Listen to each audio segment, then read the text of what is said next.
All right, back at it again. My name is Dylan Jones. I'm a dog trainer operating out of the upstate New York area. I've been training dogs for about 8 years. I'm certified through the expert program at the Training Without Conflict Academy under my mentor, Ivan Balabanov. And I specialize in the rehabilitation of pet dogs with behavioral issues, typically on the more severe side, aggression and reactivity and those types of things. And I also have a very transparent training process and track record. I put training out on the internet on a regular basis. And with dogs, the whole host of issues, showing actual verification that they had a problem to begin with, what the problem was, what the training process was, and what happened after. And in addition to the stuff that I've posted on Facebook and Instagram, I also have some videos on here, some longer form case videos on YouTube. And this one's going to be in a similar vein, but there's much more to it that we'll get to as well. And yeah, so there's just so much to cover already without shooting the scripted stuff like these things. This video is almost 3 hours long, which is much longer than anything I've ever put out. So I apologize ahead of time if I get off track. I'm going to try to get back on track. This is probably going to be the most edited of any of the talking segments that I've put out because there's so many things I have to cover. It's inevitable that I'm going to get lost sometimes. So to start, what is this video and who is it for? I think that's a good place to begin. So this video, though it is at its core a behavioral case, I don't know of another of its kind. I think that the specific thing that we did in this case, that there's nothing, it's unique to a degree where I don't know anyone else that's ever even tried doing something like this. And I'm not even just talking about the dog, I'm talking about the wider political implications, which we're going to be getting into because they're very important. But if you don't care about the politics of dog training, there is just a training program here too. Mainly revolving around issues that people have really wanted me to deal with on camera. Things that I get requested of all the time. Dogs that are aggressive, like resource guarding dogs. Okay, so this is a resource guarding case. Dogs that are aggressive when they're being groomed and handled. This dog checks all of those boxes to a pretty high degree. And I just show weeks and weeks and weeks. It's 6 weeks of training. That's how long the program was. So even if you don't care about all the other stuff, which I think you should, there is just a dog being trained, and it's pretty interesting. At least I think so. I will say, especially when editing all of this, putting it all together, there are some moments in training. There are going to be some things that people really, really love. There are going to be some things that people are really confused by. That's probably going to be the majority of situations. Then there are going to be some things where people genuinely want me to be guillotined. Like they're going to want me executed publicly for the things that I did with this dog, which is totally fine. The dog training community to me at this point can't disappoint me any more than it already has. I have no belief or faith in it. I don't care about it. And I'm not talking about dog trainers generally, because if I didn't care about dog trainers, I wouldn't be making stuff like this. But I'm talking about like the wider social apparatus, weirdo. You guys know what I mean. I don't care. A lot of people are going to lose their minds. Let them do it. It's all good. As always, if you have a better way, you can show me. 0 takers still, by the way. But we'll get to all of that. So what makes this video different? This is kind of like the big point of all of this. And I'll cover this in the next segment again, but just briefly. This was months ago.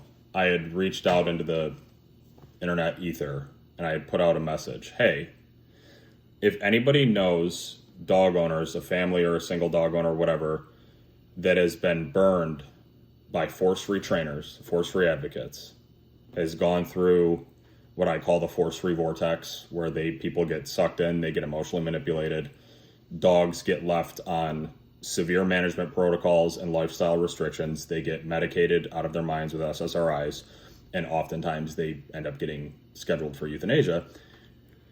I had put out there, if your dog meets any of these 3 criteria, and we are able to logistically make something happen, I will train your dog for free and try to save his life, with the only promise being that at the end of it, I can show not only everything that we did with the dog to try to save him, but everything that happened beforehand.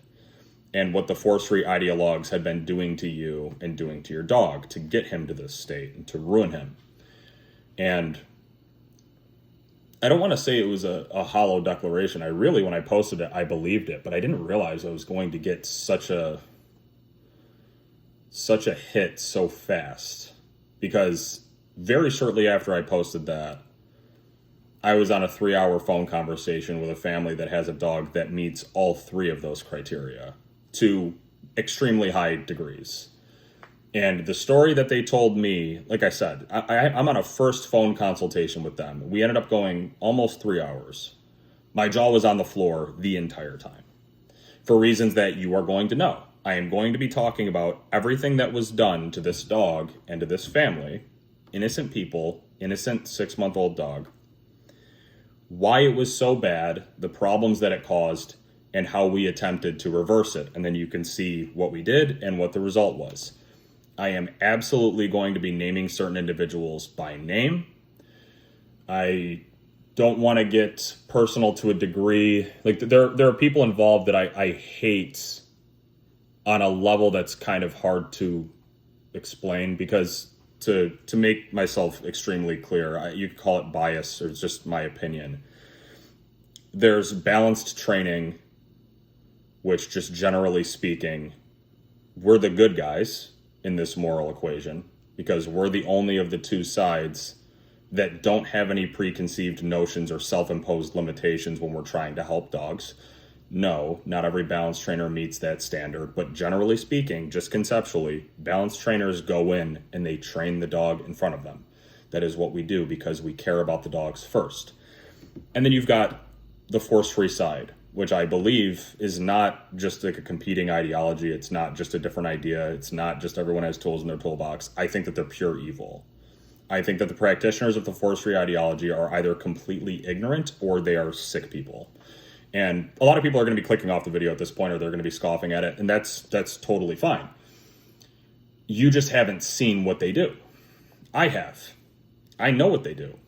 And they've been doing it just in broad daylight. And the reason why they've gotten away with it is because no one's done this. So you are going to be seeing what these people, and it's not one person, it's an entire apparatus, it's an entire ecosystem of filth and parasites, what they did to these people and this little dog. That's the subject of our video. And I'm already getting heated. But I do just want to say that's the most personal I'm going to get in terms of my opinion on the wider conflict and ideological divide. There's good and there's evil. I make no, I don't hide that fact, and I'm not trying to be friends with anybody. I really just violently don't care. And I'm just trying to raise awareness, which again is another goal of this video, and I think it's going to be very effective at that. So who is this video for then, is kind of like the next part of this, I guess, before we can get into the kind of like prologue. So if you happen to be a force-free ideologue that clicked on this video for some reason, I don't know what to tell you. This video is not for you. I'm not interested in working together, trying to change your mind, collaborating, shaking hands, treating you with baseline human respect. I have no interest in any of those things. I hate you. You can watch it if you want. The only thing I hope you take away is fear. I hope you're afraid that someone is actually paying attention to what you're doing and is telling people about it. Hang on to these, get fucked. So, who is the video actually for? The video is for people that care about dogs. So, balanced trainers and dog owners. On the balance side, I'm always promoting more people showing training. We should have like a free flow of ideas. People can see, hey, this is how he trained that dog. I liked that. I really don't like that. Cool. Let me know. I'm going to let you know. That's how it's supposed to work. People showing things, showing actual dogs being actually trained. And if you do something, if you take something that I did and you improve on it, you cut a piece of it out and replace it with something that you do, and I like it, I'm going to be messaging you, begging you, can you show me how you did it? Because I want to know. That's how this is supposed to work. So for balanced trainers, if you are interested in seeing behavioral rehab, here's a bunch of it, right? And it does not mean that you have to approve of it all. You could despise large swaths of it, but maybe you'll take something from it that you're like, okay, that's interesting. And also, this is not to say that I ran a perfect program. There's plenty of things that I'm like, I could have done something better there, this and all of that. Also, too, for balanced people, I kind of want this to act as a bit of a battle standard being planted in the ground. I think it's important that we stop apologizing for doing things to actually help dogs. So, though I get things wrong in this program, and of course I don't run it perfectly, I don't apologize for any of it because I know what I was going for and I know what I care about and I know what my motivations were. So if you're a balanced trainer doing your best, helping people and helping their dogs, there's no reason to hide that. There's no reason to make excuses for that. I am unashamedly a promoter of training and balanced trainers. We need to stand behind balanced training. I don't believe in this, labels don't fit me. No, it's bullshit, dude. We're balanced trainers and we do good things for the dogs. That's the end of it. So I'm hoping to make that point here too. Now, for dog owners, possibly the most important audience, I want you to know that if you find yourself in the situation that this particular family found themselves in, which I know happens all the time, regardless of what the people around you are telling you and gaslighting you to believe, there is a better way. The last thing that your veterinary behaviorist and your force-free advocate dog trainer want you to do is see this video. I promise you. So you can send it to them for the memes or whatever, but I want you to see it because if you're living with a dog that you love and you know that his quality of life is horrible, you know that the medication is sapping his energy and his wits and his personality and his joy, you know that you still don't feel totally safe being around him, you know that you're scared to bring guests over to the house, you know that you've been pouring money into training and calming oils and thunder collars and medications, and it's been months and years with no positive change. I want you to know there's another way. It's good, balanced training. That's it. So let's get to the story. All right. So we need to get to business here. I've gone back and forth on how I want to approach this, and I've tried filming this like 7 different ways now. I think I'm just going to let it rip, as I've been known to do in the past. There is so much information to cover, I guess sort of before I even get into the story. This client, this dog owner, has saved every email, every transcript, every invoice, and also in real time back when they were working with certain dog training behavioral professionals we're going to be covering, she took excruciatingly detailed notes on everything that was evaluated, everything that was said, and all of the training protocols and management protocols that were given to them. So there's just so much to do. So that's why you're going to be seeing me go back and forth from my computer and my phone and all of that. And I'm going to try to go section by section, giving the history, because ultimately it's very important for people to know what happens to these dogs and what happens to these dog owners. So let's do this, okay? Oh, and I'm also going to be editing in screenshots, maybe of emails and certain documents and things like that, pictures of things as it's appropriate. So this entire thing, all of this is centered around a little 32-pound Goldendoodle named Hallie, which apparently is like a type of boat or something. She goes by Hallie, okay? So you've got married couple buys this little Goldendoodle from a breeder. And at about 6 months old, they start to notice some behaviors that are kind of, they're like first-time dog owners. They're not first-time dog owners, but they don't have a lot of dog experience. They're like most people, they've only been around nice, sleepy, lazy Labrador retrievers just sunbathing, having a good time. Now they've got this 6-month-old Goldendoodle that's getting snappy and agitated with other dogs when she has a bone or a bully stick. So I think it was the sister has a black lab puppy at the same age. They're trying to do their little doggy mom play date deals. And when Hallie has a bone, she's like air snapping and stomping and doing all those types of things. Now, if you're in the dog world, like those behaviors are actually kind of endearing and fun to play with. We're going to get to that, because that's not how those behaviors were treated. So the owner immediately gets in touch with the breeder and says, hey, I'm concerned about these things. Have you seen these behaviors before? Yada, yada. Just intelligent discourse. The breeder gets back to them. Hey, maybe this is concerning. You should hire a dog trainer, but not just any dog trainer, all right? You can't just go hire an obedience trainer. You need to hire a behavioral expert. This actually isn't funny. I have to laugh at some of this because it keeps me from going insane.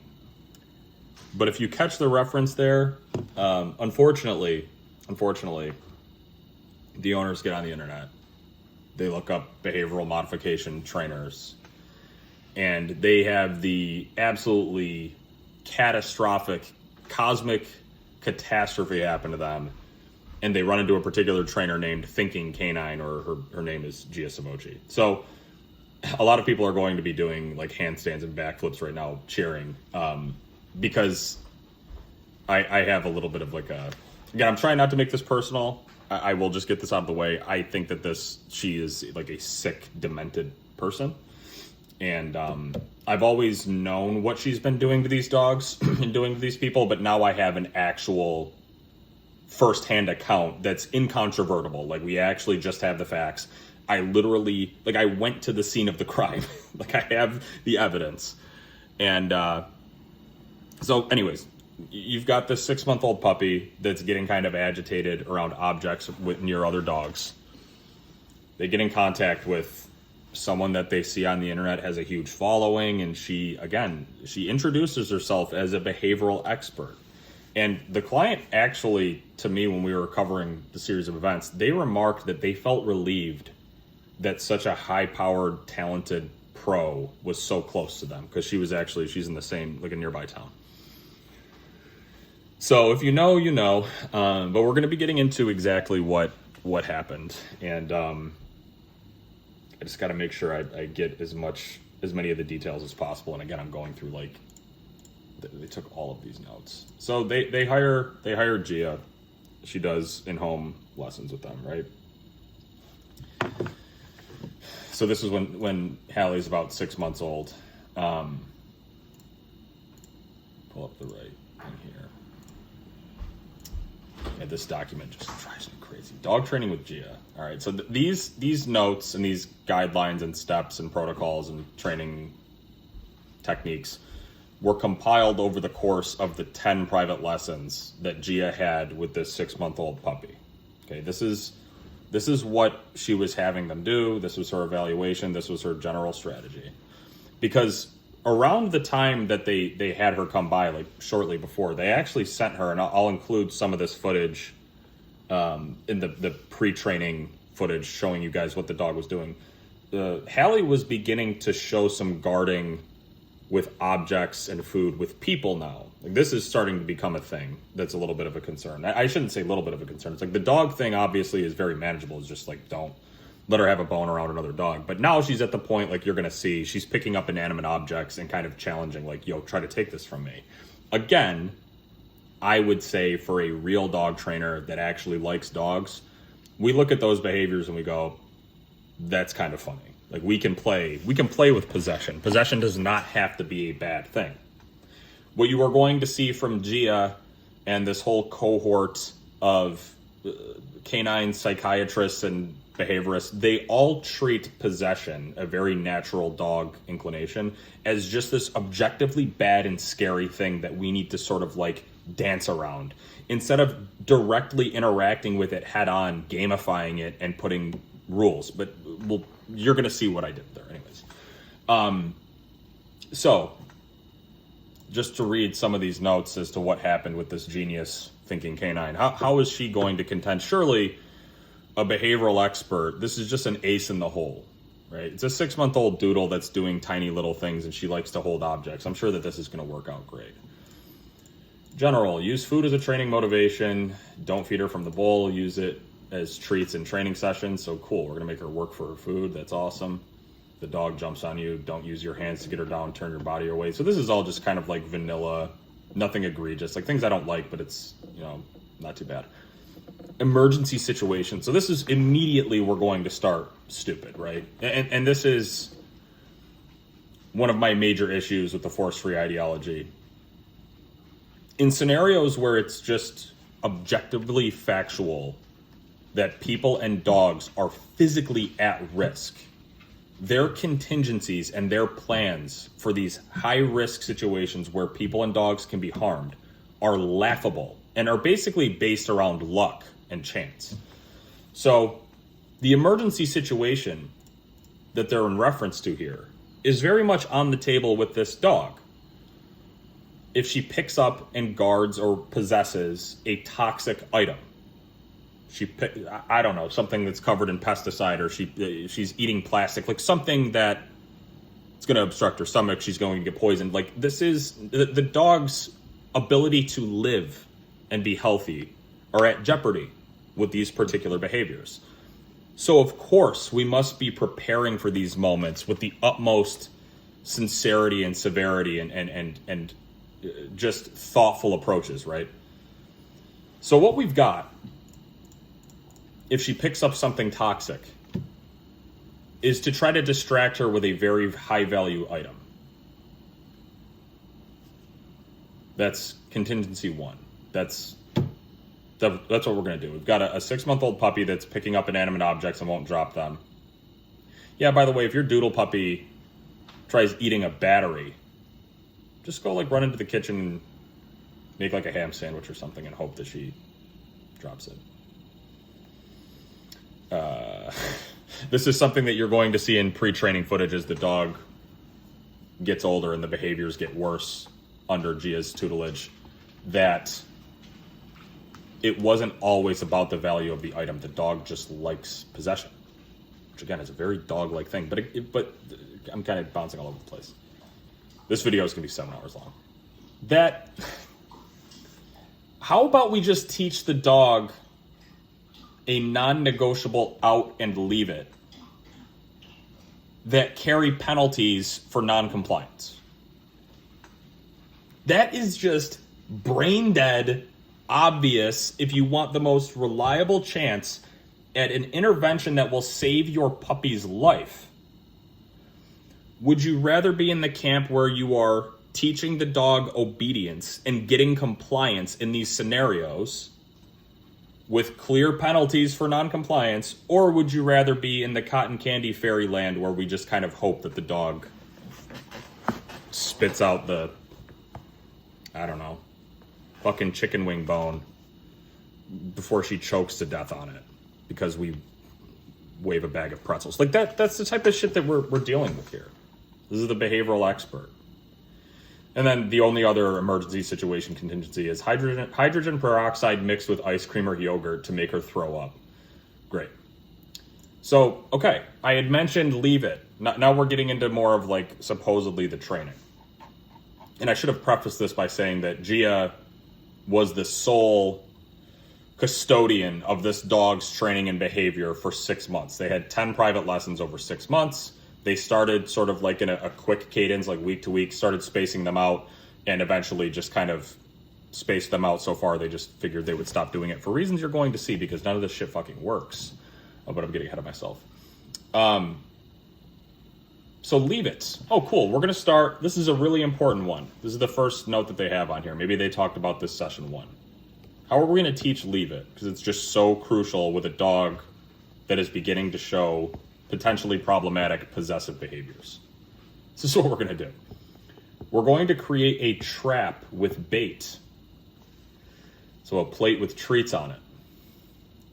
With Hallie on a leash, you're going to let her go towards the trap but just out of reach because the leash is going to hold her back, and you're going to stand there while she tries to get to the trap. And then when she finally realizes she can't get there, she's going to get bored and look away, and that's where you're going to mark and reward with a treat. Okay. What next? After about a week of success with this, we can say leave it when she's at the end of the leash, trying to anticipate the moment she's about to turn away.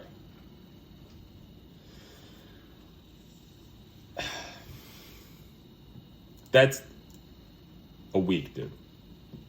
I mean, you're going to see how I taught her to out with the electric collar. It didn't take a fucking week of telling the client you're going to set food on a plate. And this is just so not applicable because, I mean, for a bunch of reasons.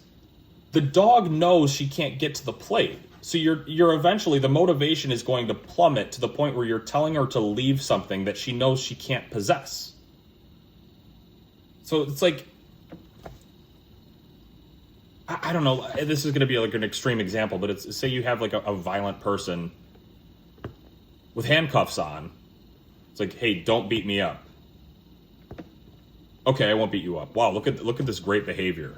He's reformed. It's like, dude, he literally doesn't have his hands. He can't beat you up if he wanted to. So this is just completely, like, this is infantile, embarrassing, right? And again, I would be laughing more if I didn't know what happens next to this dog and to this family. This is ridiculous. So, the sit from the down position. You definitely have to have that. Resource guarding.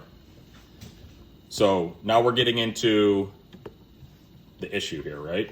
Give her a bully stick or an item she will guard. Throw treats near her or place treats in front of her face and walk away, or hand treats to her or sit next to her and distribute treats to her. So this is where things they continue to be comedic. So I want to make sure I get the exact strategy here. So you begin with a lower value thing, right? So I think possibly bully stick would have been too high value because she really likes them, but I don't know. Something dry that doesn't taste that great. You give her the thing. You walk away. You come back into the room and approach with something that's higher value, okay? The goal is that Hallie will be conditioned. When I have a thing and someone walks in, she'll go, oh, they probably have something nice for me. And she will lift her head.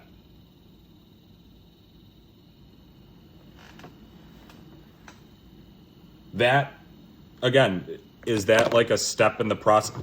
No, that's where it ends. The idea is that we're going to condition her.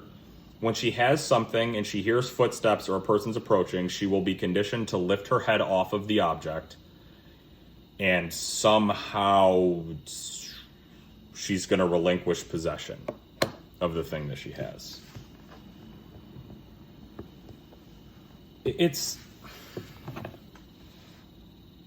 The owner is unclear on whether or not the guarding was supposed to be fixed or if they were supposed to live in this transactional state forever. And that's sort of another thing. It's with the strategies that Gia gave them.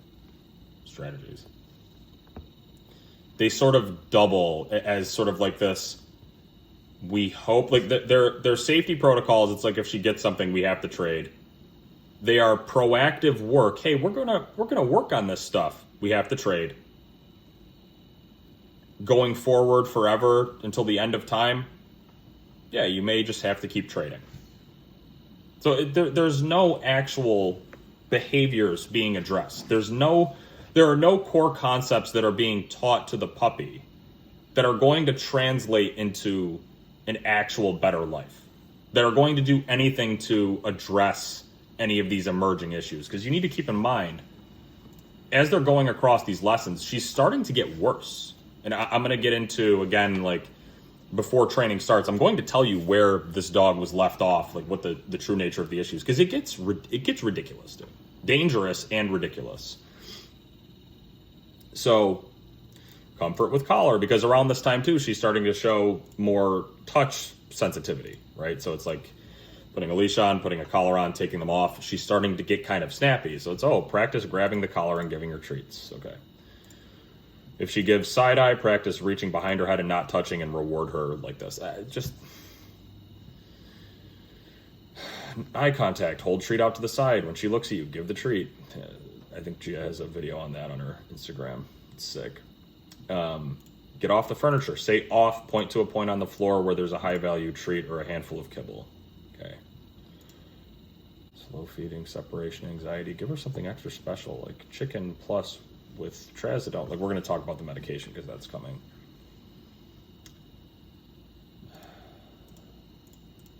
Resource guarding again. Further notes. Repeatedly give her high value treats like chicken as she is enjoying an item.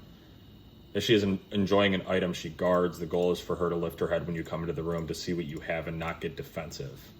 So now again, you're kind of seeing a peek into what the idea is. Like, this will just start as a stupid drill.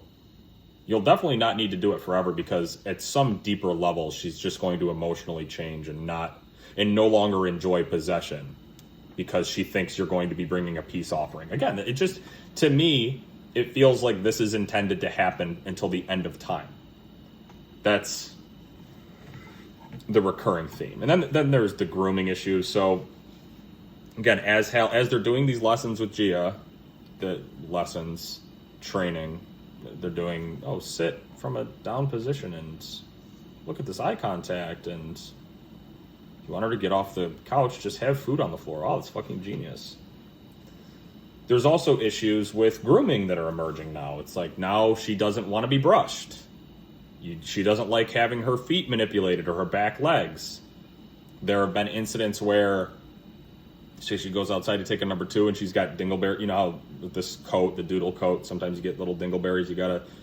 Now you try doing that and she's getting really reactive to that and she's baring her teeth. Okay, what are we going to do about that? We're going to put grooming on a queue. The client decided on the word groomies, which is actually kind of sick. I'm going to be saving that in the database. Groomies. So groomies, and you send her to the grooming spot, which is an elevated platform.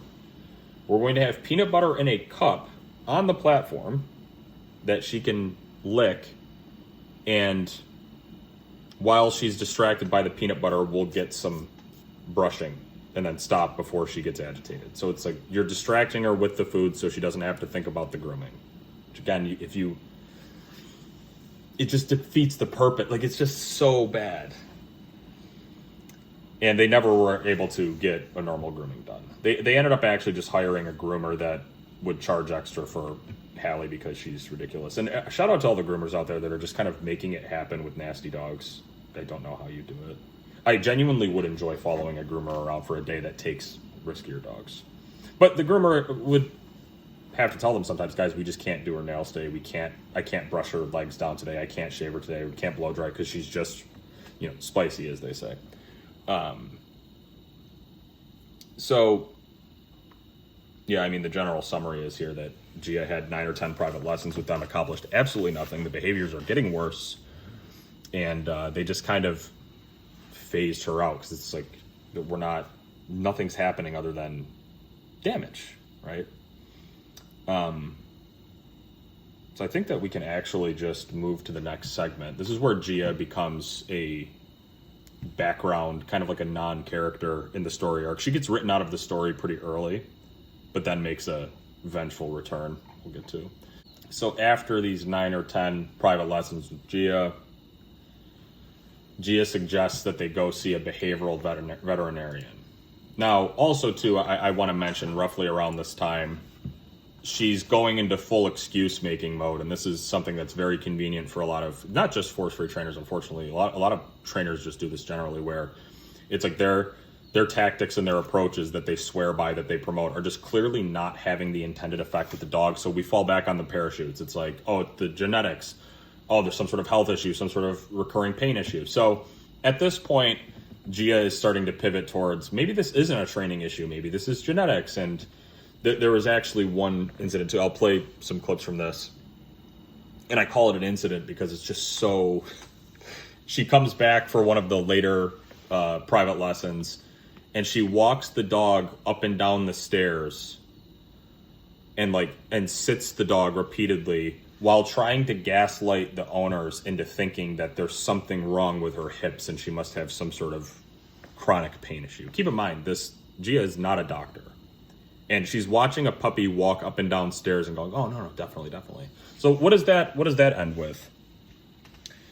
That ends with them being sent to an orthopedics specialist and they end up doing like a whole battery of physical exams, which of course go nowhere. Like the dog is healthy. There's nothing wrong. So it's like, okay, well then definitely it's gotta be genetics. Okay. So Gia's like, we gotta call in the big guns here. So she recommends you go and you see a behaviorist. This is also too where I'll include a screenshot of this email. It's actually like some of this looking back is really sad, and for the client even too, like going over these things again is pretty emotional because you can capture their state, and I'm talking about the humans, the owners, their emotional state, their mental state, and this is early, dude. Like it gets bad. They email their vet and they're like, yo, like even the phrasing again, I'll put it on here. We're making stride despite the strides we're making with our trainer Gia, the aggression's getting worse. So this speaks to a little bit of the manipulation that force-free advocates do to people. It's like they're taking people's money, they're taking people's time, they're making dogs worse. But because they come off as, oh, I'm like your therapist and I'm like your buddy and I'm here with you, the people feel guilty speaking the truth, which is to say they are bad at training dogs. Right? This is like, in my opinion, like the Shikashio special. It's like he's just a professional friend. So does it matter if he actually helps your dog? No, he's just like a cool guy. It's like, okay, well, that's not, I'm not here to make friends, dude. I'm here to save dogs and to help people. I think anybody with any amount of ethical consideration, any amount of love for people and dogs is on the same wavelength as me. This is absolute fucking insanity. So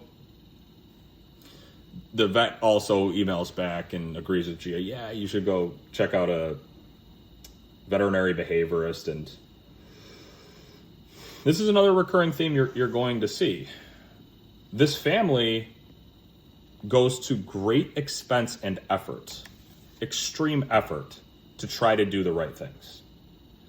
So they travel to a veterinary behaviorist that, by their request, I'm not going to name. But they travel a great distance. They were attracted by the concept here on the website. There's an entire team there of specialists, behaviorists, and canine psychiatrists that all collaborate together on the cases, and they come up with these great solutions and stuff. And it's, again, guys, the language and when you look at the family, it's like, yo, we have this dog that we've hired this ace in the hole trainer, and she's getting worse, and now we've got to go find literal doctors to try to help us. And people are in a desperate state. They get sucked in by the language and the presentation, right? So the idea that, oh my God, this guy has all these accolades and he has a whole team and they collaborate. So who knows? I mean, they go in to do all of the evaluations, and it comes with follow-up consults and all this whatever. And yeah, this is what they get. All right, so they end up traveling out to this team of collaborative veterinary behaviorist geniuses, and they're doing blood draws, and they're fucking, your dog Hallie has been diagnosed with affective aggression directed towards familiar and unfamiliar people. And you know, you've got all these blood levels, and again, I probably sound like a Neanderthal. It's fascinating to me to see this side of the behavioral industry. We've got these write-ups about this dog. Again, it's a 32, 33 pound Goldendoodle that's snapping over bones. For the characteristics observed in Halliard's behavior and her lack of response to treatment, we believe that fear, anxiety, and aggression are pathological and severe, interfere significantly with her quality of life. Like, they're talking about this dog like she's some sort of like a Dungeons and Dragons manual monster. It's like, But this is where it's like not funny. Okay, we'll get into the not funny segment here. So their response is to attempt 22 trials of various drug cocktails for this little dog. Okay, so at this point she's about a year old, a little under a year, I think. Gabapentin, clonidine. I think that clonidine is like an ADHD and also blood pressure medication with humans. Alprazolam.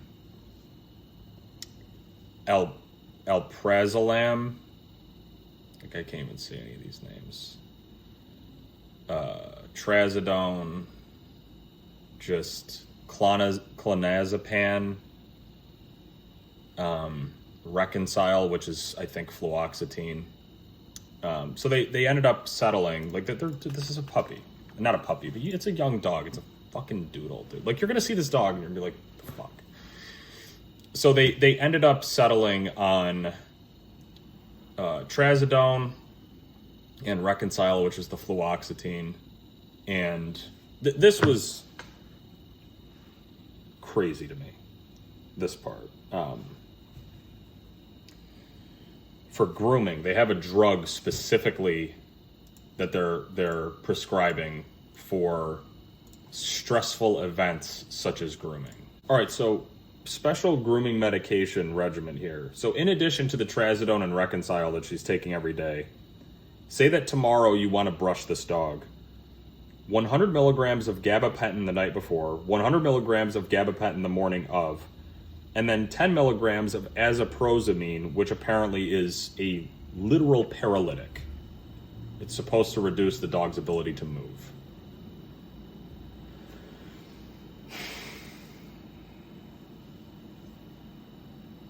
So that's what they got out of the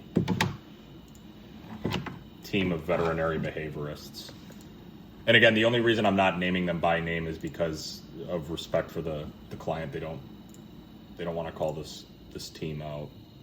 It's fine. But just God, it's so insane. So at this point, they're kind of just coasting like this. They feel like, okay, we did due diligence training with Gia for the 10 lessons or whatever it was. We went to a veterinary behaviorist who diagnosed our dog with severe directed aggression or whatever. So we know we're dealing with this like monstrous creature. It must be genetic. So we've got to keep her on these medications, and maybe one day things will get better. But they don't, actually. Things continue to get worse. And all of the issues are exacerbated when they start having children, okay? So the thing is, kids are extremely messy, right? And they throw food around. So now you've got this dog who is becoming increasingly aggressive, particularly with food, but also, again, inanimate objects. And you've got babies that are launching handfuls of food, throwing bottles on the ground, and basically creating a minefield environment where Hallie has constant opportunities to throw down and be like, let's battle over this thing. And it's really hard to explain not only the fear and the panic that's going to cause in human parents. Like, this is terrifying. But back to the dog behavior. This dog who has been medicated before her brain was fully developed, who was trained but never got any sense of fulfillment or enjoyment enabled by the training, who's walked around, met it out of her mind on a head halter to stop her from pulling around the block or whatever they were doing, is now trapped in a house with food being thrown around. This creates an insane amount of tension, an insane amount of drive, obviously towards things that are bad. But there's no question in my mind that this phase where now she's like, okay, I'm unfulfilled, I'm locked in the house, everyone's afraid of me, and now there's just food flying constantly. This put her on full tilt. So we're going to be like going forward to more modern era soon. But they lived in this state where now Hallie, like they're doing management, of course. And part of this was at the recommendation, not only of Gia, but their next behaviorist that they called in. They went to the bullpen. All right, so they're kind of like having to deal with the fact now we have children exacerbating the issue. Food's flying everywhere. Now there's just all of these opportunities for Hallie to become aggressive. The behavioral issues are continuing to get worse. They didn't want to travel all the way back to the original behaviorist team that did the 22 medication trials. So they're talking to Gia, and she recommends Megan Petroff at Gold Coast Vets, who I believe is one of Gia's buddies. All right. And this lady is useless. She God, I'm try not to be. Kept them on the medication, sold them on various gizmos and bullshit, calming supplements, thunder collars. She believed that, oh, maybe the aggression is being caused by stomach issues, so now they're on the hook for medicated food. And of course, none of this does anything to help. There's more of a time sink, more false hope, more money.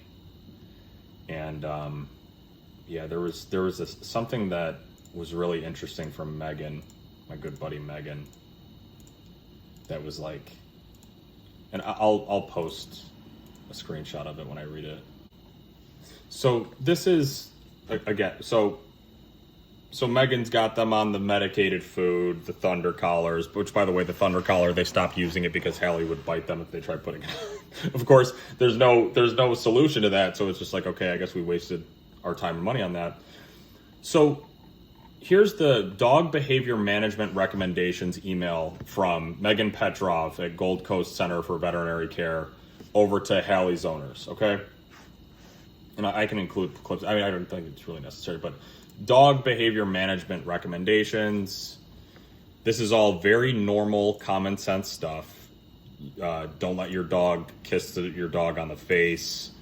Don't let the child lay on top of the dog or lay in the dog's bed with her. Like, these are just normal things, right? But this is the thing that I'm reading over this. I'm like, why?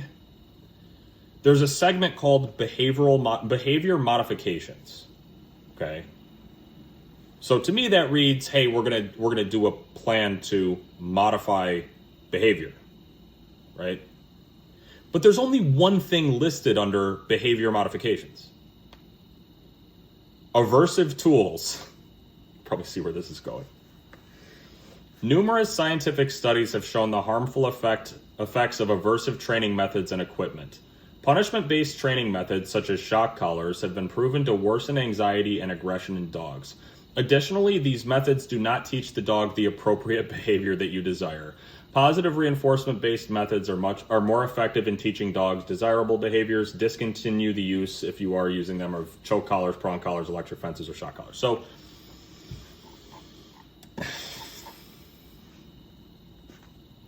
this is what they're finding wherever they get tossed around, right? This is the help that they're getting. They're getting busy work nonsense, safety protocols that aren't safe, directions on what not to do in training, and medication. From all of the, I call it the force-free vortex. This family's been at this for years now. Everywhere they turn, they get no help. Time and money, and along the way, their dog's behavior is degrading while they're trying to build their family. Not a single answer, not a single glimmer of hope. Your dog is a monster.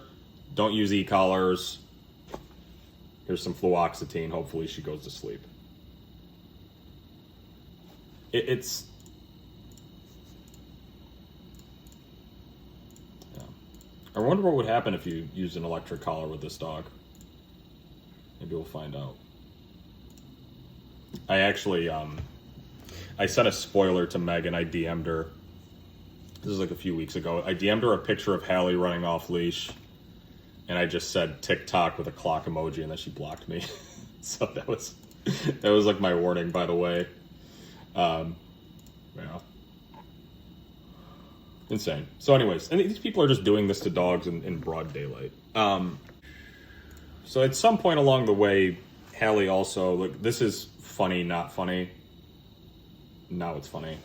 Hallie, when she was being dog sat by somebody, learned how to counter surf, but not just counter surf. She started to actually like climb onto tables.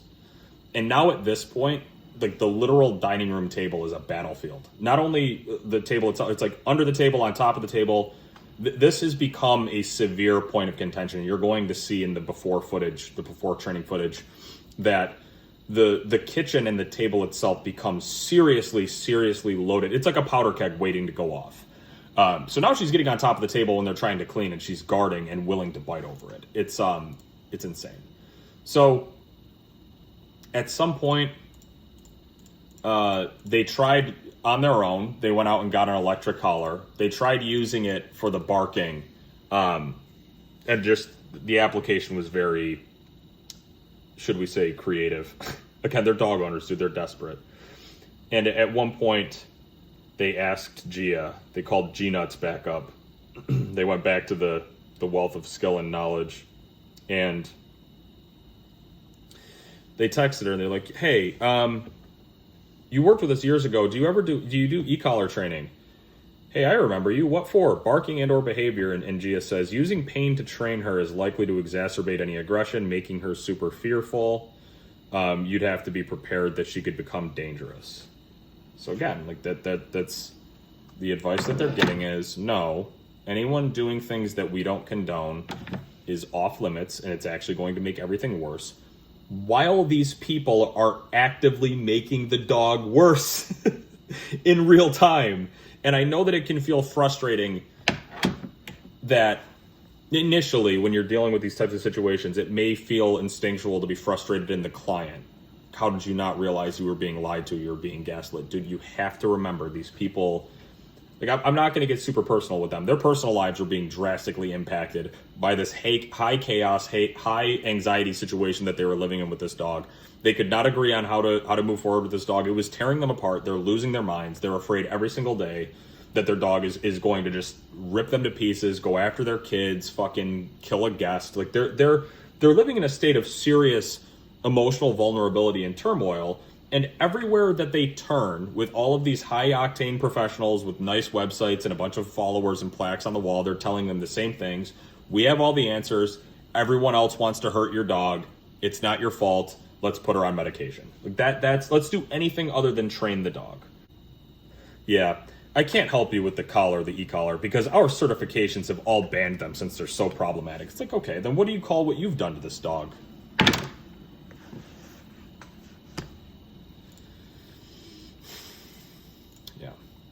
At some point, grandma gets bit, didn't draw blood, but then mom owner gets bit, ended up going to the hospital because it got infected. Kind of not a great bite. I mean, no bite's great, but this one was a little bit more intense. This is where things take like a serious turn for these people. There's a point where there's a kid's birthday party. The dog got out somehow. Someone left there, like food got flung on the ground as what happens at kids' parties. Hallie went over to I guess it was like a turned over plate on the ground. She went over to it and started to guard it. And she's not like actively going after anyone or anything. But when dad goes over, the owner goes over to try to intercept and get her out of there, she went full blown, dude, fuck off. This is mine. I'm going to hurt you if you dare contest me. Like this was to them one of the more severe manifestations of this emerging issue of you can't make me, I will hurt you. Fuck off or else. And of course, this happening in the context of a kid's party, this is absolutely horrifying. So they go back to the bullpen again. We're calling in the big guns. Calling up Gia Savocchi. So this is years later. What is this? 4 years? Something? After they had initially had her work with their puppy, who now under her initial guidance, the protocols and medications from the high-octane veterinary behaviorists, and then the continued guidance and medication and nonsense from Megan Petrov. The dog is now a serious issue. They are having fucking nightmares. Their marriage is being torn apart. They live in a state of perpetual fear and anxiety. Now we're going to call Gia back. And what does Gia have to say? Oh, all right, so they go back to the bullpen, okay? They call in the big guns. Gia's coming back. Let's do this. And at this point, they had already been in contact with that initial team of high-powered behaviorists, and they're talking about the potential for euthanasia. And they had some really creepy things to say about death basically not being as bad for dogs, and it's actually because they don't know they're leaving their family members behind. And it's just like really creepy, like death cult type shit. So they called Gia back, and she's all on board. We need to schedule this dog to be euthanized, and they actually do schedule her to be put down 3 days after Gia comes by. She's on her Grim Reaper type beat. But this is where things are extremely creepy, and I think brutally unethical. And I think if you're like cool with this, or if you think that there's nuance to this, I think you're sick, okay? And I'm getting into a little personal opinion here, but the family is actively trying to not kill their dog, okay? They obviously don't want to do it. So they are asking at this sit down with Gia, what if we try rehoming her? Well, no, you can't do that. You shouldn't do that, because even if you send her to an ideal home where they know what they're getting into, and maybe you can there's training that could be made to improve or whatever, she is still just going to bite a guest. She's going to bite someone randomly. She's going to be anxious from the change of environment. She's going to lash out, and she's going to be euthanized anyways. Wouldn't you rather just have her have a nice, calm, peaceful death in 3 days instead of shipping her off to some new environment where she's just going to die anyways? Okay, so no, we can't rehome our 32-pound Goldendoodle. Oh, I know. The breeder has an unconditional return policy, actually. And there's emails I can show where the breeder says, I take back any dog under any circumstances, or something to that effect. How could any dog trainer or any person that cares about dogs have an objection to that? The breeder's going to take her back. The breeder is familiar with these dogs, and she'll take care of her. And yeah, so Gia says that there's no way you can send this dog back to the breeder. You can't do that. That's horrible. It's a terrible idea. Why, may you ask? Why would she ever object to sending this dog back to the breeder when the breeder said, I will take her? So what's Gia's reasoning for disagreeing with having the breeder take the dog back? What's the objection? She was convinced, and was convincing the owners, that it would be worse than dying to go back to the breeder, because the living conditions would be so terrible. She would be miserable. Her anxiety would spike, and just like with the rehoming potential, she would lash out and hurt somebody and be put down anyways. Even though the breeder says, I will take any dog back for any reason, no, you can't do that, because this breeder, it's going to be so terrible over there. And the owner recalls her invoking the thought that the dogs are probably covered in their own mess, their own urine and feces, okay? So from what I can tell from talking with the owner, extensively talking with them about this conversation and what they remember, Gia's only reason to suspect that the breeder's conditions would literally be worse than death is that she read some passages on their website and basically hallucinated this idea that the facilities and the people would be terrible to the dogs, and that it would be worse than death. Like, there's no evidence. Like, I went on the website for the breeder, and it's just Goldendoodles hanging around outside.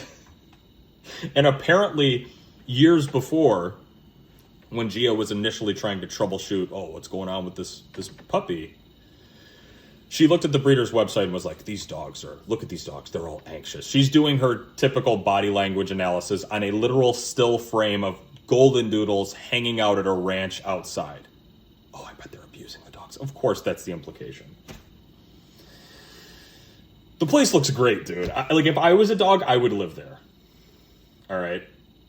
Again, I haven't been there. I'm talking about the website and like, just again, why don't we rehome her?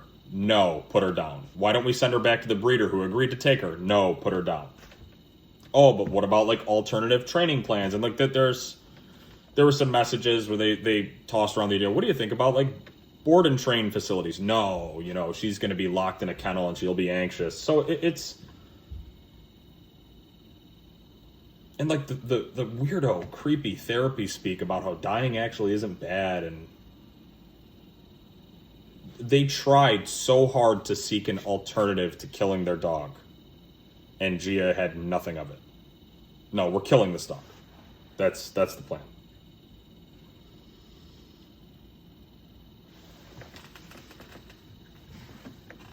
Sickening, dude. Sickening. So now we're getting closer to the modern era. This was like 6 months ago or something like that, maybe less. So due to, should we say, social events that took place with a friend who did not agree with the ruling that Hallie should be killed, they backed out last minute and were like, okay, we're going to really try this rehoming thing anyways, even though Gia said it's bad, and they tried 30 plus places and everyone turned them away. So they're just going back to, she lives behind a gate and live in fear. But they had reset a date. They're like, yo, if we don't find an answer or a conclusion in 2 weeks, we are going through it with it and we're having her put down. At some point along the way here, this is a my bad.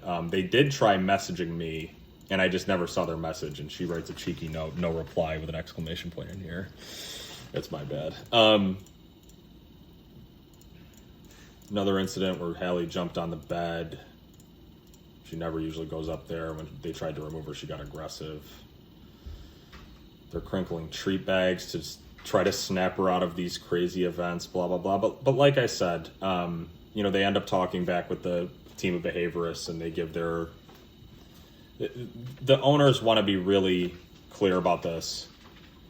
The conversations they had were generally about the concept of behavioral euthanasia, and they did not feel that this team of behaviorists was actively headhunting, trying to kill their dog and shutting off other options. They gave their take that some aggression can't be rehabbed and all these types of things, and she's going to be living like this forever. And the general consensus between all of these people is that Hallie's problems are a terminal disease or illness. There's no interacting with or fixing or curing or helping with these aggression issues. This is just the dog, and there's nothing you can do. So yeah, ultimately the logical thing to do would be to have her put down. Obviously, there's a major issue here. All of these years, 6 years of insanity at this point, and an amount accumulated of $18,489.66 worth of training, consultations, canine psychiatrist, behaviorist, telehealth Zoom calls, gizmos and gadgets, and maybe I said meds, and all of this. Nearly $18,500 of value across nearly 6 years. This little 32-pound Goldendoodle has not been trained. There has been no training done with this dog. And she is about to die. She has been given a death sentence. And all of the pros clap, of course, yeah. It's, it's time, it's a tough decision, but, we've done everything. It's okay. Yeah. That's where we're at. This is the force-free vortex. This is not, in my opinion, an isolated incident. I'll save some of this conversation until the end, but if you're this family, you're hopeless. From step one, she was 6 months and they called the wrong trainer. They had no chance. And whether or not you think that the actors here are being malicious or they're just ignorant, I mean, I don't really care because the same thing happens. These people live in torment and then their dog dies. So, it was something like 3 days left before they made the final call, and a friend of theirs got them in touch with me, who follows your boy at Day-to-Day Dog Training and saw my post about trying to save a dog free of charge so long as I can publish everything that happened. And I had no idea I was going to be getting, like, walking into a story like this. It's just insanity. And there's so much, dude. There's more, but I don't want to make this video 9 hours long. I think you've got the gist of it. It's just, the dog wasn't trained, dude. So now I've got an opportunity. And of course I find out, oh, we worked with all of the best. And they said nothing can be done. Well, I disagreed. And I drove out to get her. I brought her home. We did a 6-week program. 6 weeks to attempt to undo 6 years of madness. Keep in mind, like, again, this is a little bit of an ego segment here, but it's like, I'm not dealing with the 6-month-old puppy blank slate that's starting to show problems. I'm dealing with a dog that has been medicated out of her mind, been allowed to rehearse all of these atrocious behaviors, has never been taught a single beneficial concept like cooperation or authority, has never been told to stop doing anything any time in her life at any moment, has had all of this aggression reinforced time and time again, has been taught to be resilient and to hold out for a higher value peace offering, to double and triple down on the aggression, to make you appease me. And I've got 6 weeks to try to save her life. That's the situation. And without further ado, here's Hallie's program. Hey, be nice.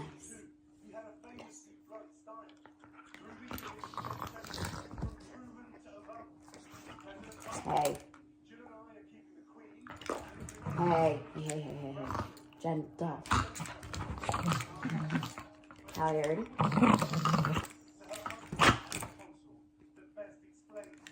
Out. Drop. That hurt, mommy. Hey. Here. Want this? Oh, yummies. Drop. Hey. Hey, drop. Drop. Come on. Want this?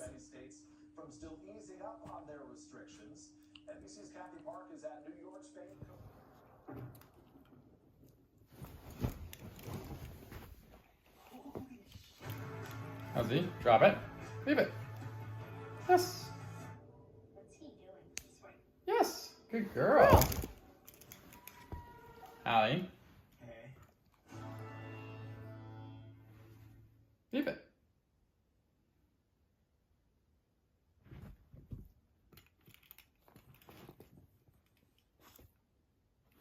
Leave it. Yes. Leave it. Yes. Put the pillow on top of it. Leave it. Leave it.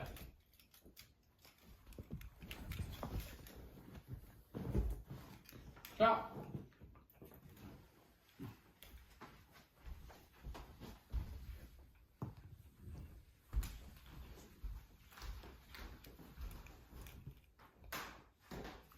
Leave it out.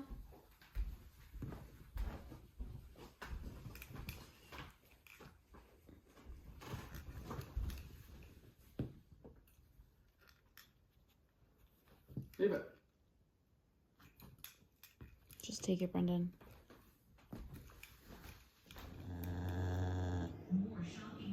Drop. Hold the paper taut. The more I hold it taut, the more she does the chewy voice.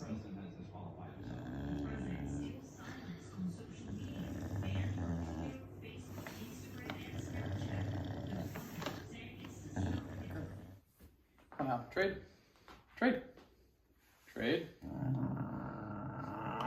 Trade. Hallie, trade. Come on. Hallie, trade. Wasn't nice. Okay, gotta be nice. Okay? Easy, girl. Easy. Hal, easy. Okay. Off. Off. Let's go. Get off. Get off, Halyard. Very bad, Halyard. Halyard. Get off. You want a treat, Hal? Come on. Come here. Hal, you want a treat? Come on. Come here. Halyard. Hal, come on. Come on. Stop. Put the teeth away. Let's go. You want a treat? You want a treat? Come on. On your place. Come on. Come on, Halyard. Hal. Hallie. You want a treat? Halyard. Hal. You want a treat? Come on. Hal, come here. You want this? On your place. Sit.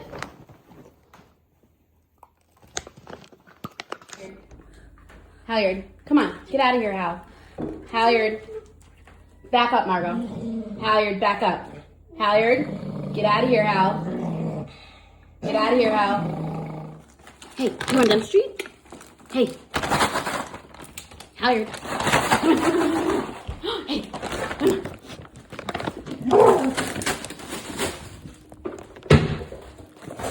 Hey. Hey, you want a pretzel treat? Hal, come on.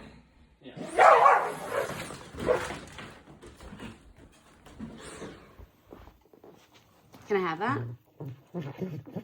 You're gonna choke. It's so dry. Can I have that? Why are you such a cunt, Hal?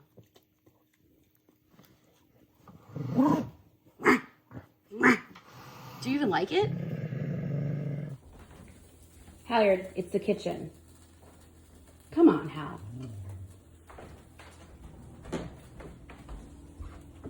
Hey, what are you? You're crazy. Stop. So good. Come here. Hey. Hey. Come here. Come see me. Come see me. We're gonna be friends. Hi, honey. Thank you. We have so much fun. We're gonna train the dog. We're gonna train the dog. Isn't that crazy? Hey.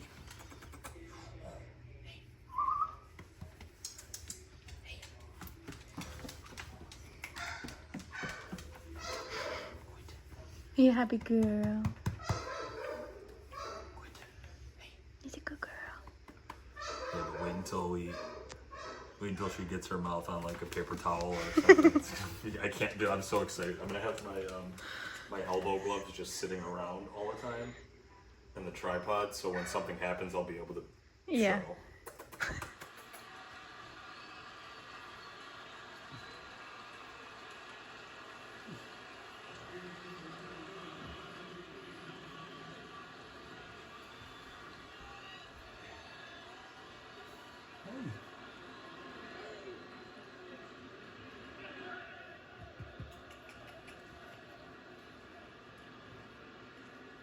That team's having some fun.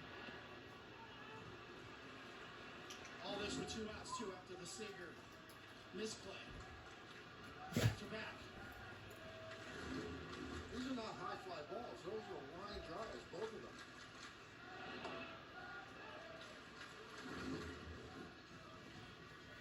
Come here, puppy.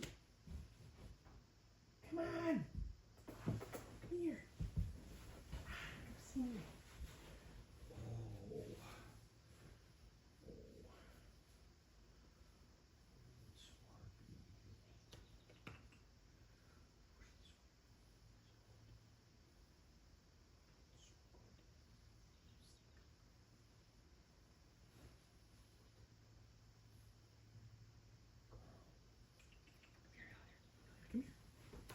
Come here.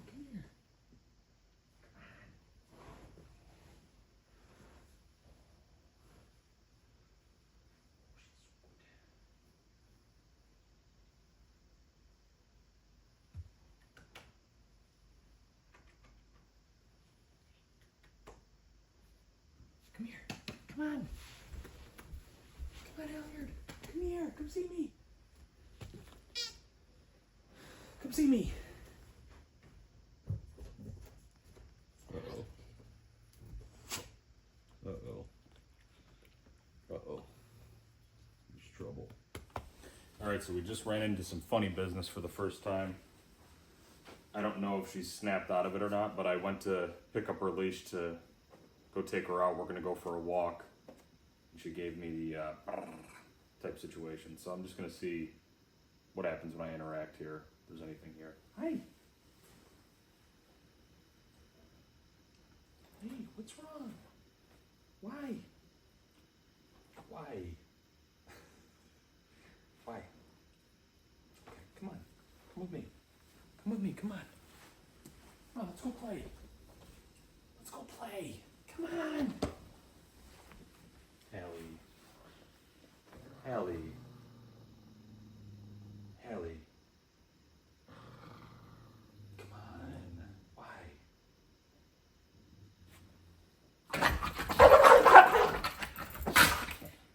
Hallie. Hallie.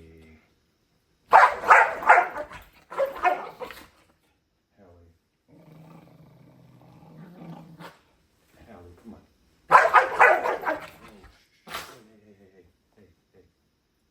Hey. Hey. It's okay.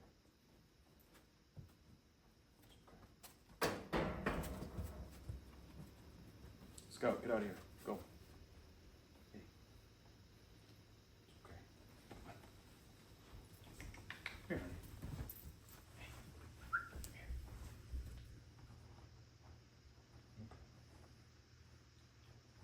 Okay. It's okay.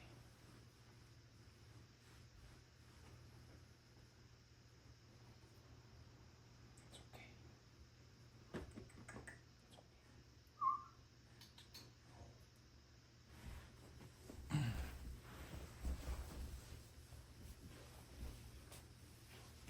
Come here. Come here.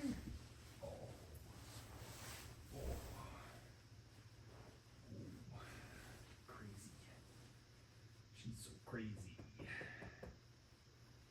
She's so crazy.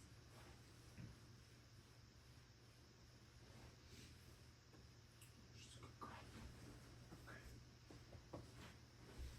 That's okay. Come here.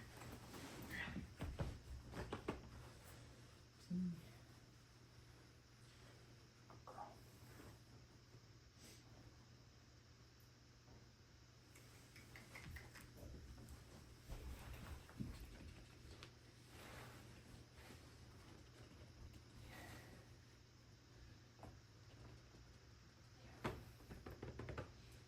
Girl, that's okay.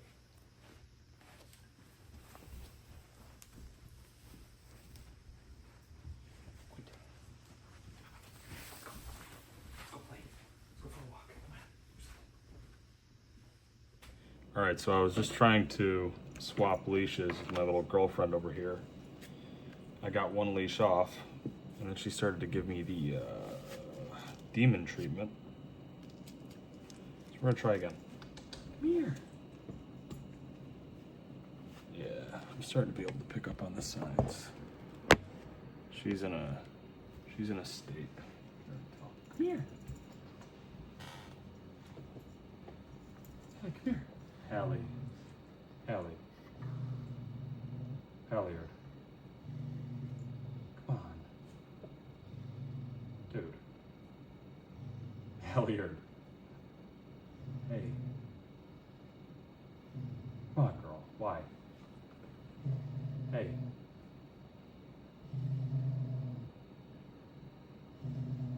Dude. Come on. Come here. Come see me. Come see me. Come on. Be sweet. Come here. Yeah. Come on.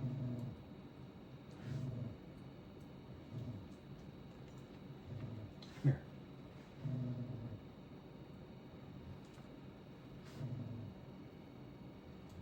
Halliard. Come here, girl.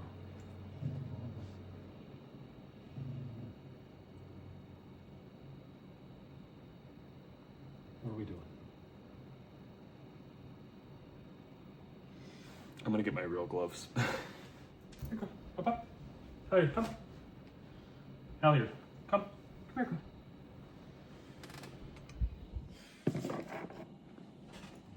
Hallie. Hallie, come on.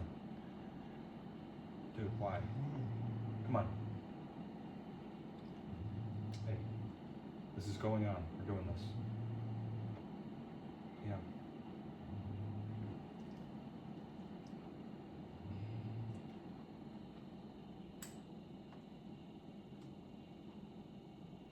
Okay, come on.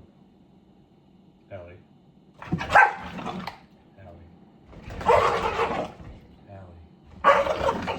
Halliard.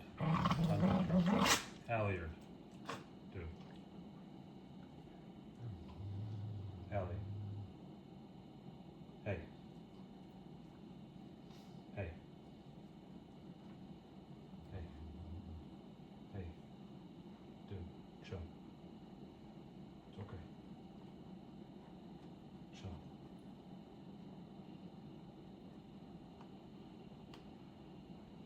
Good. It's okay. Hey, dude. I'm coming back. Yeah. Yeah, see? See? We're friends. We're homies. I'm good. Come on, man. Go. I'm good. You're gonna get me destroyed.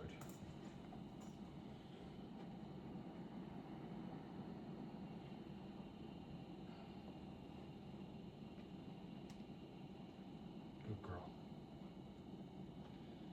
Good girl, mama.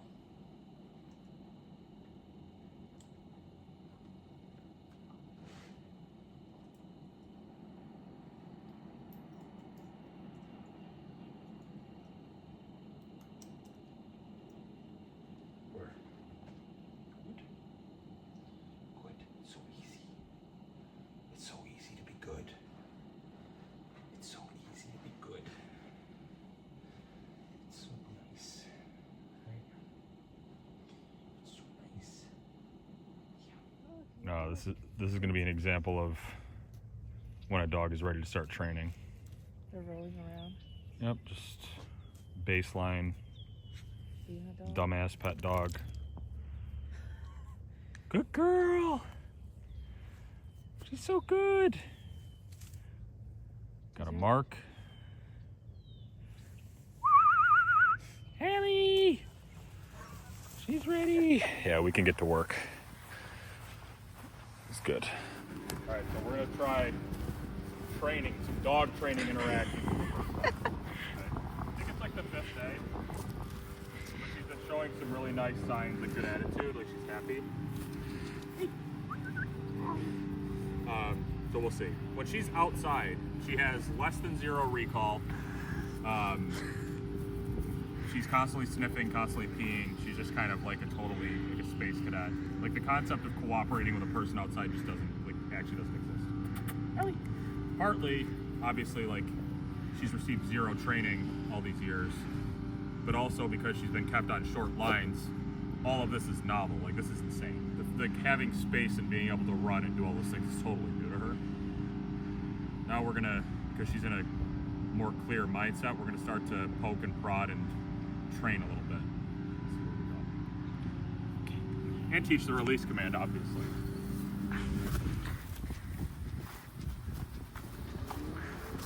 Hallie, come! Hallie, come! Come on, Hallie! Hey! Hallie!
Okay.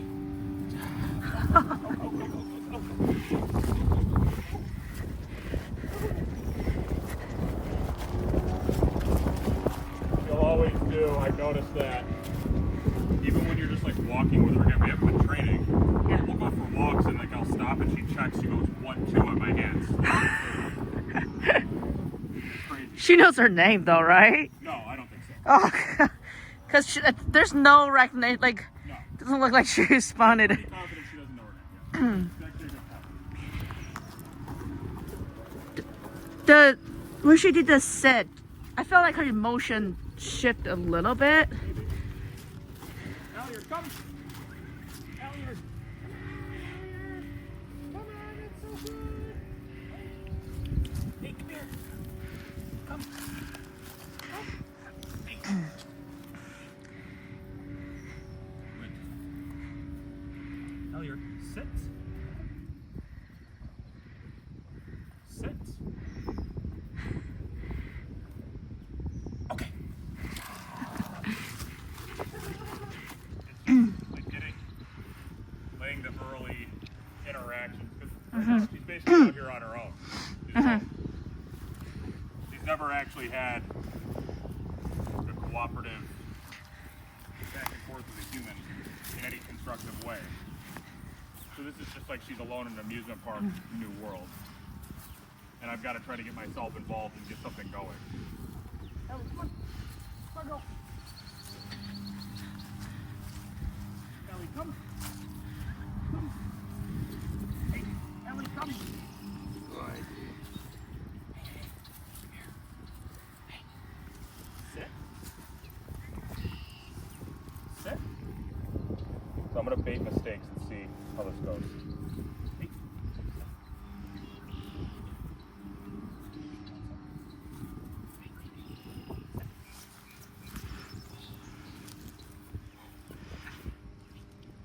Okay, good job. That was so good. That was so good. That was so good. Have to eat some more mud. Hallie, come. Hallie, come. Hallie. Hallie. Hey, good girl. Hey, Hallie. Halliard, come on. Good girl. Come.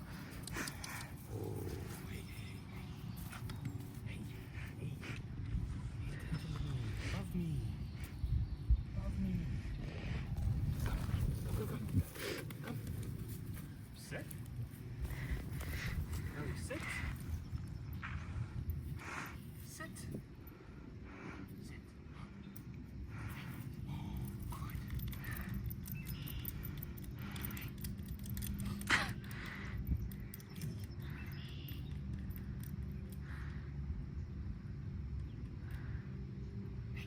Sit. Not getting out that easy. You see that little move? I'm gonna let go. Hey, sit. Hallie, sit. Sit. This is why I brought these. Just in case. I want to check something. It'd be so cool if we get to see her blow up at you. Cool, Like, huh? yeah, in like person. Hallie, sit. Hallie, sit. Come on. Hallie, sit. Oh, good. Hey, come on. Hallie. Oh, good girl. Ready? Okay, good job. That was so good. They brought her to me when we met up. Yeah. She was on a 5-foot leash and a head halter, and it was just like going nuts. Ooh. As soon as we switched her over to the retractable, she started like sniffing and being normal. Yeah. You know, normal. But there's no, she'll just drag.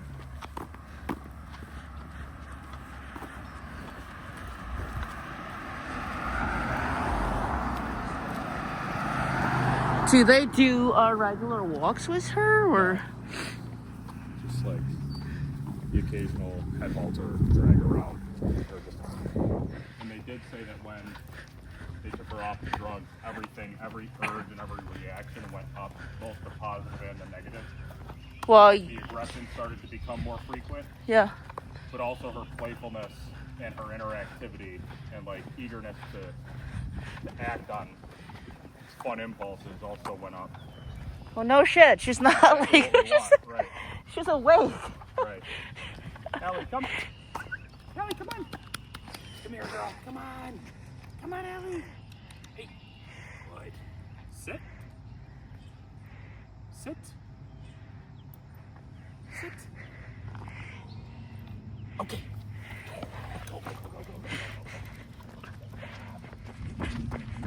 That interaction's really healthy and like a really nice start of like, this is how things can be. And I'm gonna wanna try one rep, maybe one tough rep of me tossing the food while she holds a sit and like, actually let's do that now. Hallie, come. Ready? Hey. Sit. Hey. Sit.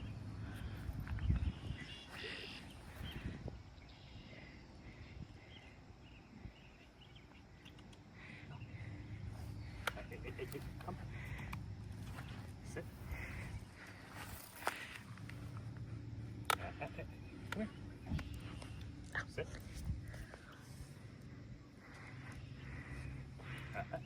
Hey, come. Sit.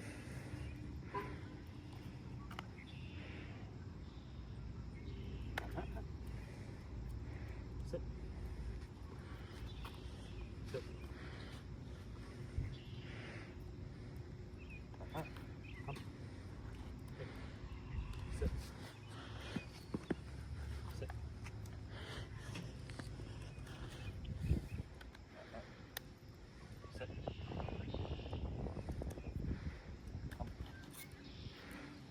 Sit. Now we're getting agitated. I think, yeah, I see it.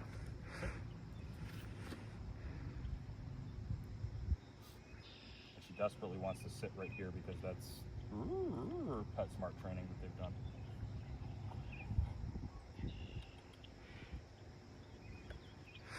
The sitting in front of the person? Sit. They never graduate beyond that. Okay. We'll do one more rep here. I'm still not happy with how that went. It's like she got distracted a little bit, so she Exactly. stayed. Yeah. Stop trying. Yeah. Like, doesn't count. You're exactly right. Literally 100% exactly what I was thinking. It's actually scary how much you get. Elliot. This way. Here we go. Alright, let's get it going. Hey, you ready? Elliot, come. Come. Sit. Sit. Here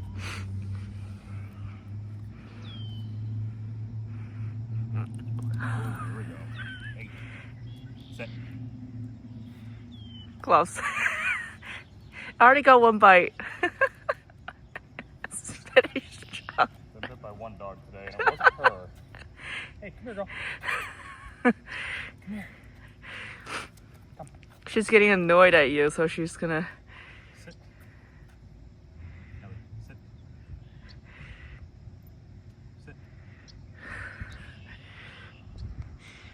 Just gonna zoom in. Okay, good job. You don't need to overstay our welcome, right?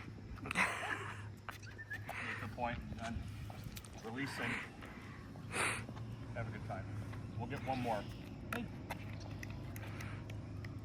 It's very early. I want to set a precedent. Have some of those interactions in a very like low key setting. Her back's not up against the wall. We touch the nerve a little bit, get the result we want, release, reset. Let's go again. Ready? Come. Sit. So she again just wants to curl out in front because the $18,000 of Petco training that they've done has always been the sit right here, and I'm trying to show her I want you right here. Sit. And this could be for anything, but this is just what I'm picking to be the reason. Come. Hey. Good. Sit.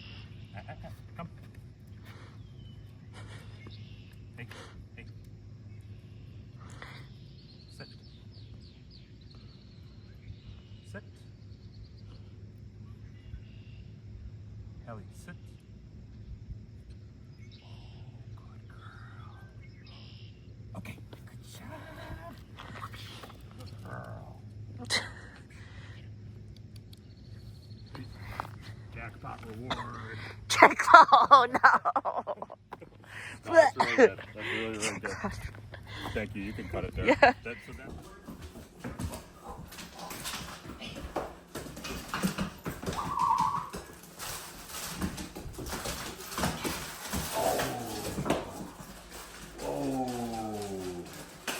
She's crazy. She's crazy. I should probably have gloves on for this.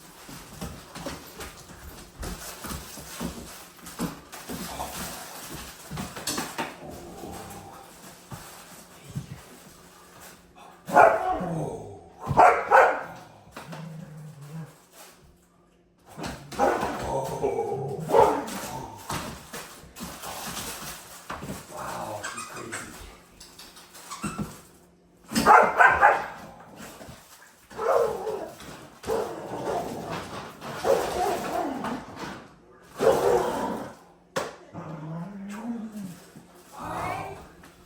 Good girl. Get in. Get in. Get your toy. Get your toy. Get your toy.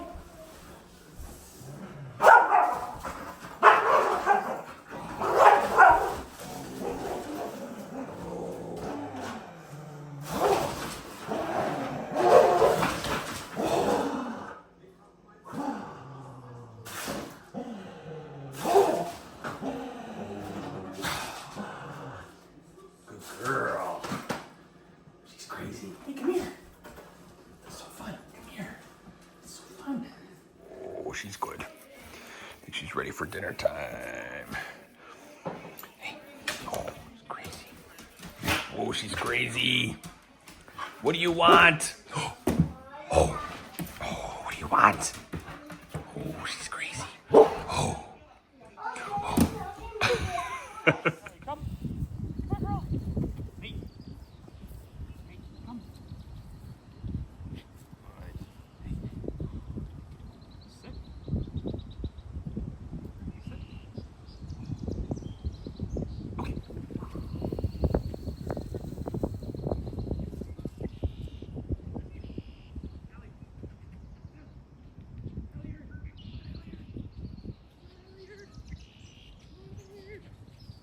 Ooh, she's crazy. She's crazy. She's crazy. Come on. Hallie. Hallie, come. Hallie, come. Hey. Hallie, come. Hallie, come. Good.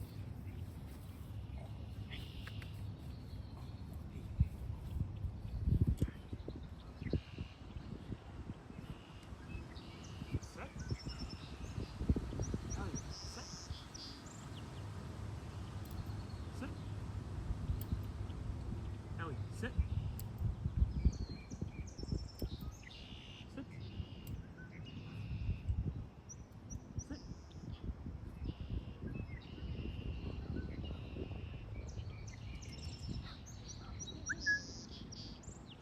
Okay.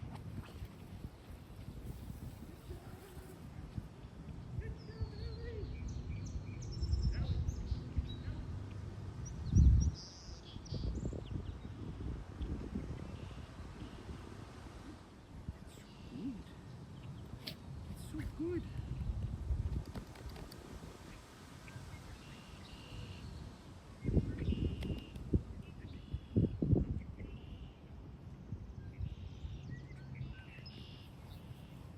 Ready? Oh, come. Good. Down. Down. Down.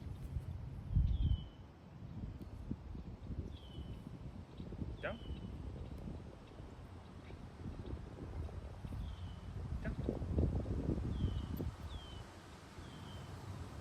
Hey. Go.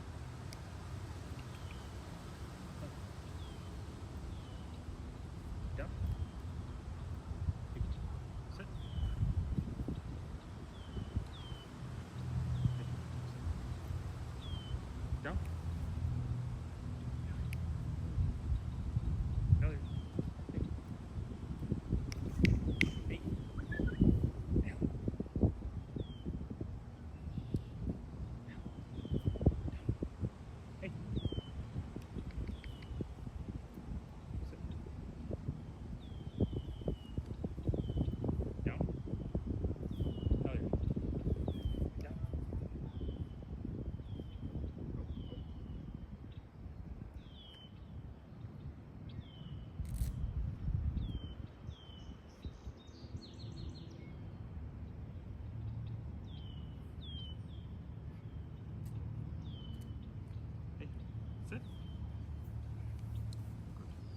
Down.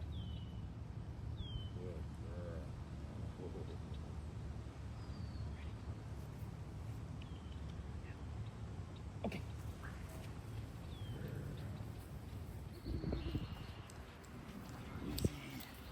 Hey.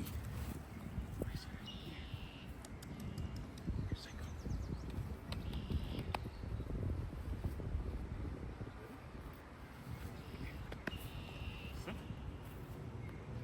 Sit.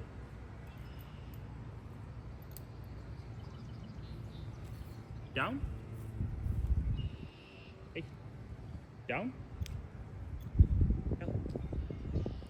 Come. Down. Down. Hey. Sit. Down. Down.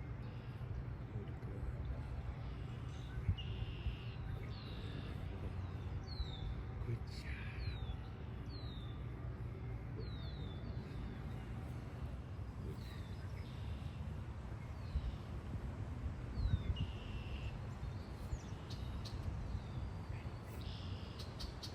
Okay.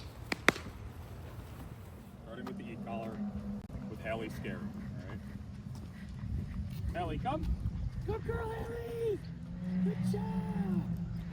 Hey, Hal, come. Okay. So when did I tap? After you called calm, or you didn't? You did. I didn't. You did. I figured you didn't, but Because now she's finally acting as if she knows her name, yeah.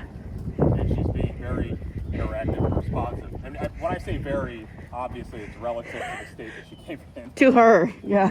Which is to say that she's being interactive at all. Yeah. But here, I'll let her sniff, and I'll try. It'll give me an opportunity to use the e-collar. Right. Because if she responded, there's no need to Right. like reinforce that. Like, But she'll get caught on a scent out here. yeah, somewhere, yeah. And then I'll call again. We'll let this car pass. Which, by the way, she will just walk out in front of cars. And just holds up, they let Oh, they turned. Okay. All right, here we go. Now here, come. Come, come. Hey. Okay. Her anticipation to release by jumping is so funny. And I could be these reps. I don't want to over incentivize because I want her to mess up. See what is that? Oh, there's some food that she's eating now. You put the glove out or just let her eat it. Oh, let's see. Oh, the bag. Might be something. Oh, there's not. No. No. You don't care? No. Not on a high enough value. Or I'm that powerful. I've already fixed the issue. Not really, but she's sniffing now, so here we go. Elliot, come. Girl. Elliot, come. Good girl.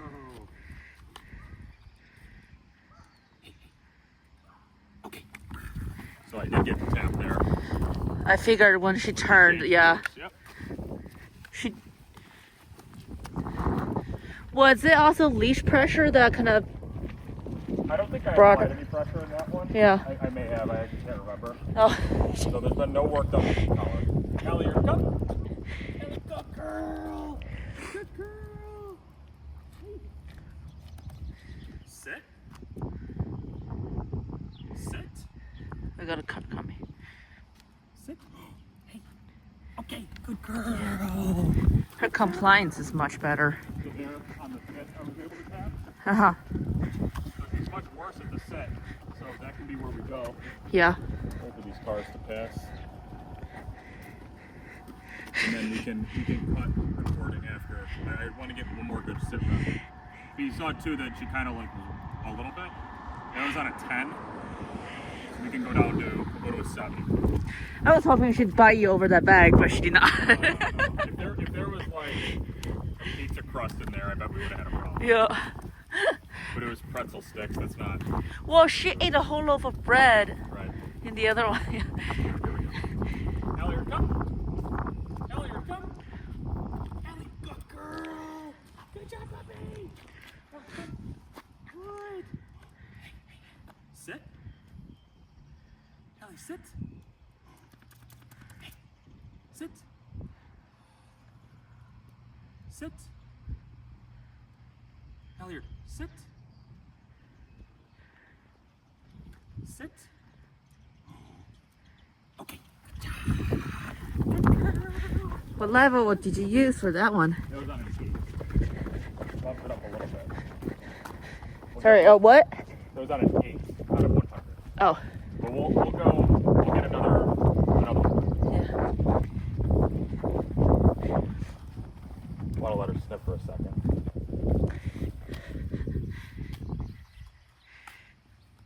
The reason why we're doing this out on the neighborhood walk instead of out on a long line is actually like her favorite thing is coming out here. There's a lot of smells. I actually get I can feel her frustration being out on the long line in the field. Yeah. Where she just wants to be off leash Yeah. in a way that is not fun. Like it's frustrating. She's Yeah. very clearly frustrated. And The long line's full pretty. disclosure, I can't keep up with her. So she Yeah. will run to the end of it and get hit. So I'm going to get the recall stronger here. Go back to the long line and then the leash will come off. Yeah. That'll be how we go. And I like it's a change of pace for me to be able to come out to a neighborhood like this instead of just like being out in the fields or out in the woods all the time. All right. Hallie, come. Hallie, come. Good girl. Come on out. Good. Hallie, sit. Hallie, sit. Sit. Messed you up. Sit. Okay. I'm gonna give food for that one because the attitude was really good. So no e-collar. Well, there was one tap for the recall, none for the sit because I messed her up, which is fine. Cause she was gonna sit and then But yeah. I gave her the, Yeah, So yeah. I'll go again right here. Hallie, come. Good girl. Sit. Sit. Sit. Hallie, sit. Okay.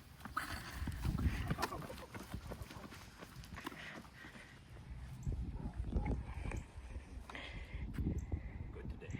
In a good mood today. Because the camera's on, that's right. Yeah. This is a trick. Well, we're just editing. You've been filming this for like 20 times.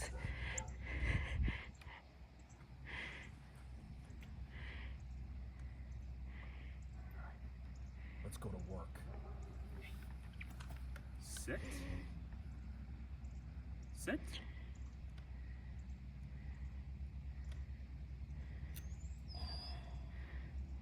Okay. So smart. The compliance is much better. Yeah, right? It's a huge difference. Really nice. Getting some. The link. Got the link. Like she's, Signs of life. yeah. All right. So, we may get some interesting activity here. So, Halliard's eyes have been kind of gunky the last couple days. Good news is, it's not impacting her attitude. There's not any like irritation in her eyes. Like I don't think it's an actual medical thing. If she's still gunked up in a few days, I can get it checked out. But what's interesting about it is it gives us an opportunity or an excuse to do some sort of like touching. I'm going to try to administer some eye drops, all right? And I imagine this could be unique and interesting. You see me giving her food right now. This is not as a transaction or a distraction. It's to set the mood. Be like, yeah, we're cool. Like, we're having a good time. And then when the eye drops come in, it's like, hey, we're doing it. And she's going to see it coming. Let's see. I've got my big boy gloves on for this. Maybe it'll be uneventful. That'd be cool. Hang on. Hi.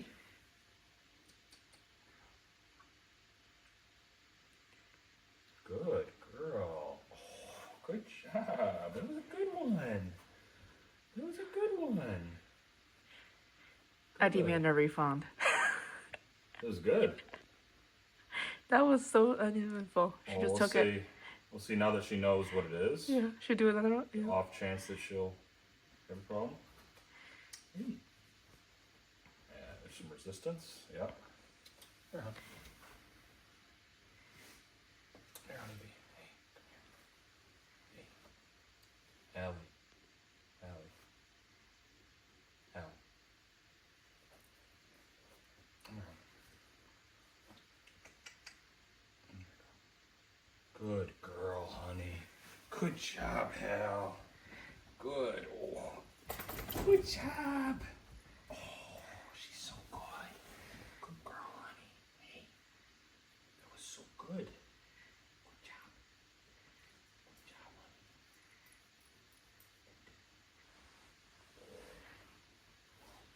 You're such a nice, what a nice dog. What a nice, normal dog. Good. Good. Very cool. But we'll try again tonight. And because she'll see the bottle and be onto it, Know it. yeah, that may cause more of a reaction. Again, I'm not saying I want that to happen, but it's something to keep in mind. Is that pink? It is pink.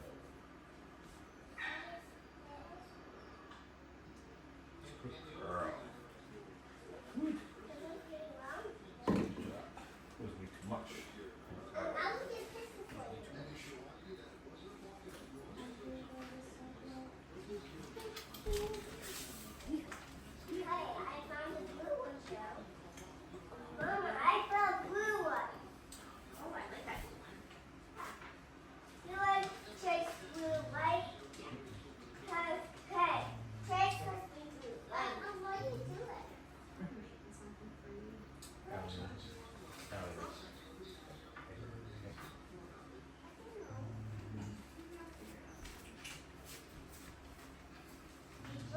Hallie.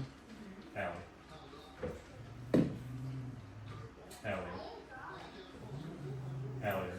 Hey. Hey. No. Hallie. No.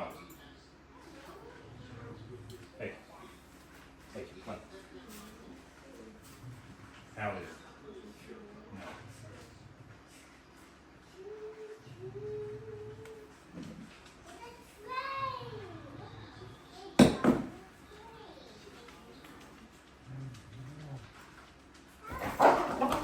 No. No.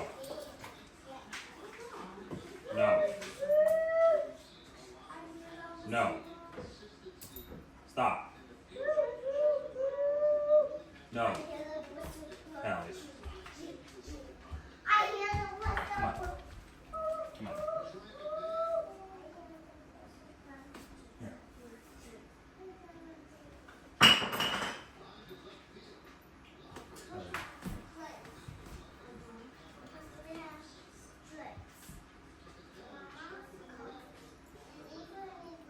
Hallie.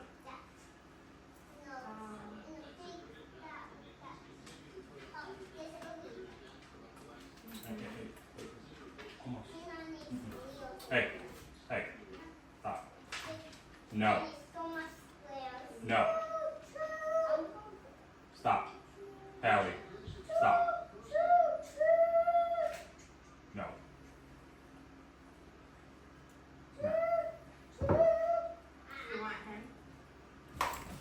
No. No.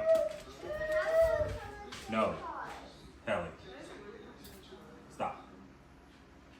No. Come here. Come on. Come on. Come here.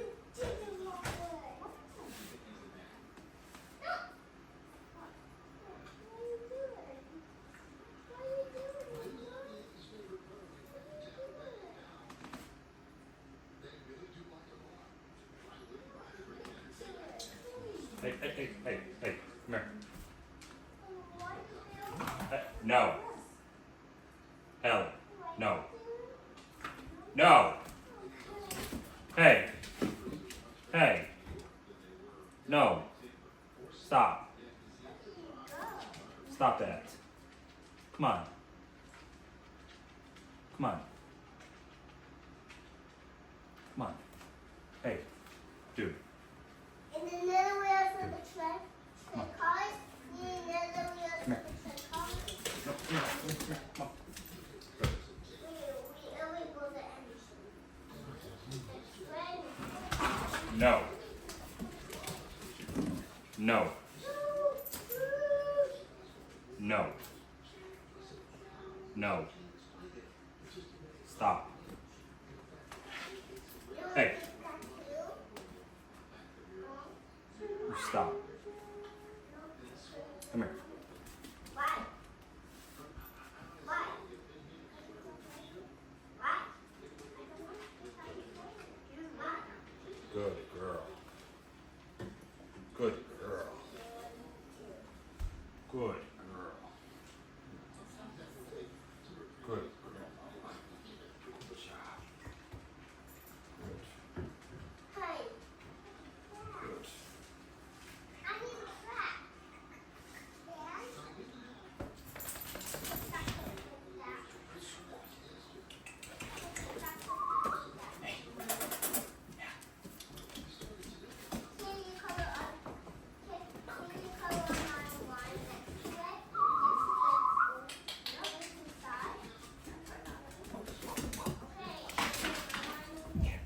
Ooh, she's got her bone. She's got her bone. Get him. Hey.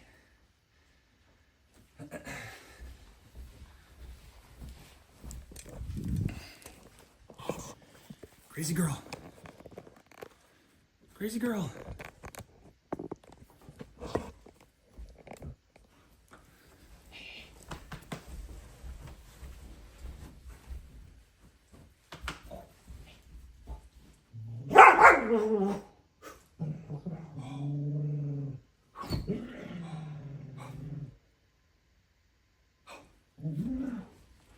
Hallie, come. Come. Wait, hey. Drop it. Drop it. Drop it. Drop it.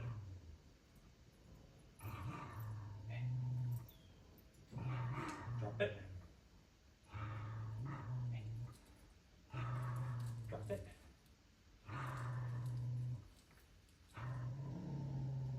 Drop it.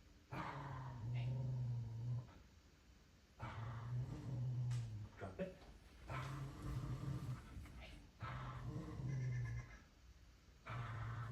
Hey. Drop it.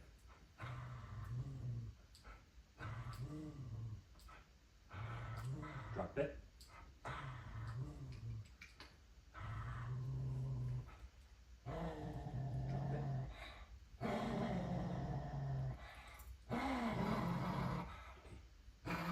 Drop it.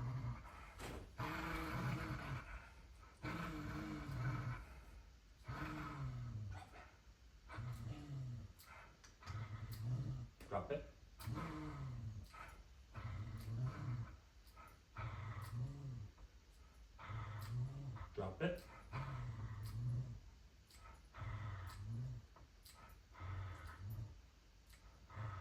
Drop it.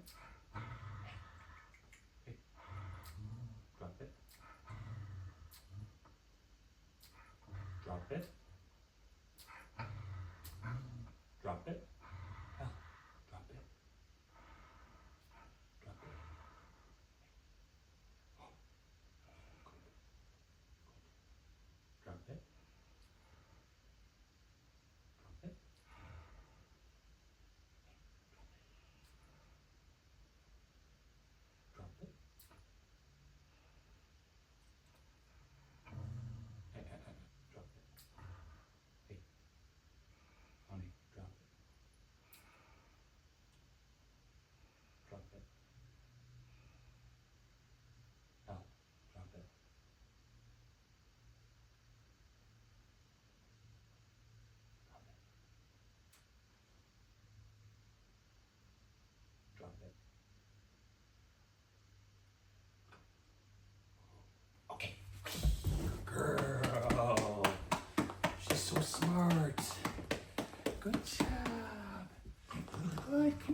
eye drops right now, but this is way too good of an opportunity. That's the first time I got her to give up possession like that. Give her a break from that. Good job, honey. Good. This would be way easier with the e-collar. Like when I intend on actually setting this up, I want to have the e-collar on because she does have like an oppositional, the leash collar pop can be tough for her right now. But like having the e-collar, having the e-collar come on, I think would be really, really easy. I don't want to pass up this opportunity because this is the most active like this that she's been. Yeah. Come. Bring him. Where'd he go? Go get him. Hey. Good. Okay, go ahead. Good girl. So even if I can get a little recall off of it, that's cool too. Because none of this has ever been done. Like any of these types of interactions or these thoughts, they've never existed in her head. Everything has been thresholds and appeasement and peace offerings and distractions and redirections. There's never been this. And I have little to no doubt, had I tried doing this before we started getting the sit and the down and the recall and things, we would be having like a drawn out fight right now. Come here. Hallie, come. Right. Sit. Okay. Ooh, good job. Good. I'll try to get another drop. I'll make sure you guys can see this.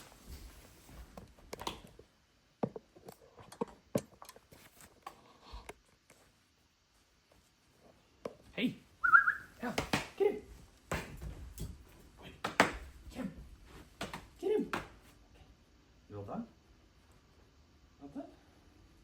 Good girl. Okay.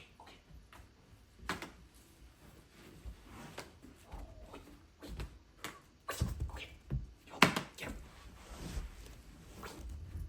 Oh. Hey.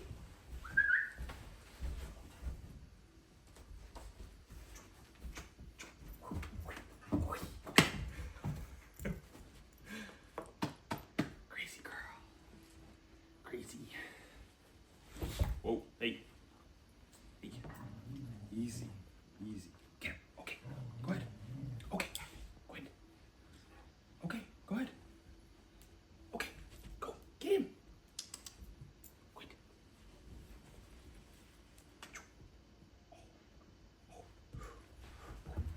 Sit.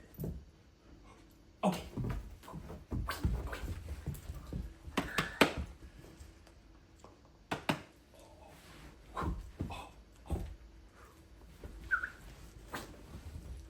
Trying to get her to come over here.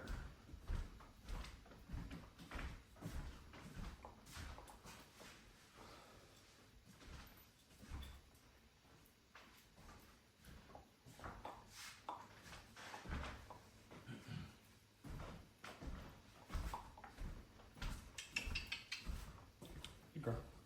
Hey, come here. Come on.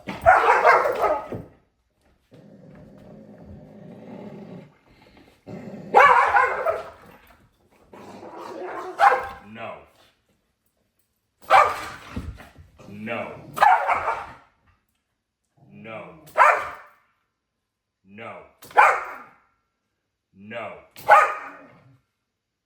Hallier, no. No. No. No. No. No. No. No. Hallier, no. No. No. No. Stop. No. No. No. No. No. No. No. No. No. No. No. No. No. No. Hallier. No. No. No. No. No. No. Stop. No. Stop it. No. That's enough. Hallie.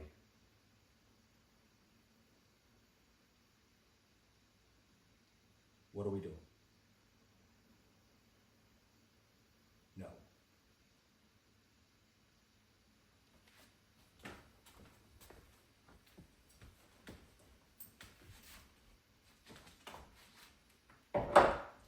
Hey.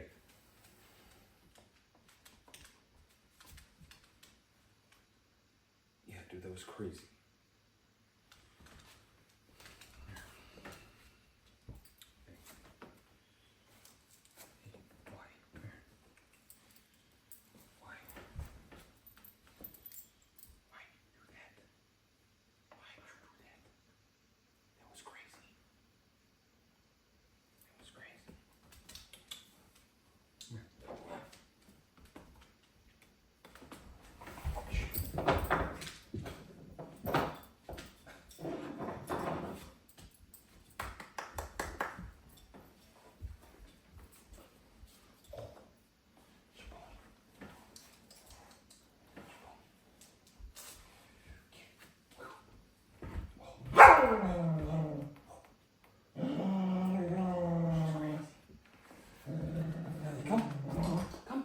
Good.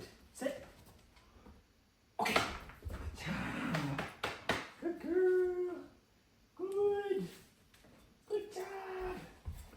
Good job. Get. Get. Come. Good. Sit. Hey, hey, come. Good. Hey. Sit.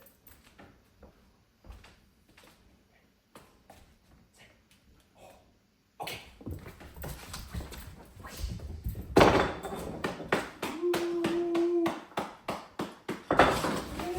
Ooh, she's crazy.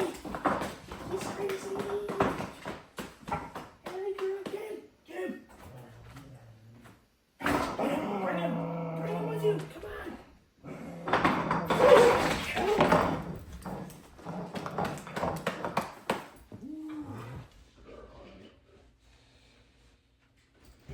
Hey.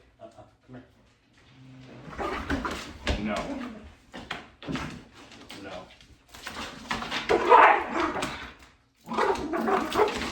No.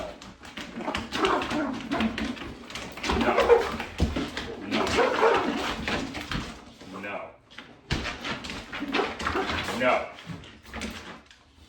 No. No. No.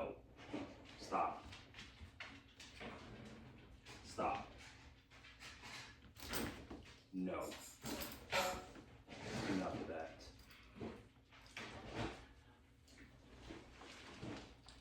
Come here. Up. Come.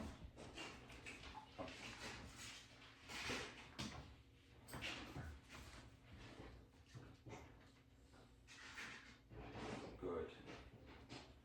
Good. Good.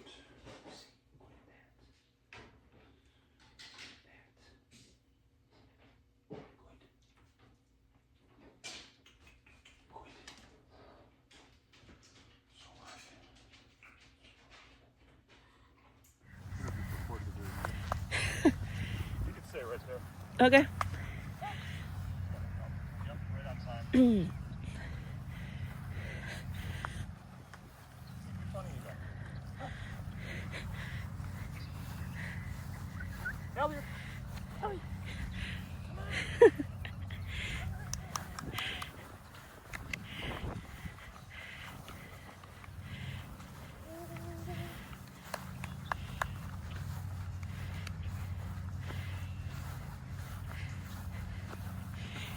That is so cute.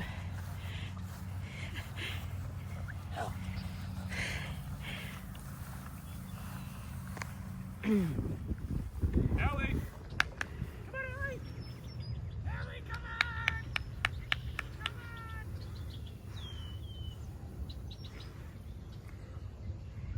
That was a good one. That was very good. She came back. She knows her name. Oh.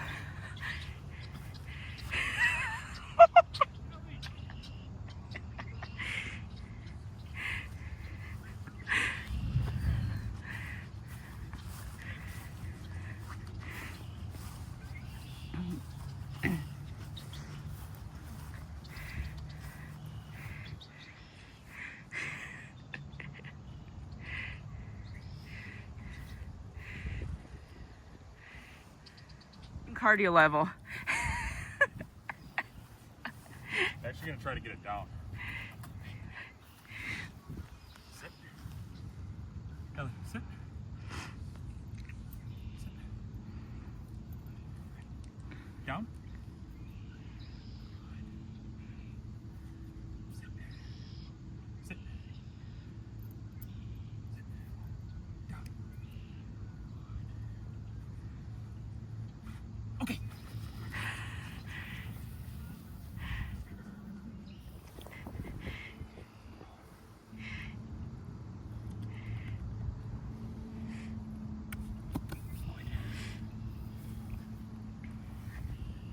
I think she's trying very hard. She is.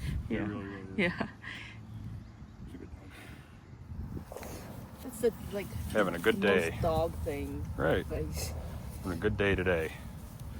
Oh. She's good. Oh. Good job. Good job. So good.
What's that? Let's see the people are still here at the playground. Yeah. They are. I see people. Thank you. Thank you.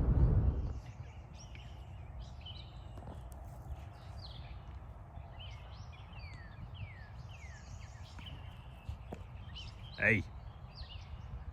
Hey, what are we doing? Yeah, I'm talking to you.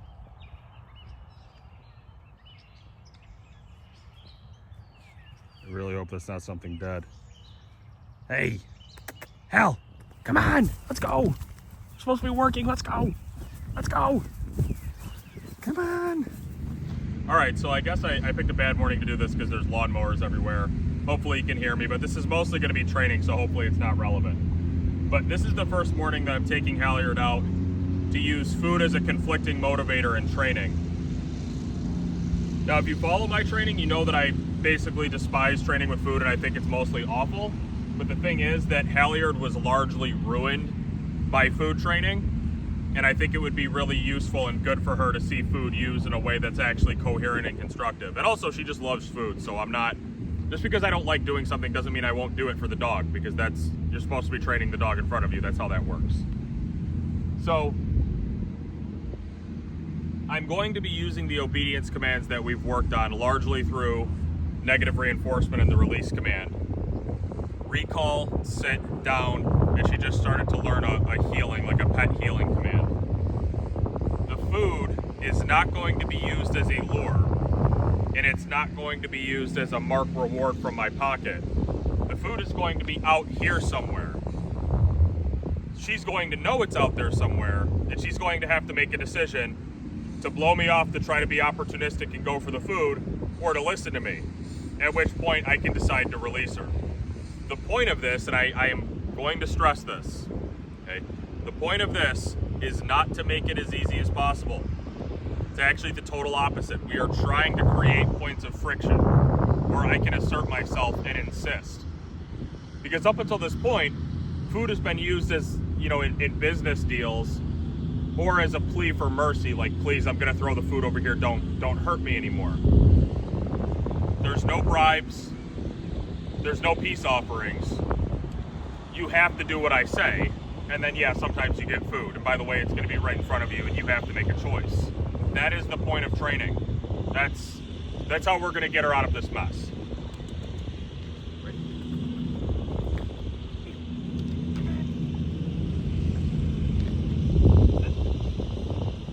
So we have not done any of this yet. So there's going to be a lot of mistakes, but that's the point. Hey.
It's important to remember too that there's some really bad emotions and thoughts around food with her, because up until this point, because of the training that was done, anytime that there was food in her presence, it was just all bets are off, I do whatever the fuck I want.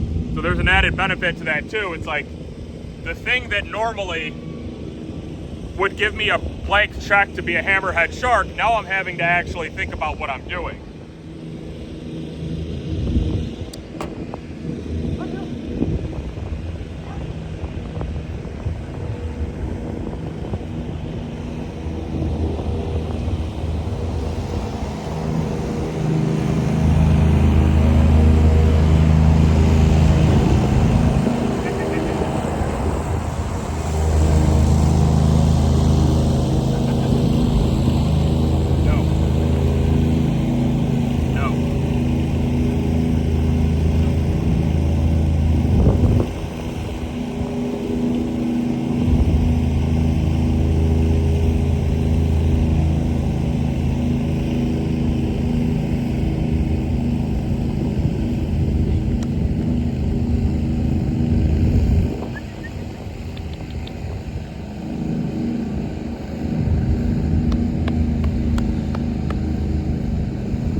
we're gonna do a really tough one now. This will be the hardest thing we do probably. Watch her just kill this, but we'll see. Everything she was taught before coming to me, was on lures and business deals and the promise of something very high value, including the down, which we've been working with negative reinforcement and it's been having some good success. So now I'm going to try to reinforce the down while the food is over there. Like that's gonna be like right in front of her, she has to down. This should be a huge challenge. Here we go.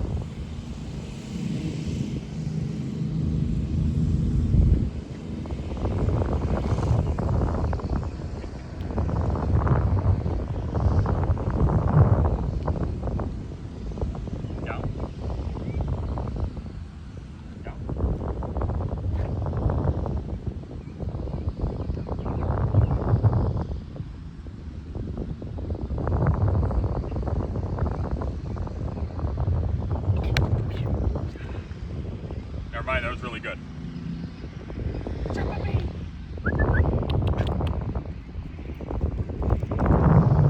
Really, really good, which means we need to up the ante and raise criteria.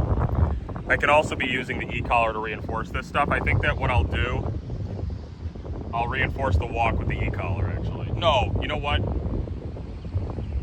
Something else I want to do. I'm gonna try to get evil with this. No.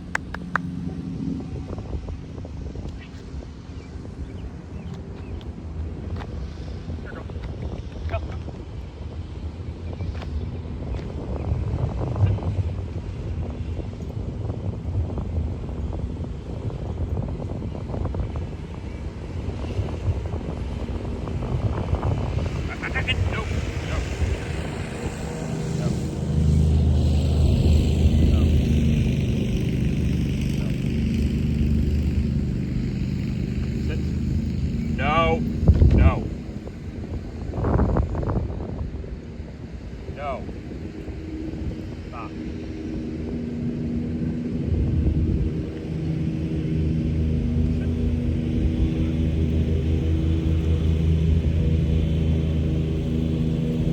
Hallie, come. Good girl. Come on.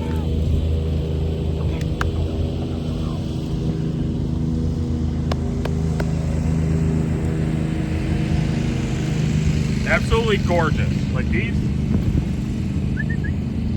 are the types of interactions that will actually make the difference. So good. This is exactly what I was hoping for. There's just enough conflict for us to be able to resolve something, but it's not so bad that it's just unfair and we're gonna get into a war. And I'm not going to keep her on this for too long because I want to go run around, which is how I actually like to train. But I want to do a little bit more of her healing.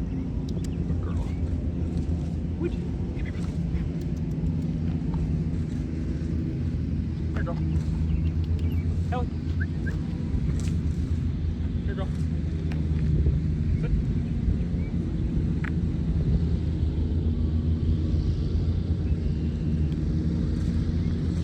Okay.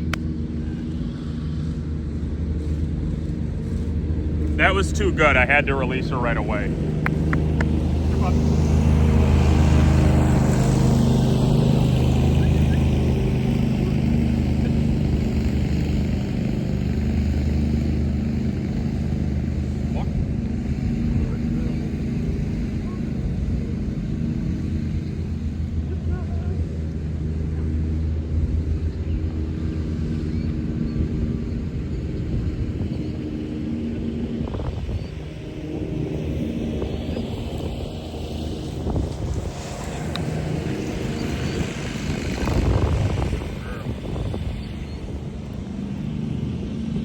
That's a really good way to end it.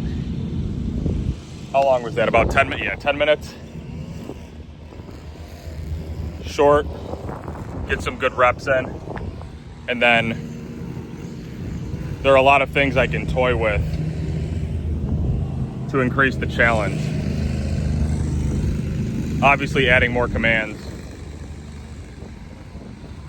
and manipulating the distance, duration, and distraction.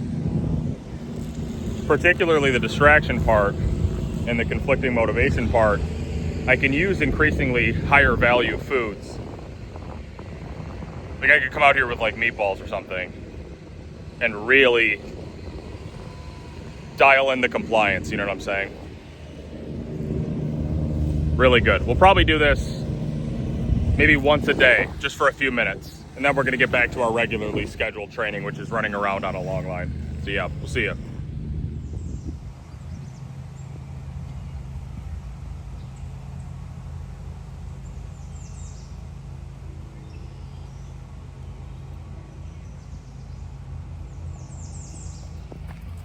Hey, Al. Al, let's go. Come on. Come on.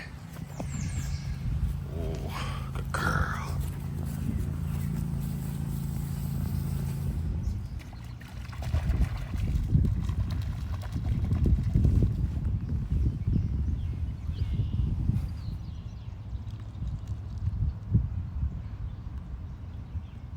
Halliard, come! Halliard, good girl! Good job! Ooh, she's good. Hey. We'll let that one go. She's being funny. Hey, you're crazy. All right, let's go again. Hallie, come. Good girl. You're supposed to stop here, right? Hey, come here. You're supposed to stop here with me. Good. She's so good at that. Okay, go. Back to frolicking. She's crazy. Woo!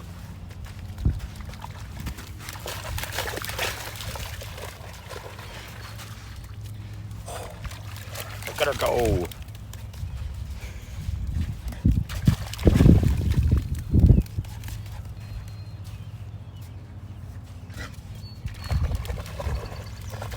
Come on, Elle. Come on. Woo. Good job, baby. Good girl. Ready? Hey, help. Let's go. She's ready. Come on. Come on. Ellie, come. Come on. Sit. Okay. My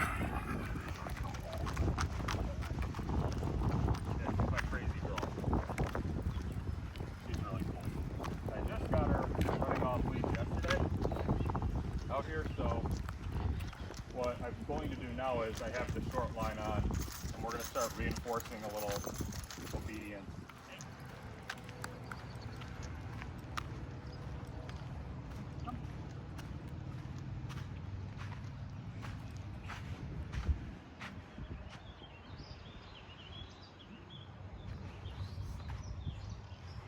Hallie, sit.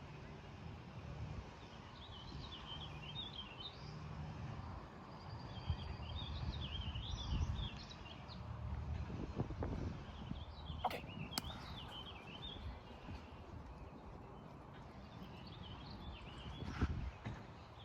He's crazy.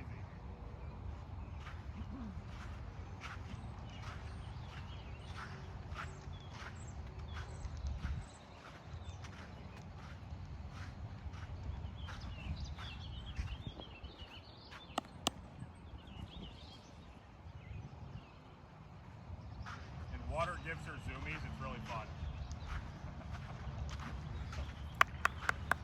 Go. She's crazy. Hallie, come. Hallie, come. Okay.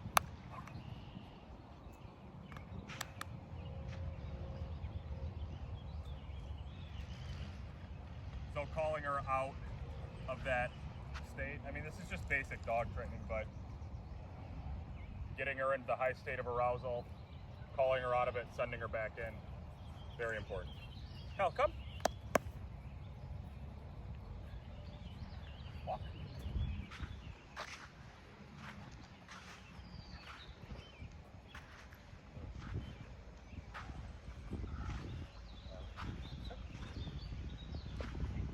Okay.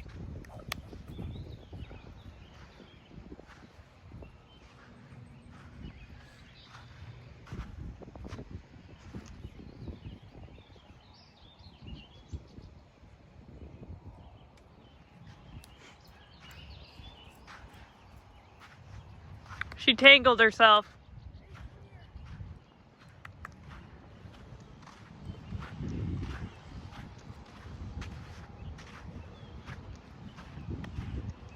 It's actually really nice because she's been weird about having her feet manipulated.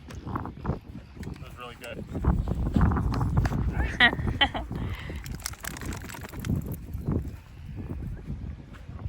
Hey, Hal.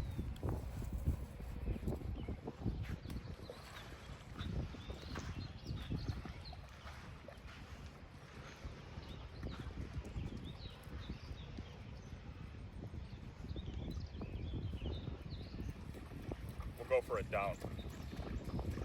Hallie, come. There you go.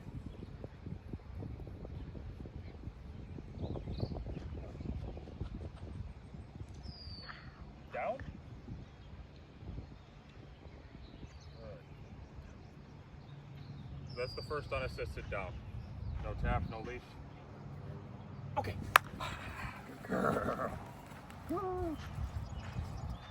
Good girl. That's really cool.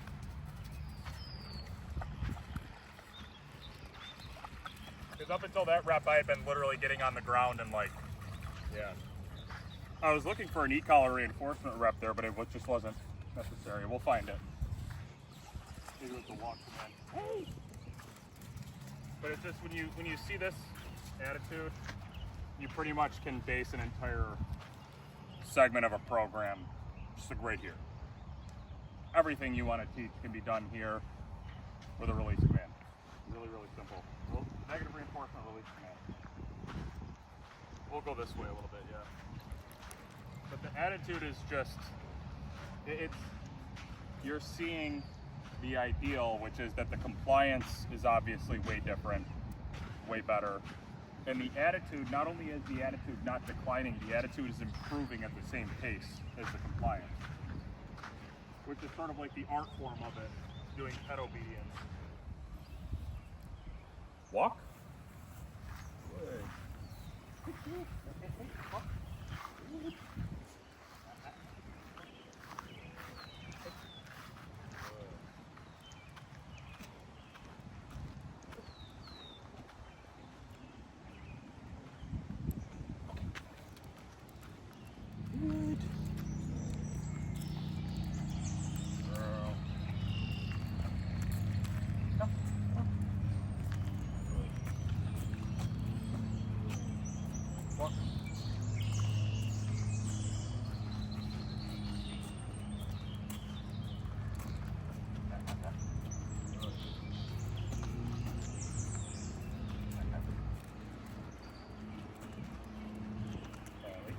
Good. Okay.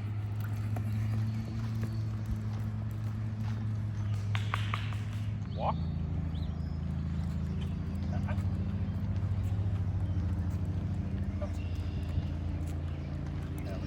Sit. Down. Hallie, down. Down. Down. Hell, down. Down.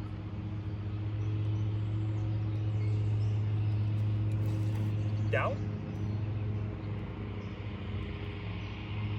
Down.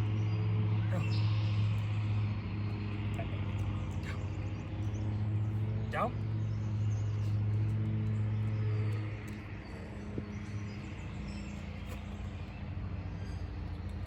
Okay. Crazy. Crazy girl.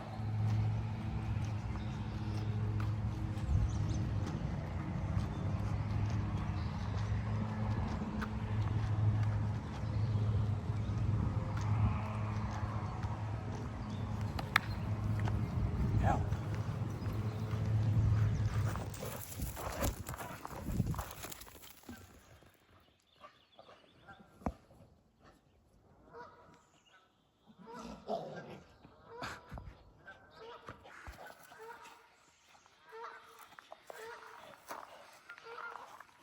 Yeah.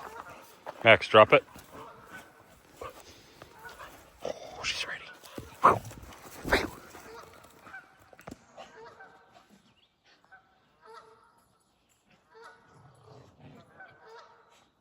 Come on, Hal.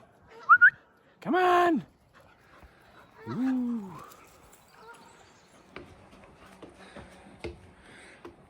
Hallie, she's crazy. She's crazy.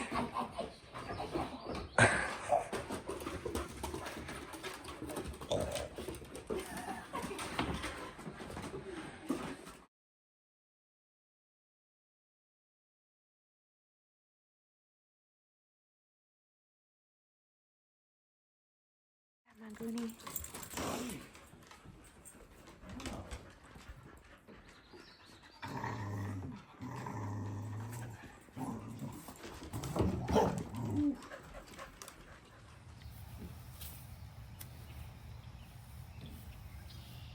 Great. Look at those paws. Oh, what are you doing? Hey, come on. Come on, Hal. Let's go. Come on. Let's go, Psycho. Got to make sure she hit every spot. This is a good recall opportunity, actually. Hallie, come. Come on, Hallie. Good girl. Oh, she's good. You ready? Sit. Ready? Okay, go. Good girl. Bouncy, bouncy. Hallie, come. Good girl. Come on. Good girl. Hey, sit. Oh, she's good at that. So smart. Okay. Go, go, go, go. Ooh.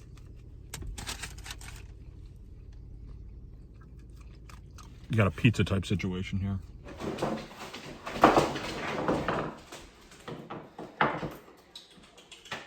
Good. You got it. Good girl.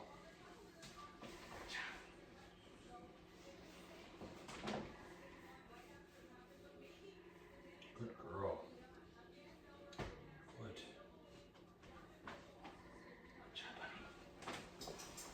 Hey. Girl.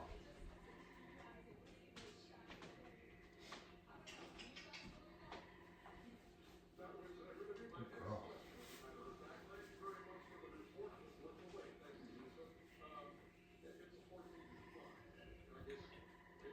Drop it. Hallie, drop it. Hey, drop it. Hallie, drop it. Hey. Hey, drop it. Hal. Hallie. Hallie, drop it. Hallie. Hey, drop it.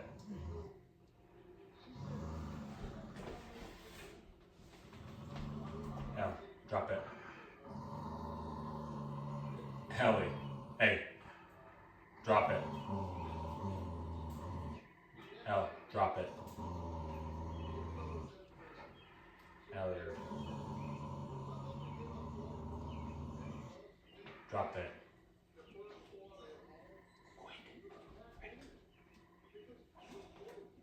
Okay. Good girl, she's good. Oh, good girl. Yeah, not that it matters, all right? On a 4 on a micro educator. Good. Hey, she's good at that. Good job.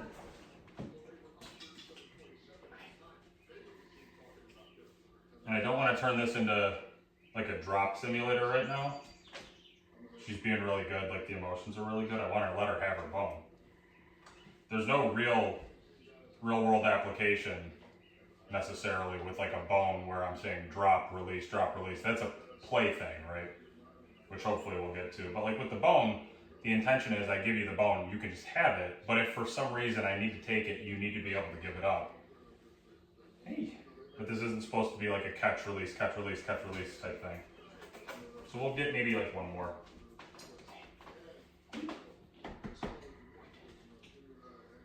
girl. Good.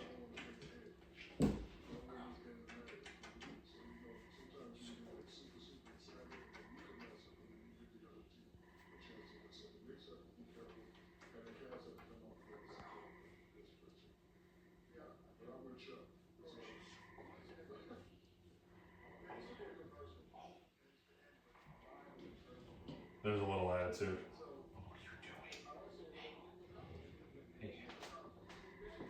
Hey, what is that? Why? What? Drop it. Drop it. Hallie. Drop it.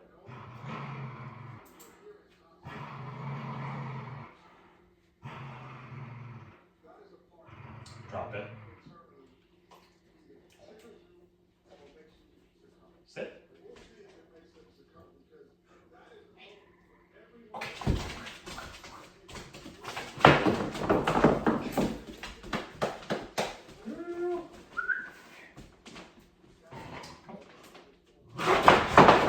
No.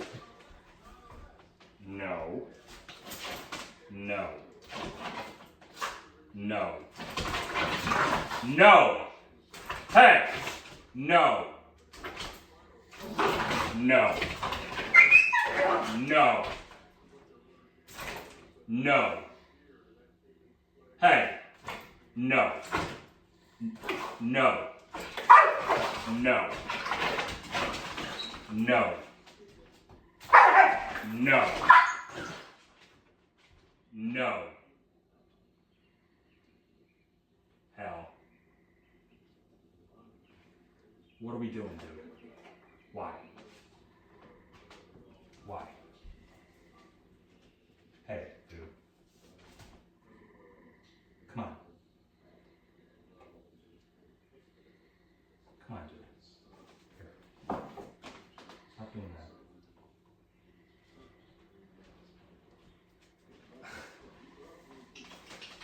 Come here. Here, Pop. Hey, come here. Okay, go ahead. Figured we'd find something. Give her space.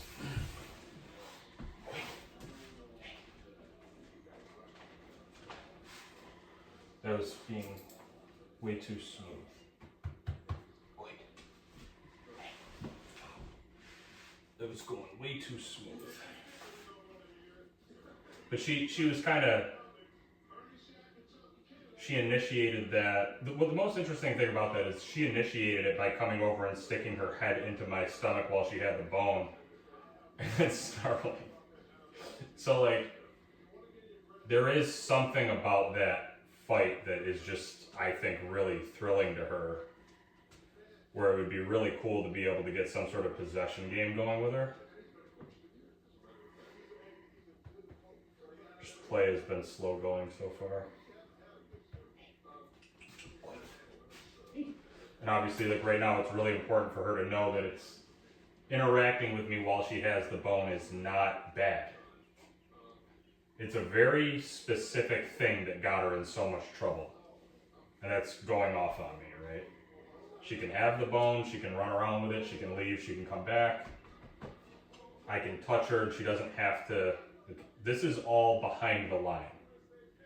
Good girl. Drop it.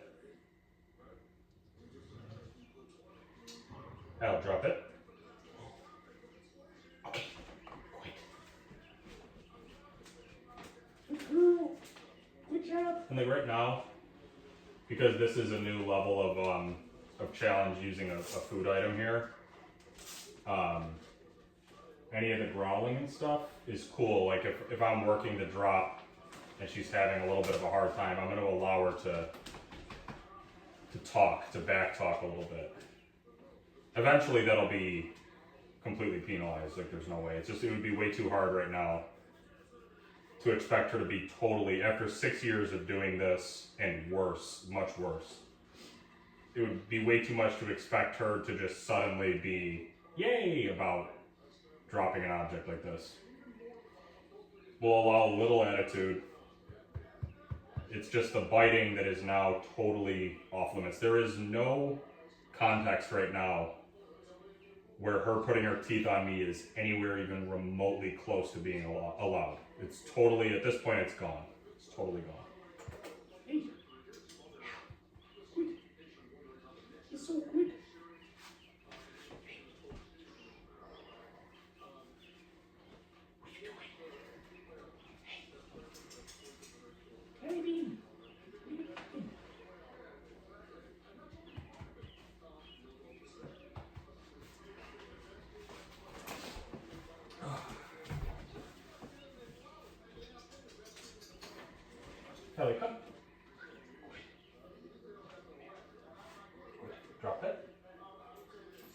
Hallie, drop it.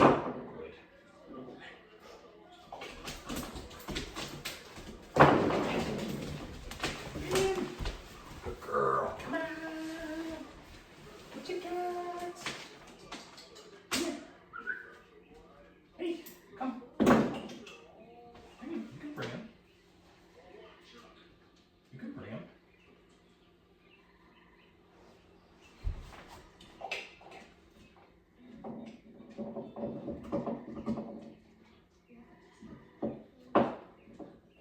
I want to get another one and throw, but this is really hard. I should let her be. I'm gonna let her chew for a few minutes and then I'll just get a drop and put it away. This, we've been waiting to cross this bridge for a while, so it's a good one. Good job, buddy. Good. Very important. Obviously, the thing that comes next is we start using higher value objects, higher value foods. I'm thinking that you get kind of, I mean, you can get as diabolical as you want, which I'm gonna go all the way with it. I could even get like a meatball sub and have a bite of it wrapped in tin foil and drop it on the ground, have her dive on it, and then try to have her drop and call her off. I think that could be a big one. Probably a week or two out from trying something that crazy. This is really good. See you guys soon. Peace.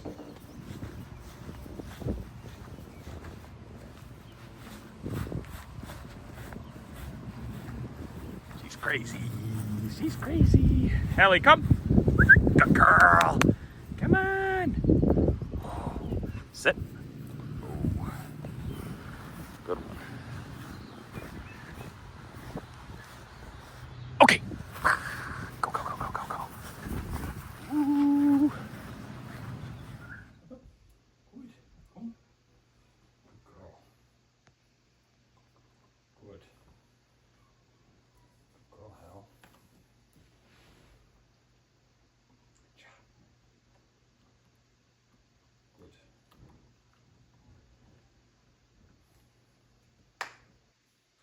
Hallie, drop it. Good girl. Okay. Good. Good. Good job. So good.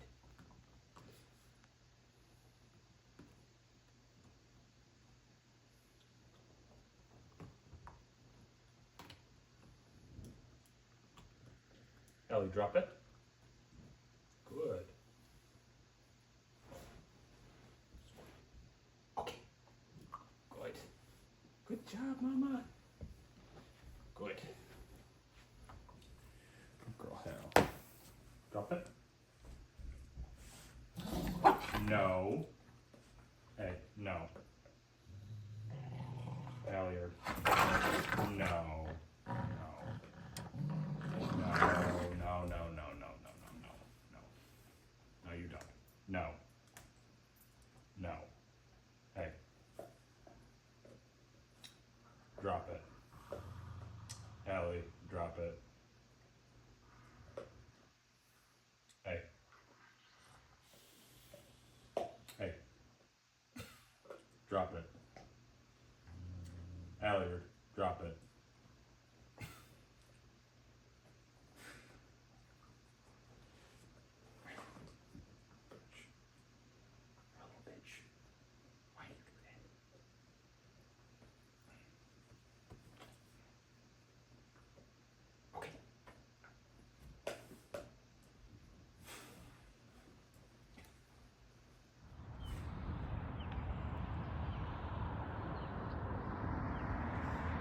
Drop it.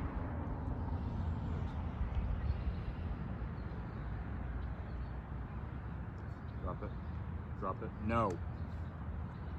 No. Hey.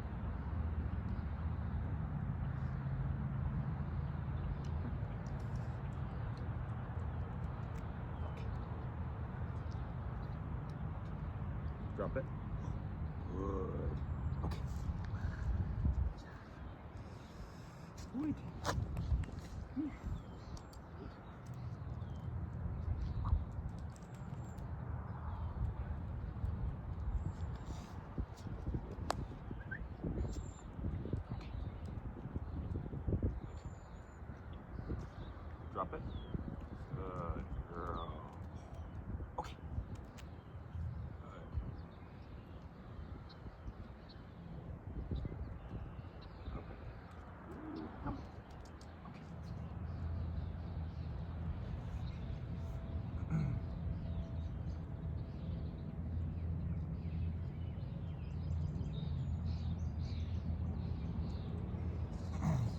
much food, probably.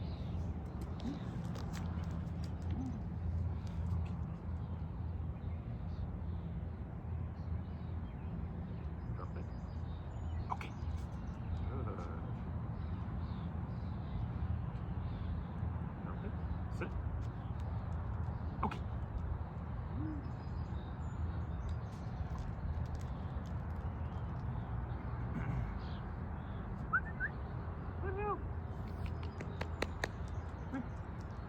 Need a drink? Hallie, down. Down. Okay. Wait. Walk.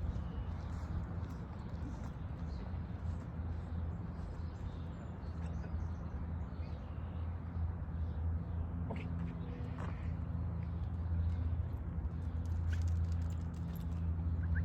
Hallie, come. Come. Walk. Sit.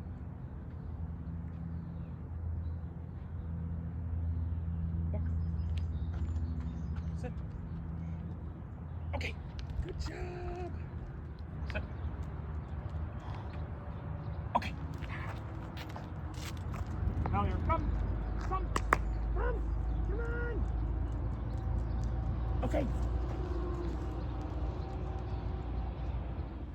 All right, so I've got some pizza, and not that she's gonna care. The pizza's actually really bad. Like, this is awful pizza. It's kind of buns, but she doesn't seem to mind. I'm going to start feeding her some pizza, which is gonna bother people.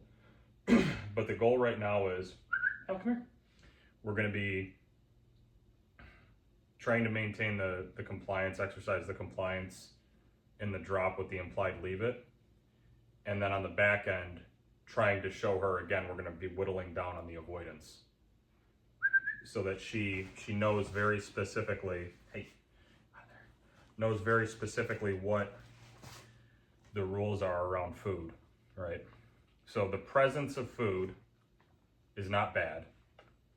Her wanting food is not bad. If she's told to drop and leave something, she's not in trouble if she does it, right?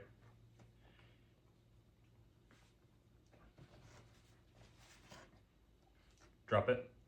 Good. Girl. That was a good one. Good. Okay. Good job. Good. I gotta make these smaller bites. I don't want her getting sick. Drop it. Good. Okay.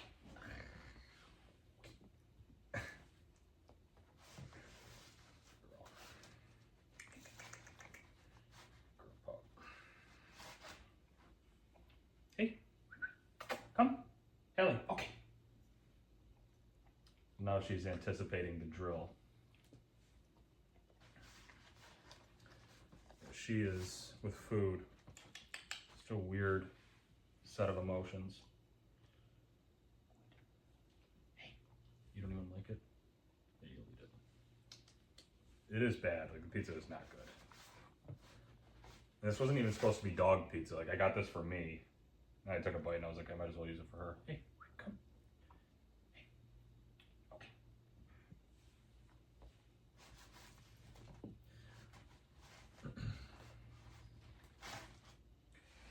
Hey, okay.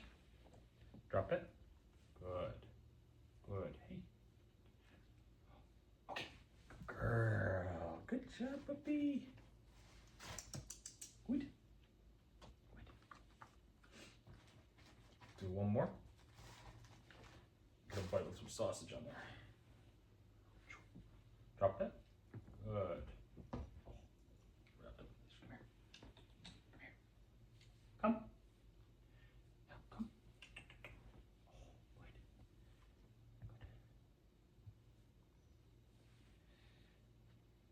Good. Okay. Do one more. Little piece of ham. Hey, come. Good. Yeah. Okay.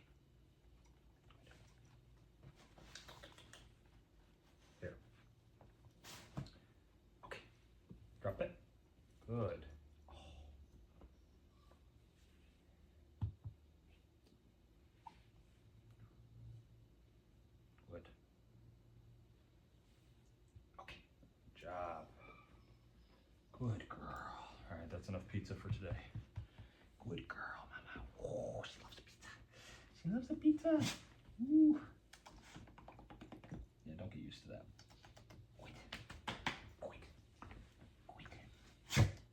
The compliance, everything is so sharp, it's so good.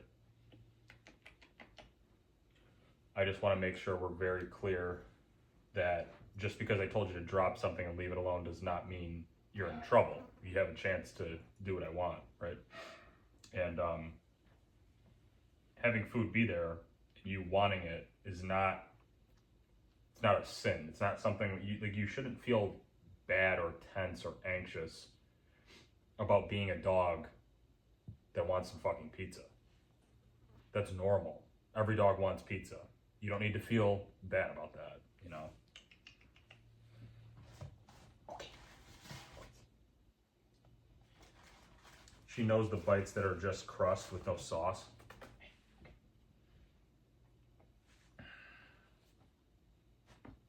Here we go. Last bite. Hallie, come. Come. Come. Oh, she's going to me. Hell. Okay. Drop it. Oh. Okay. Good girl. Good girl. So good. Come on. So good. Ooh.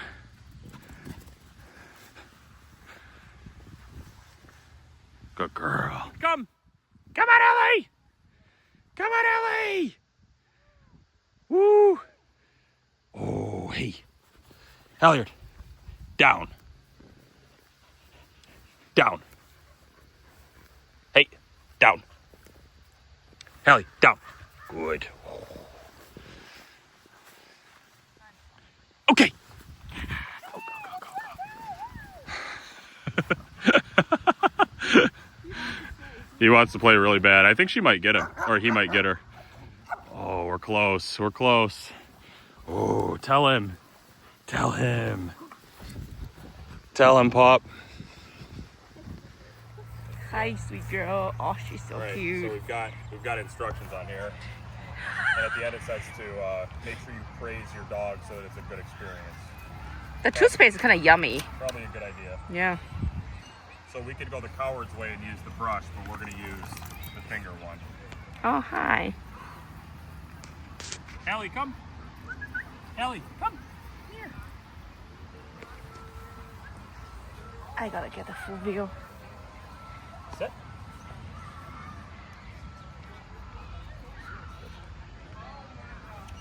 Here, try tasting this. It's peanut butter, so she already knows we're up to something. I know, she's her body language changed a little bit. She's like, ah, great.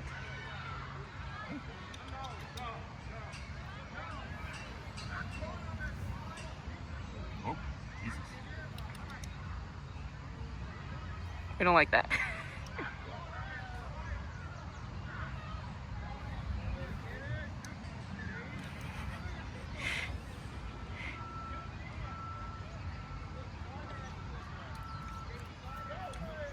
It's yucky.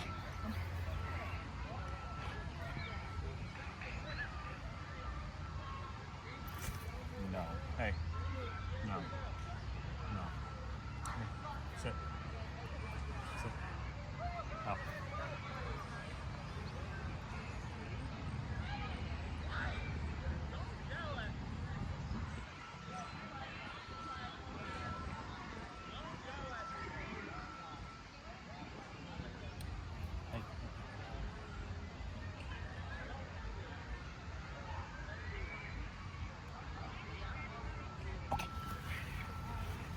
Good job! Come on, Elle. Up.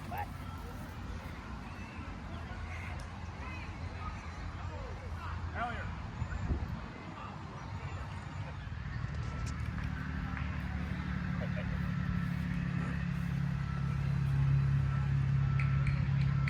Wonder if she's gonna push it back more the second time. Oh, we'll see. Mm-hmm.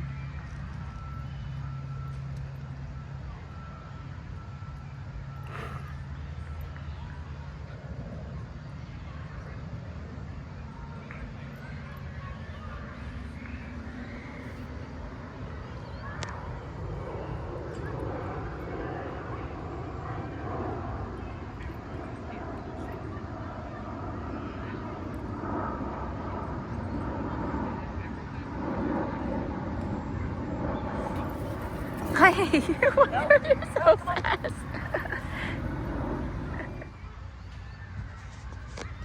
We'll do one more round.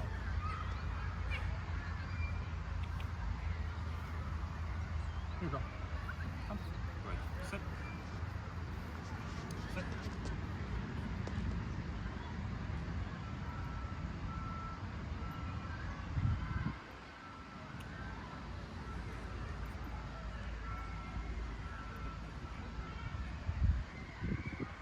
Hey. Come on. Hey, hey,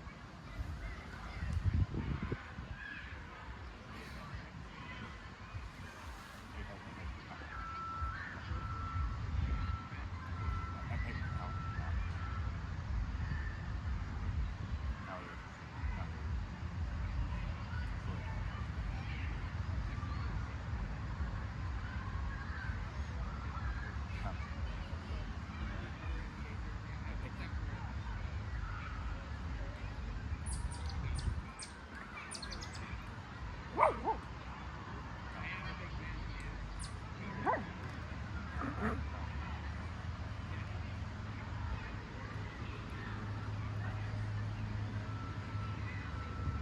Come. Hey, hey, hey. No. No.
Hey, hey.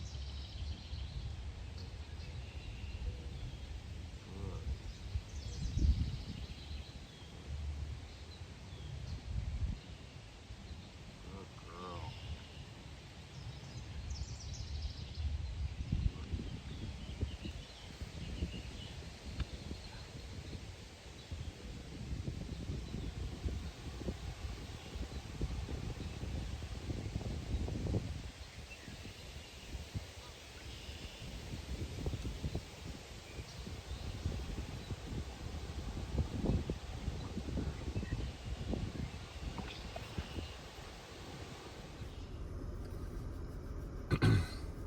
All right, so Hallie Bean is helping me eat this meat lover's bagel. She's being a good girl.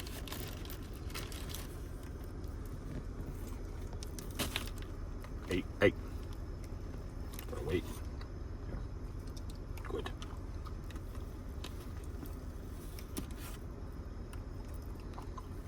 Girl.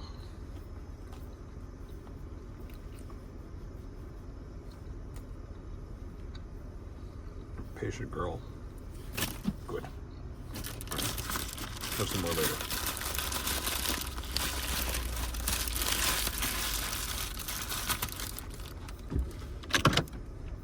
Good.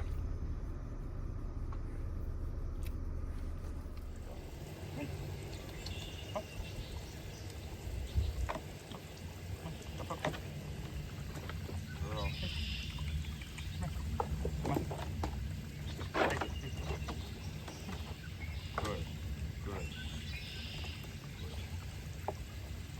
Girl. Wait.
Good girl. Hey, sit. Quit. Okay. Ah, girl. Drop it. Girl. Good job. Kind of curious what was in there. Looks like cut up hot dogs. Good girl. Good job. Okay, go ahead. Yeah, I hate when I accidentally forget my plastic bag of diced up hot dogs down by the lake. Hate when that happens. Girl. Good job. Oh, she's got zoomies. Hey, hell. Ooh.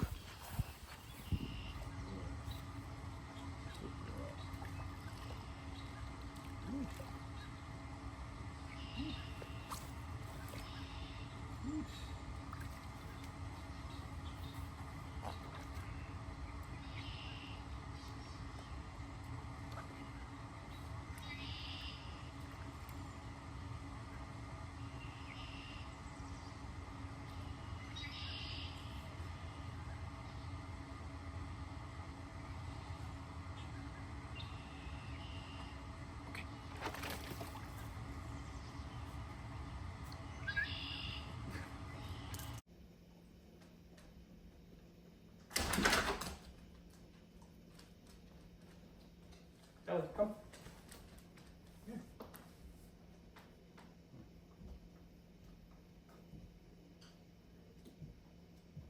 Good girl.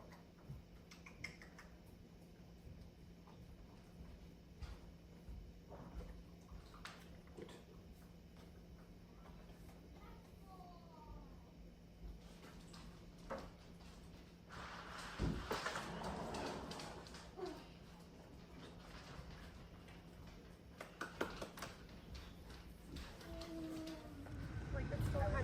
That's like so cool.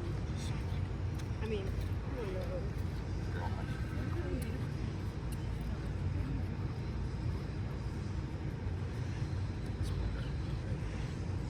And this is so important for her owner to be able to do, Oh, for sure. because that's what she needs No, with this this would be- texture and all For that. them, this would be volcanic. She would be Yeah. out of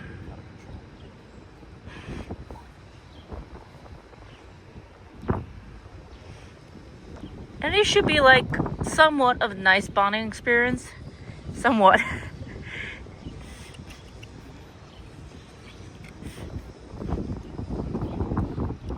Like Tyron hates getting brushed, but Lola likes it. Like it's yeah.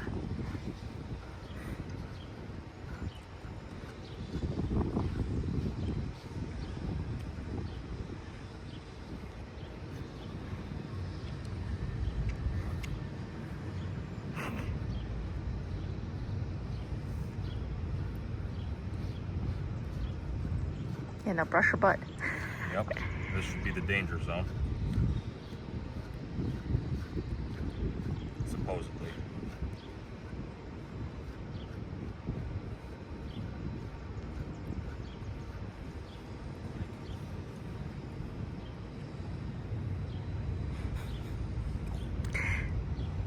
It's funny when people say, "Oh, Doodle, don't shed."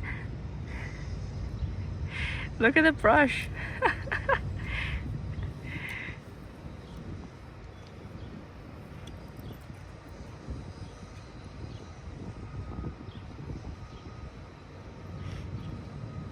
Normally I would be taking breaks, Yeah. but she's not She's not upset about it. showing stress. No. If she was, we'd do a little bit. I'd release, let her run around. She's kind of just chilling. No, I think she likes it, to be honest. Imagine if she actually likes grooming and then Right. to just.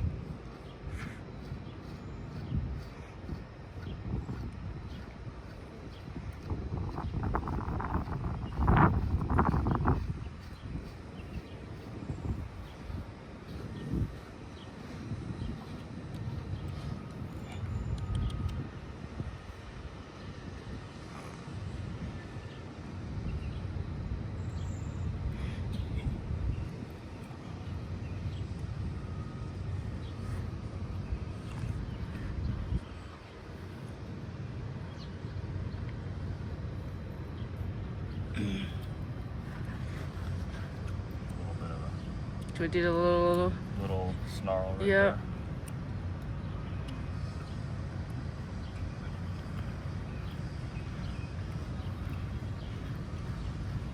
Little lip lick or curl. Good. Good. Good. A little bit of funny business. Come here. Come here.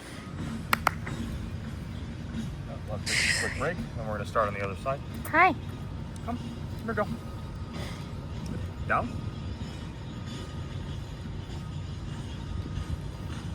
No, gotta roll you over the other way. Come here.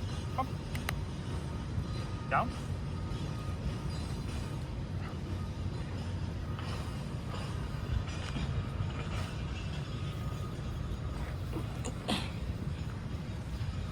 Hi.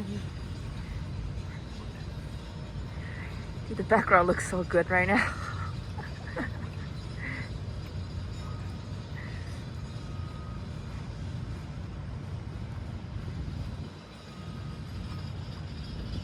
She looks pretty relaxed too.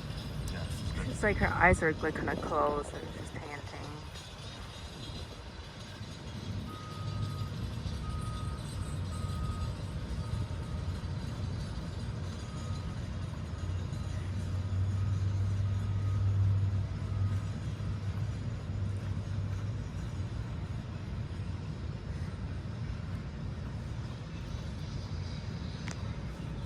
Yeah, they're not taking her to the groomer anymore. They're going to be doing this themselves. Very important. She still need a proper grooming for haircuts and stuff. Well, however much they can do, they need to. Yeah. But they could do the base, like daily brushing, the nails. Right. Yeah. Very important.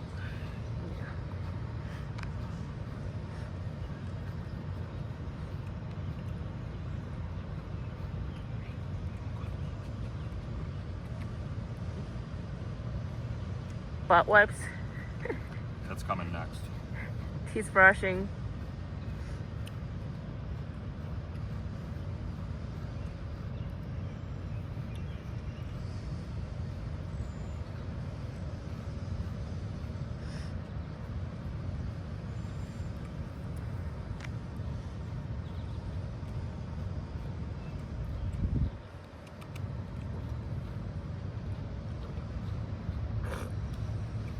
It's a project. Ooh, that's a good spot.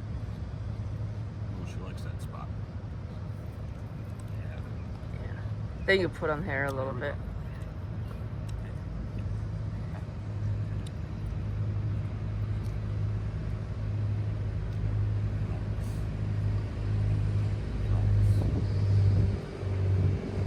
That was still more appeasement than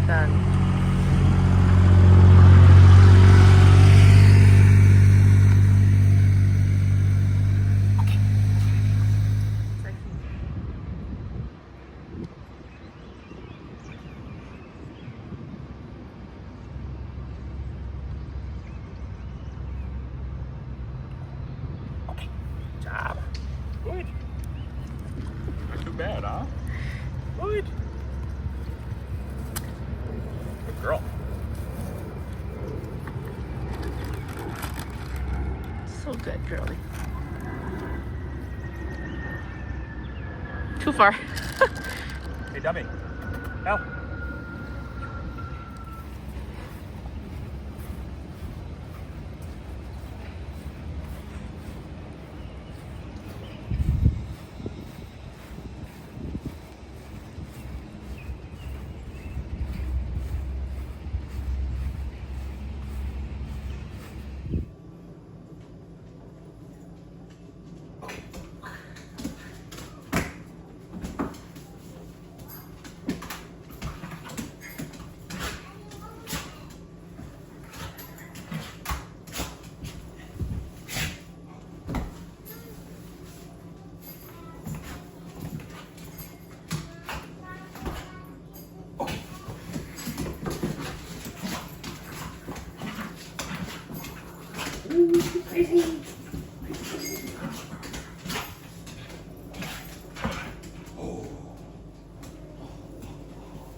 What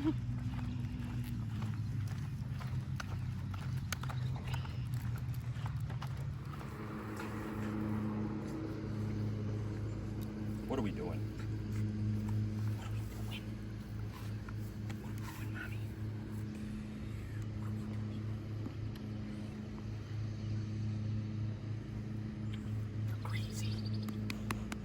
You're crazy. Okay, come on. Come on.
Hi. Rolling. Come. Walk.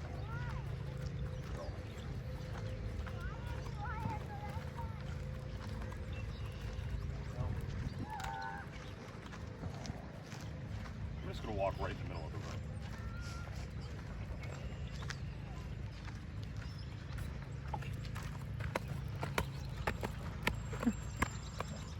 All right, so we're gonna be running like a end game apocalyptic level test right now. I've got a piece of pizza that I just warmed up in the oven, so the fragrance is very strong.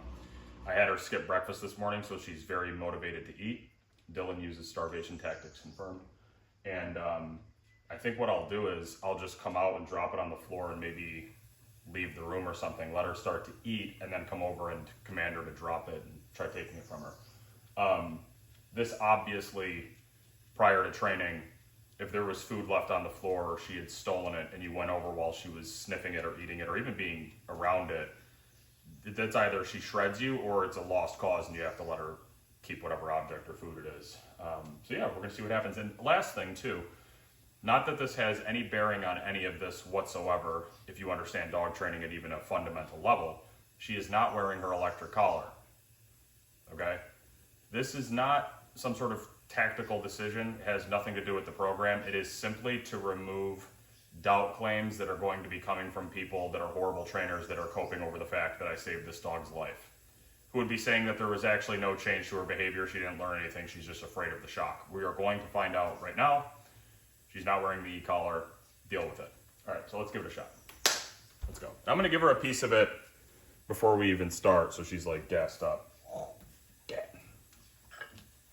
Good. Walk away, walk back in. I'll go like this. Oh, look at that. Crazy.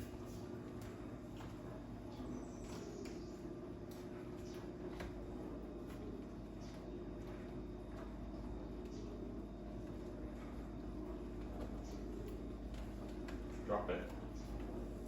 Good. Crawl. Drop it. Crawl. Okay. Drop it. Good. Easy work. Good job. Come on. Let's go.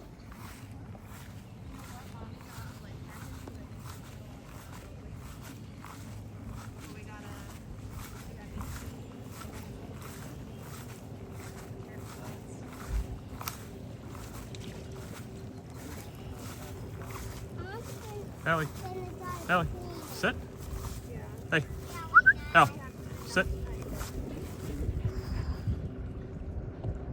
Okay. My keys are jangling. I'm so sorry. Oh, can you grab? Yeah. Yeah, I'm sorry, viewers.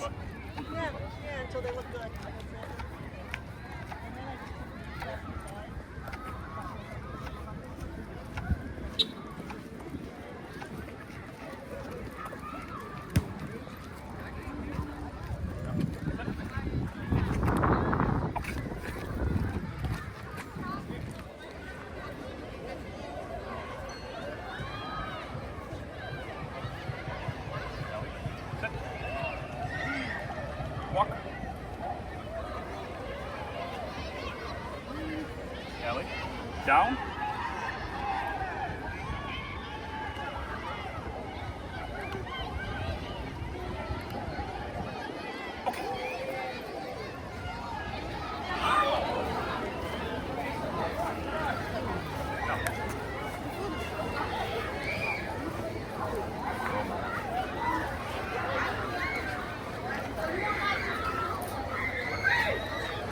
Hallie. Sit. Walk. Up.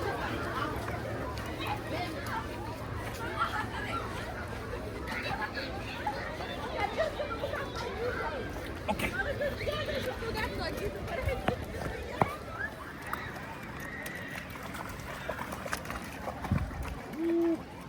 Water give her the zoomies sometimes, so maybe she'll yep.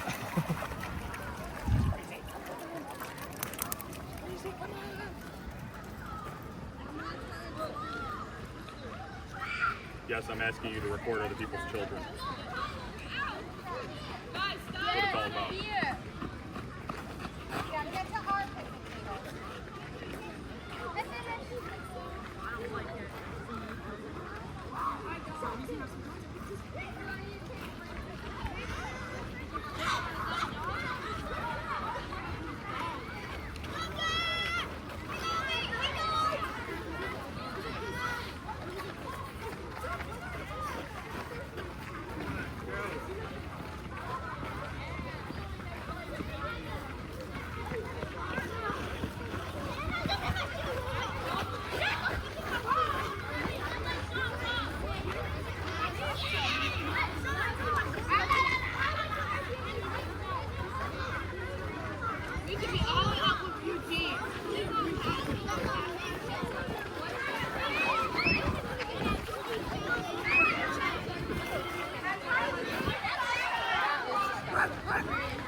Girl.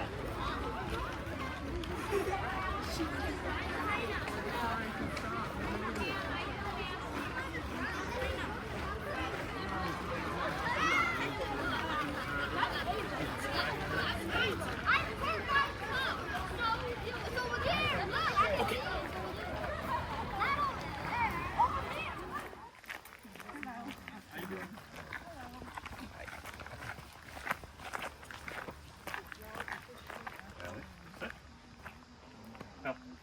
Good. Okay.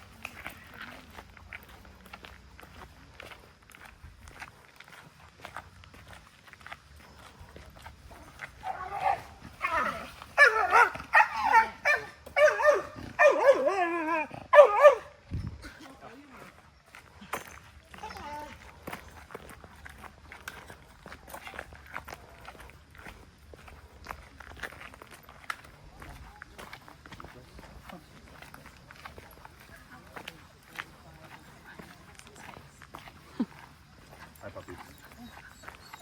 Crazy gang. They're beautiful.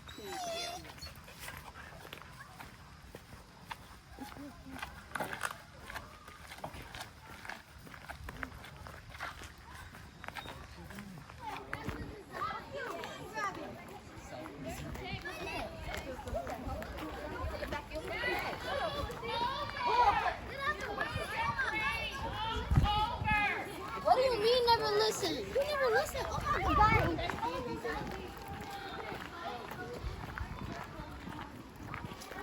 Add more water balloons up here. Pick them up.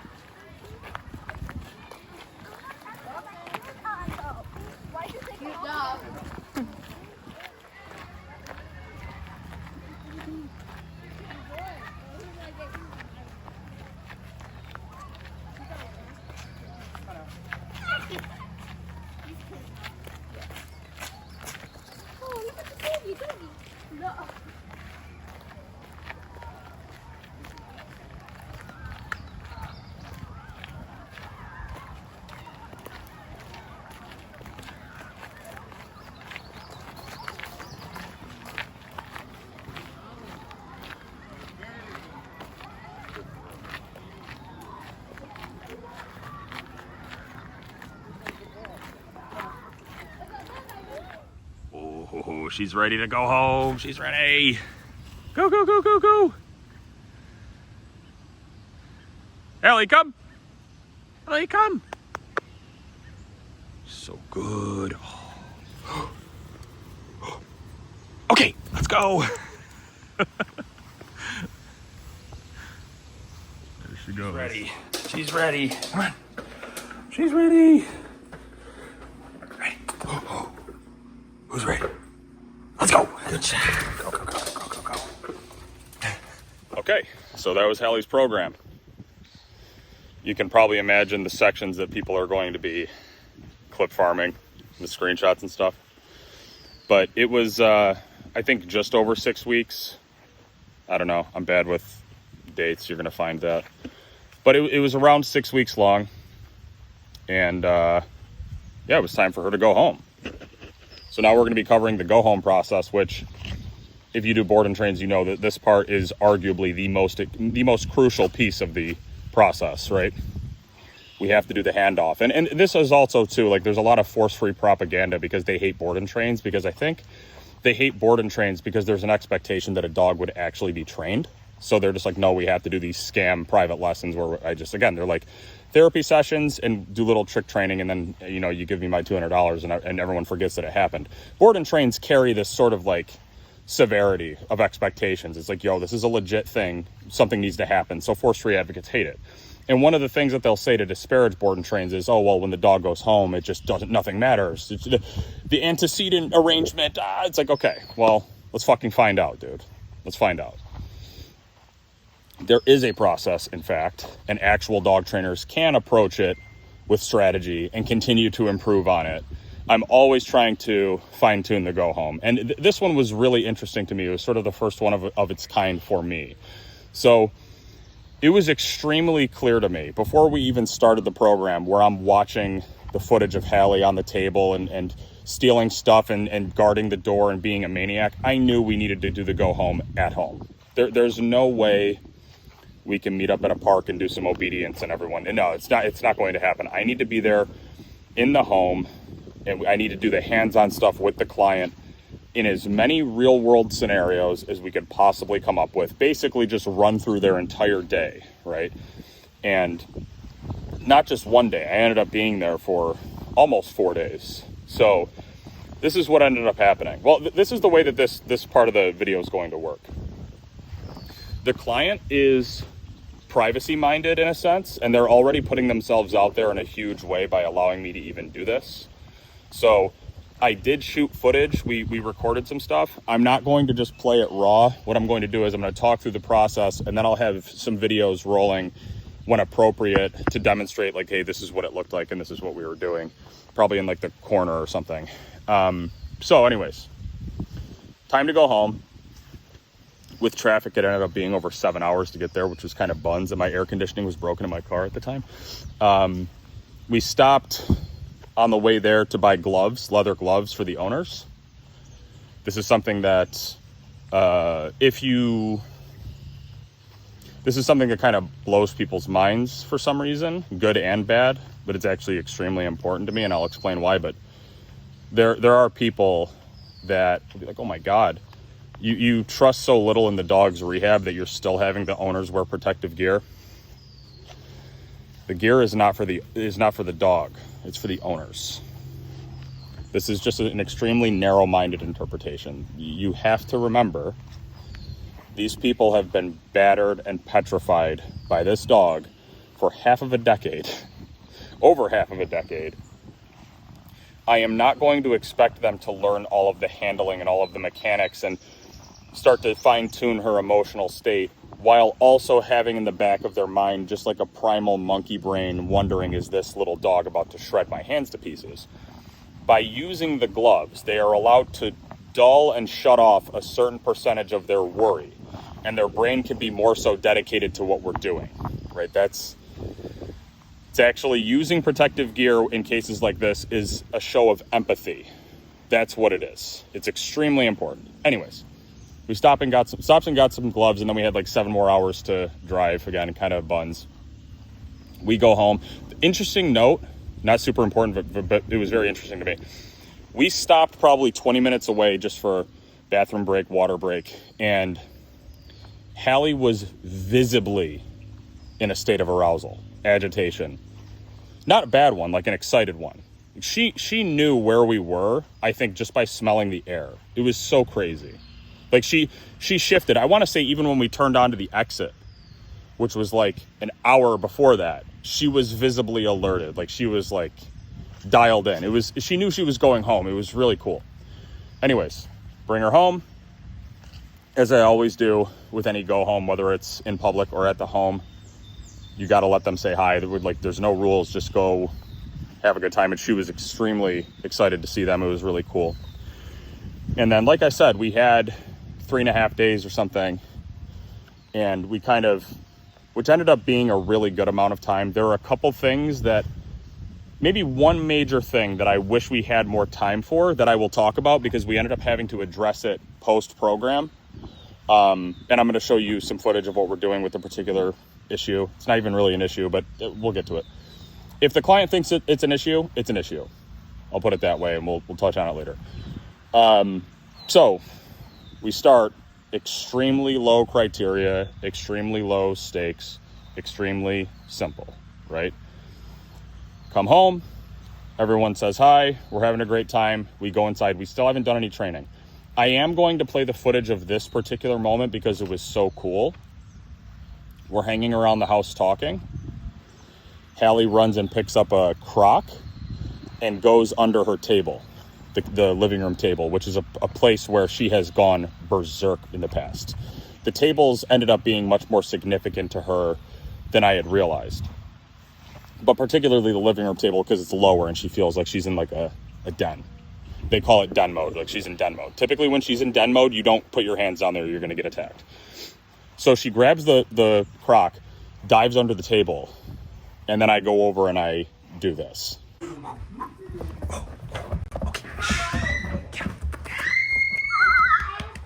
Drop it. Ready? Okay. Bring him. Good. Hey, come. Hell, come. Come. Good. Sit. You ready? Okay. Good girl. Oh, she's got it. Drop it. You ready? Okay. So it's just, for her, the aggression and the play are right next to each other in her brain. It's so cool. And it on one hand is really fun, endearing. It's a great show of temperament and behavior. She's not a violent dog. She's not. But at the same time, it's really sad, because I look back on that and I'm just thinking, what if someone from the beginning had cared? Any one of these trainers, behaviorists, if they had just cared, none of this would have ever happened.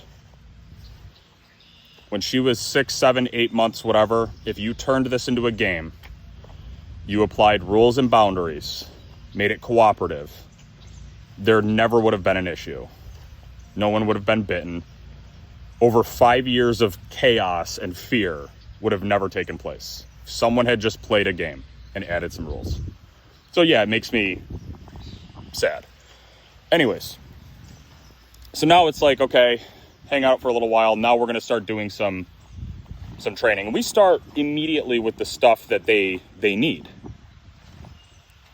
I find that with behavioral modification programs, like the conventional ones, even while the dog is still in the board and train, but especially at the go home, trainers arrange the training handoff process to avoid the situations that were actually causing the client issues, because they would rather go do the flashy obedience stuff, which, guys, is like, you're going to see, like, we did obedience too, obviously, but that's not why we did this, right? We did this because of the dog's guarding issues, the aggression, the really bad relationship with food, the complete lack of an understanding of authority, and actually, as you saw in the program, a complete backlash to being told what to do and not to do. Those are the things that we need to nail down that will actually allow these people to keep their dog and live safely, right? So we start right away. For any of these drills, the first couple days, the owners are wearing gloves. You'll see that actually they ended up taking them off. I never tell people to take them off. Some people will keep them on for weeks post-program, and that's just what they do. It's totally cool. Even like, I wouldn't even be, if a client was like, dude, I just don't want to groom this dog without gloves on in perpetuity, I'd be like, that's totally fine. It's up to your comfort, right? So you will see that on their own, they pulled the gloves after a couple days, but gloves are on. We're going to start extremely simple, right? Super, super simple. Cheerios are on the floor. You let Hallie go over to go eat them. Something that is super interesting and really indicative of a healthy shift in her mind. She doesn't go to the food and eat the food and behave around the food with any severe state of toxic urgency, which is what she was doing before. Like the second food hits the floor, it's like, I'm diving there, and it's like crazy. She was just like sauntering over to the food and eating. And that was pretty mind-blowing for the clients to see, and it continues to be mind-blowing, but we'll talk about that, the post-program. Because by the time you're seeing this video, she will have been home like a month or something. But Cheerios on the floor, so it's like a lower value thing. Gloves on, short leash on, like the little cat leash thingy. And I believe I had the owner practice just recalling her off. So again, this is the lowest level possible. I'm not even telling you to get down there and move her off or try to take the food from her. I'm just telling you to recall her off the food. So we're starting at like a base safety, comfort, simple obedience level. Recall your dog off of the low value food on the ground, right? And yeah, just with the leash. We're not using no e-collar, no nothing yet. And that went really well. And this is where we're starting to show Hallie that, yo, mom can do this too, dad can do this too. But more importantly, I'm starting to lay the foundation of how negative reinforcement works. How handling a leash actually works. Because again, keep in mind, guys, this is one of the buried leads on this whole thing. I'm not just trying to rehabilitate the dog, I'm trying to unbrainwash the client. They have just been fed fucking garbage and scare tactics and propaganda forever. So, and I will say, to their extreme credit, they took to this so fast. And again, we'll talk more about this, the post-program, but it is extremely fucking clear that they didn't need some crazy deprogramming, actually. They just needed a nudge in the right direction, and they're going to be fine. They are totally cool, and they're doing a fantastic job. But again, there's that core of sadness where I look back, and it's like, man, these people are not stupid dog owners. They're great dog owners. They know they're good. They just needed better information. And none of this would have ever happened to begin with. But anyways, it's just sickening. So, low value food, simple drill, call her off, right? I believe at that point, we then went out to a nearby park, got her off leash. They got accustomed to recalling her and all these types of things. And I have the e-collar remote in my pocket. It's not getting used, but I'm the one that has it. I'm not just having them jump into that. Again, this dog has never had a reliable recall ever, so they're getting used to the idea of her being off leash, bounding around, jumping as you see her do, like 50 yards plus away, calling her back. It's really, really cool. Getting the children out, having good interactions, healthy interactions with the kids, which is another thing that's extremely important to them that they were basically told is not possible.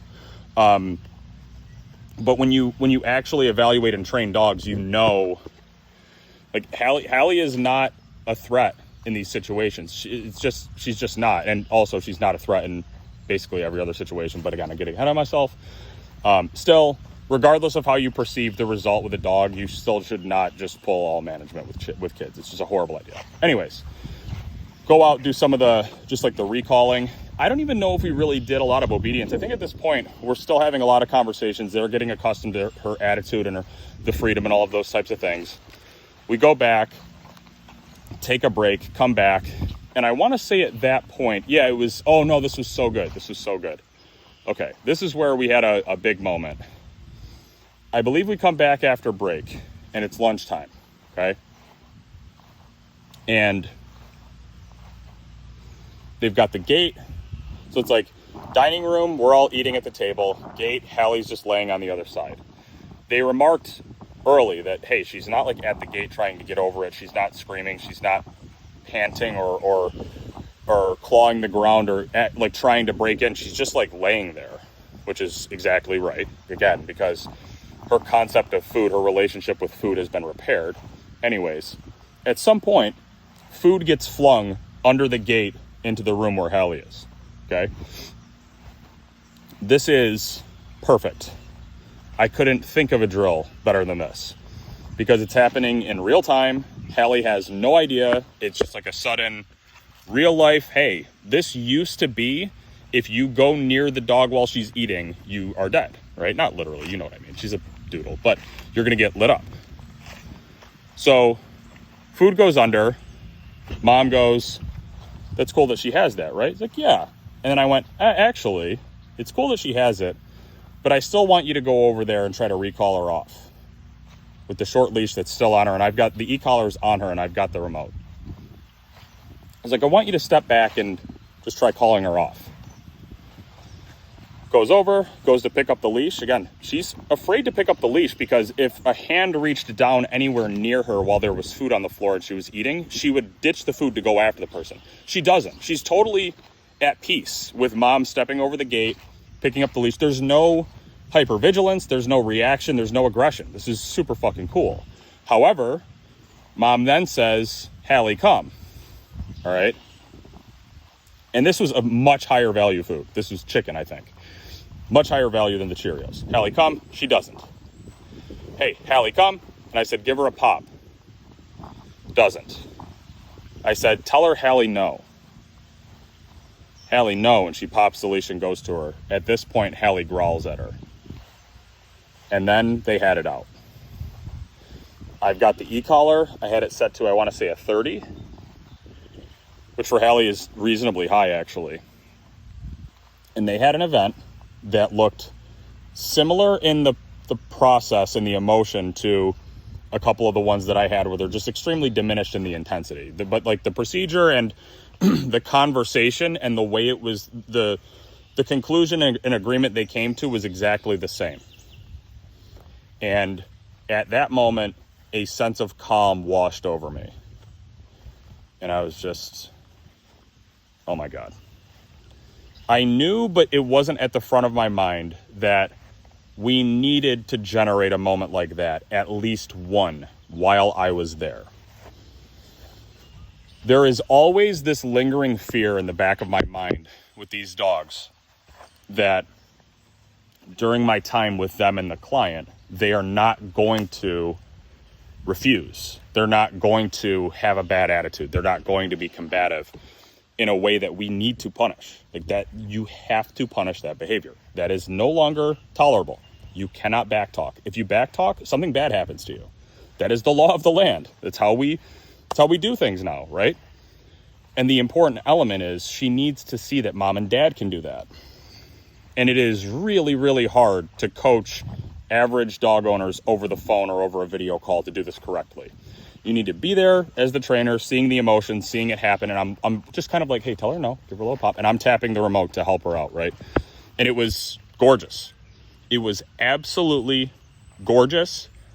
And mom immediately too, because they had been watching, like I obviously had been filming the entire time that I had her. It's all secret. I'm not showing anybody aside from a few of my little training buddies. But the owners are also seeing the video. So that event happens and they're like, yo, that was good. That did it. Like that we got the submission. Like she tapped and she understood. And now she's being cool. Like there's an immediate emotional rebound. I was like, yeah, that was, everything there was immaculate. And at that point, that's when I knew these people are going to be fine. Like this dog's going to be fine. We're good. And at that point we followed up. I want to say we went for like a neighborhood walk. We did, of course, we did all of the obedience stuff. So I'm introducing them to, like, they just didn't even understand like the release command. Like they didn't have these things. So we're going out healing, yada, yada, all those types of things. I want to say that around this time too, we started practicing feeding her from hand, having her drop it with the implied leave it, and then releasing her back to the food. We also started with the grooming on the second half of the first day, which was really cool, starting very basic with brushing and stuff. Again, gloves on, both of them are getting reps. And I can't remember explicitly how we ended the night, probably just like a long conversation talking about what we had coming the next day. But we were doing extremely well, especially with that punishment moment over the chicken. It was so good.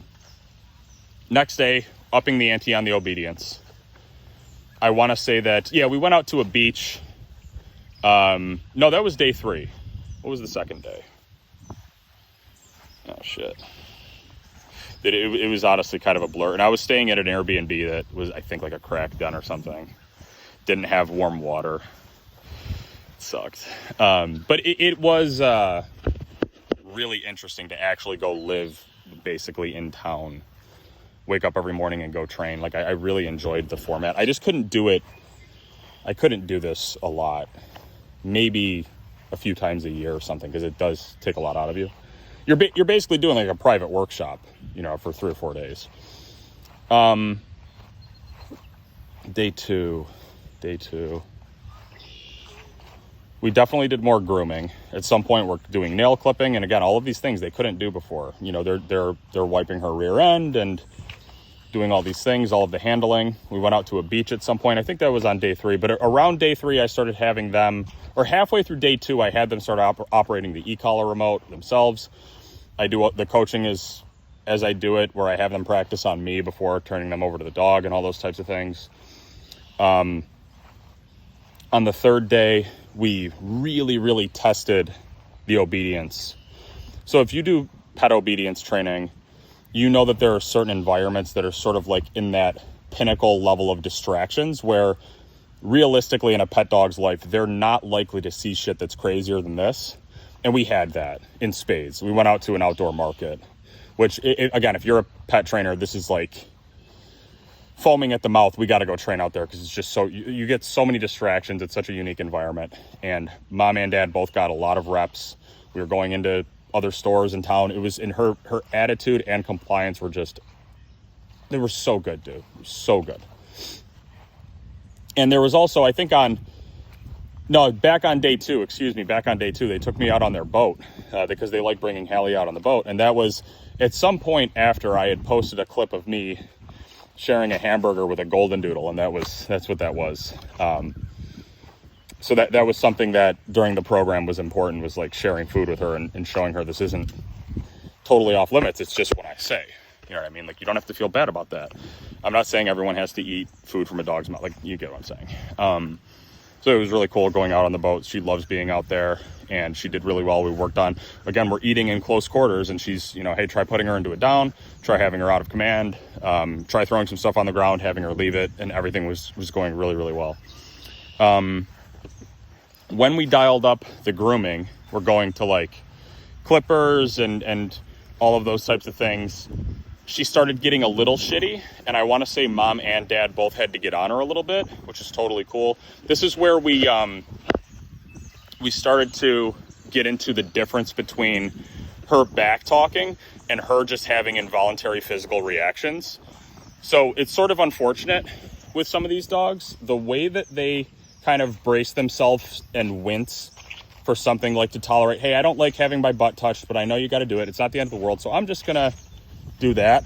When they bare their teeth or curl a lip, they have been brainwashed so badly by all of these behaviorists, by thinking canine, by all of these morons, that every body language signal a dog ever gives in any context ever is a sign that they're about to drop a nuclear bomb and kill everyone in the room. So this is where it's actually hard for the trainer to watch if you know, but we have to be unfair to the dog. They have to, I have to tell them I would rather you pull the trigger on her than not, until you get comfortable distinguishing between her just bracing and wincing versus her talking back to you, right?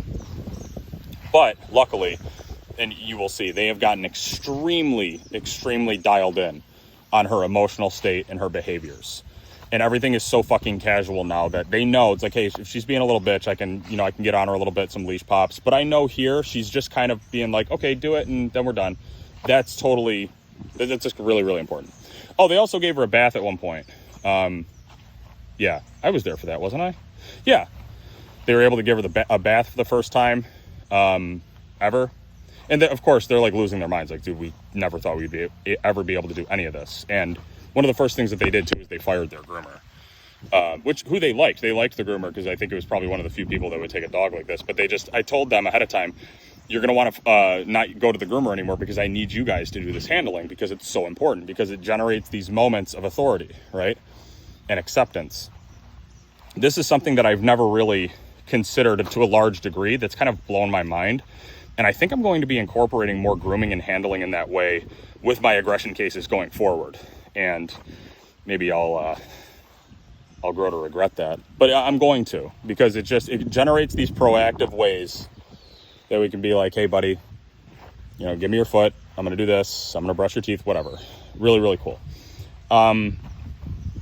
So they have assumed all of the grooming duties when before they could not do fucking anything. Yeah, at this point, they're using the e-collar. They've got all the procedures down.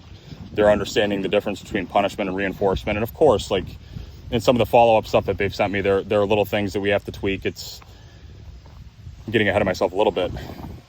There are going to be moments, not only for the dog, but for the people, where they have this clash of past and present, and they fall back into bad habits in a moment because things are happening quickly in front of them, right? And there are a couple of those moments where the lines were blurred between, are you trying to get her to drop the thing, or are you trying to tell her she's in trouble for not? Which are two different things. Yeah.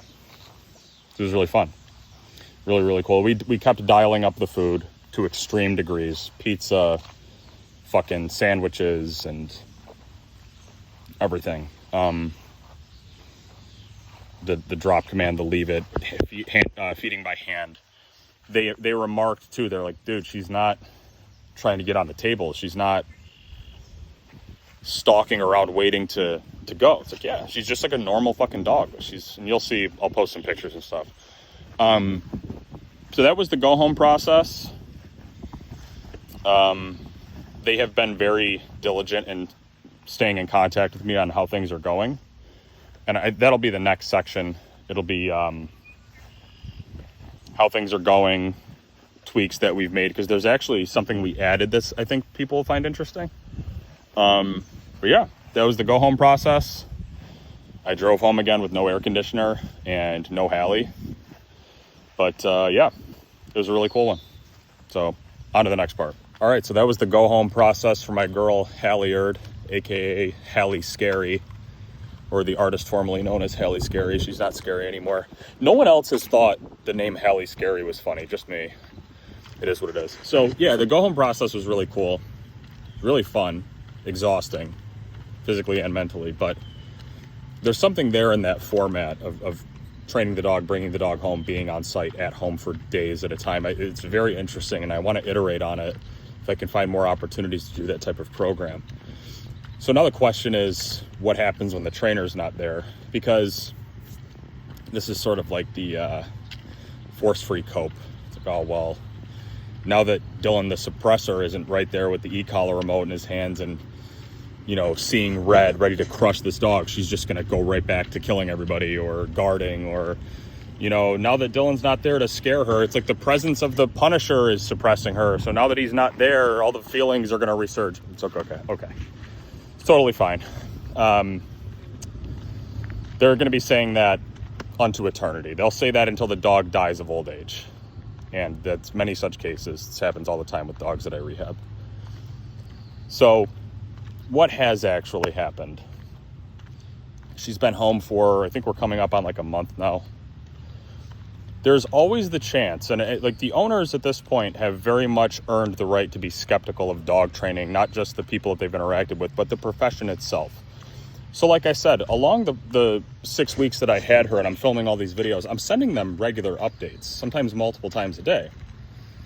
And they're thinking, man, this is incredible, but there's always that suspicion in the back of their head. It's like, all of these people that we worked with, what if they do have a point? What if this is fake? What if there is no curing our dog? What if there is no helping our dog? What if, the aversives are going to make her worse? And I don't think they specifically had a problem with aversives, but just like the doubt, the lingering doubt that everyone up until Dylan has said this is not possible and it should not be possible. So there's still that feeling that maybe it's just a show and she's going to come back, Dylan will leave, and then the next morning she's going to go off and go nuts again. And then there's kind of the, well, you know, there's the excitement of coming home and she's exhausted from the program, exhausted from the excitement. And that actually does have some validity.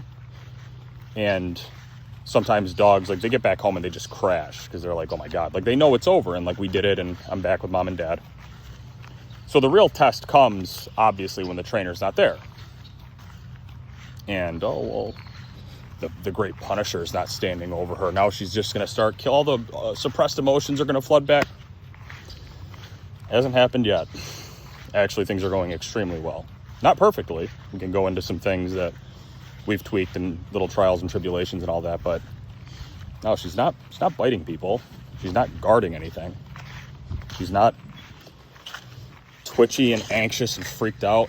No, all of those terminal diagnosis of she has forward directed aggression and object related syndrome, like, no, just she's a fucking dog, dude.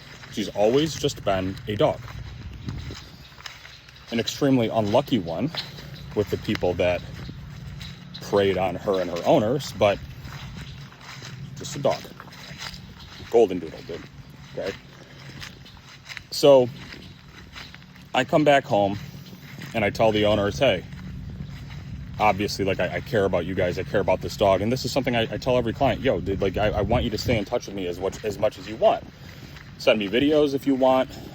Give me daily if you want to give daily updates and go crazy, you can do that. You can text me at the end of every day, a summary of everything that happened.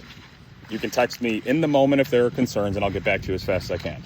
And these people are really cool. And this is something that's going to be hard for me to not get angry about. I know it's going to come at some level.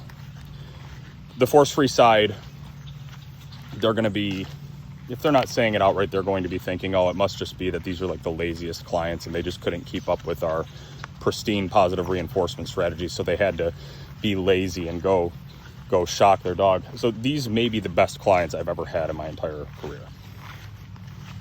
They're up there. They're at least in contention for number one.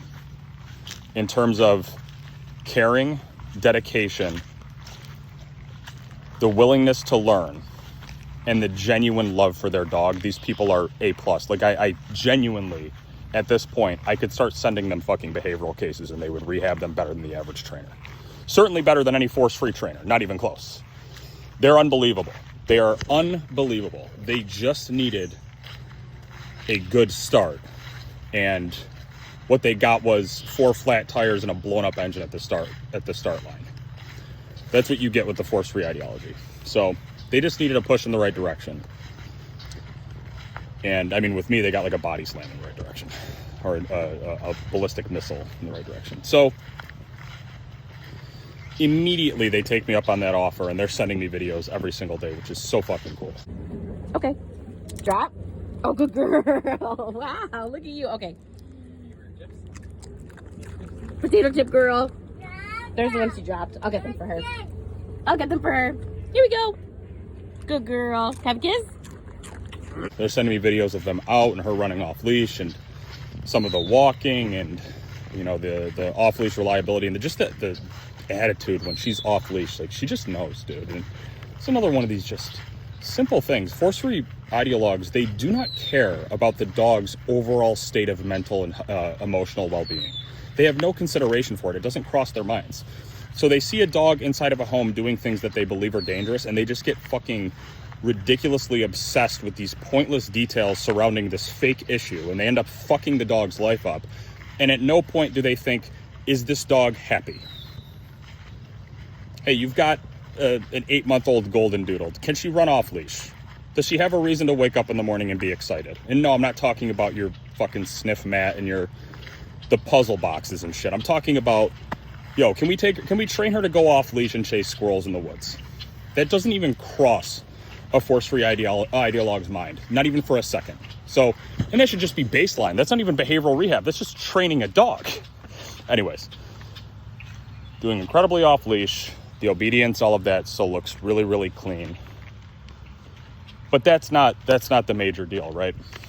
The major deal is the behavior inside of the house, mainly revolving around the previous guarding issues with objects, and then also the attitudes with food and the willingness to bite, and also over the handling and all of those types of things.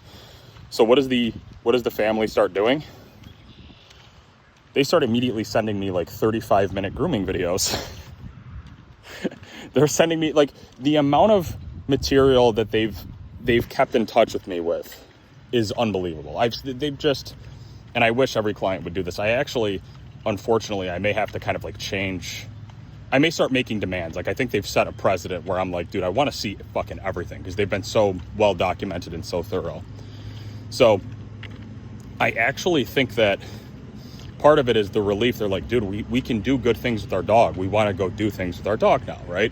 So they're like making up for lost time. But I told mom, I was like, yo, you kind of got to chill with this grooming thing, because I think the longest grooming session I ever did with her was probably like 6 or 7 minutes. And she's just like doing a full, brushing, bath, clipping, nails, teeth. Like she's doing everything in one sitting. And I was worrying that they were kind of like pushing the limit a little bit too much. And I was wrong. They're just continuing to get better. And no biting, no gloves. Mom gets on her every once in a while if she gets snarly, just to tell her to shut up. So that's, again, the grooming is proven to be an extremely useful recurring exercise to establish that control. It's like, no, man, you got to accept this, and it's not the end of the world. And you can actually see, I don't know how much of the footage I'm going to show, but there are times where Hallie acts like she's starting to enjoy the brushing, which she used to just fucking despise. So that's extremely cool. Things that needed to be tweaked. Well, there was one moment that was really funny. I'll show a clip of this if I can. I have it somewhere on here. They texted me one night. They were like, Dylan, she grabbed a napkin and she wouldn't drop it. And we just we don't think we handled it well. She's not being aggressive. She's just not listening. Like she's starting to just get possessive. Again, possessive does not imply violent. So I knew she just doesn't have it in her. This is kind of a different part of the conversation. She just doesn't have it in her to hurt people anymore. Like that wrath is just gone. But she still likes holding shit. Like she's a naughty, dumbass pet dog, which is cool. So they sent me a video clip of them trying to deal with the napkin. And clearly, Dad kind of panics. Not panics out of fear, but panics out of like, I think I'm doing this wrong. So this is, again, like it happens with the dog sometimes. Past and present are colliding. Sort of his, like, the survival mode movements and thoughts were creeping back in, the ones that they used to live by, with the updated handling and approach, and it kind of smashed together. And it caused it to be a very confusing event. Now, what's really interesting, dog trainers remember this, in instances where the client mishandles their dog, you often find the greatest behavioral tests and the greatest temperament tests. Because this little dog has her napkin. This setup before would have been chaos and biting and blood and all of that, bloodshed. You've got that situation happening. The owner is trying to assert himself and he's doing it wrong. There's a lack of clarity. This should be a powder keg waiting to go off. And Hallie's just sitting there like, dude, what are you doing? That's not how this works. So that's just, when you get those moments and the dog really shows you, like there's a level of tolerance. I guess that the behavioral change, true behavioral change, is resistant to bad handling to some extent.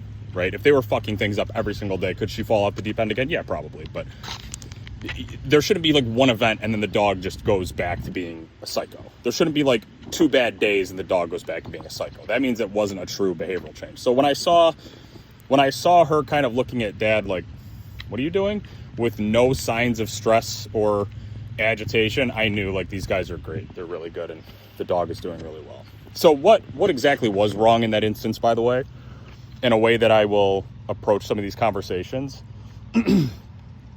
I'll ask questions to kind of test their knowledge and try to snap them back into the right groove. So the thing that got him crossed up, where they were just kind of floating in the clouds of confusion, I asked, What was the goal of what you were doing? Were you trying to tell her to drop the napkin, or was she in trouble for not listening when you told her to drop the napkin? There's a pause. Oh. And it clicks. Okay.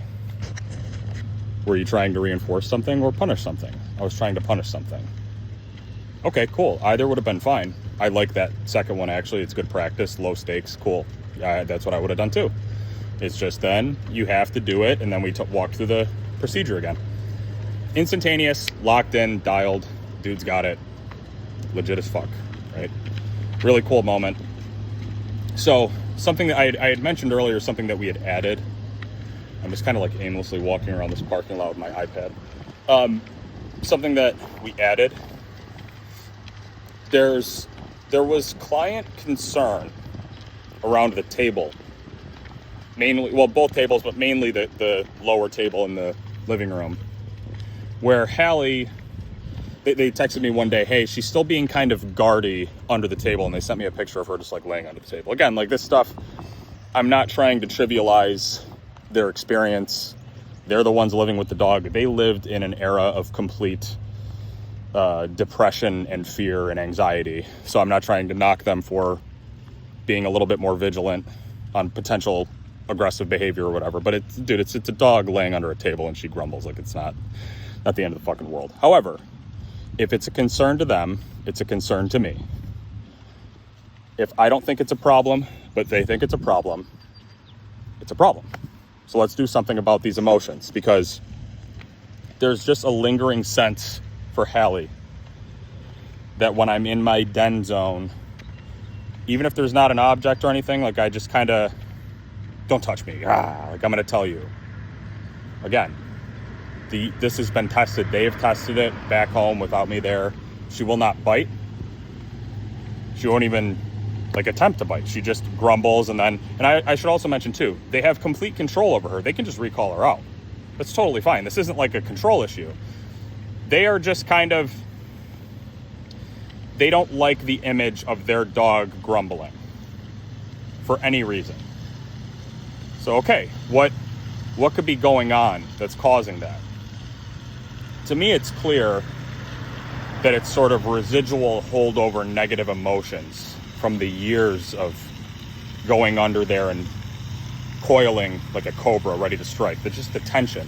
So even just being under there starts to make her feel a little tilted. Again, she does not have it in her to hurt anybody anymore, but she still feels agitated. So what could we do about that? Well, I went ahead and I turned into a little trick training guy. And I'm not good at training tricks. And it's not actually about the trick, it's about the process to get it. But I sent the owners a little demo of me just making something up with my dog Scout where, okay, we're gonna teach Hallie on cue to run under the table, spin around towards the opening and down with her head up like this. Just kind of a cute little thing. And we're gonna do this by cue, toss a treat under, she goes under, Hallie, or just hold the treat out, whatever, she comes through, and then you kind of lure it and pay her in position. These are things that I just never do any time in any of my training practically. But again, it's not about, this isn't like a contingency where it's, oh, she's being aggressive under the table, we need to start sending her back and forth. No, that's not what it's about. It's about us doing something with her with a completely conflicting set of emotions. So I'll play a little clip of it here, but she's very much she's driven by the food, she's excited, she's having a good time with mom, doing something constructive, being told what to do at some level around the place where it had only previously been agitating and tense and awful. So it's just to try to flip the emotional state a little bit, a little conditioning action, right? Emotional conditioning. And that's been really fun. We only just started that recently though, so it's not like it's a finished product, but it's something that they can poke away at. And again, it's not really about getting it to look really flashy. It's about the process of doing something together under the table, around the table.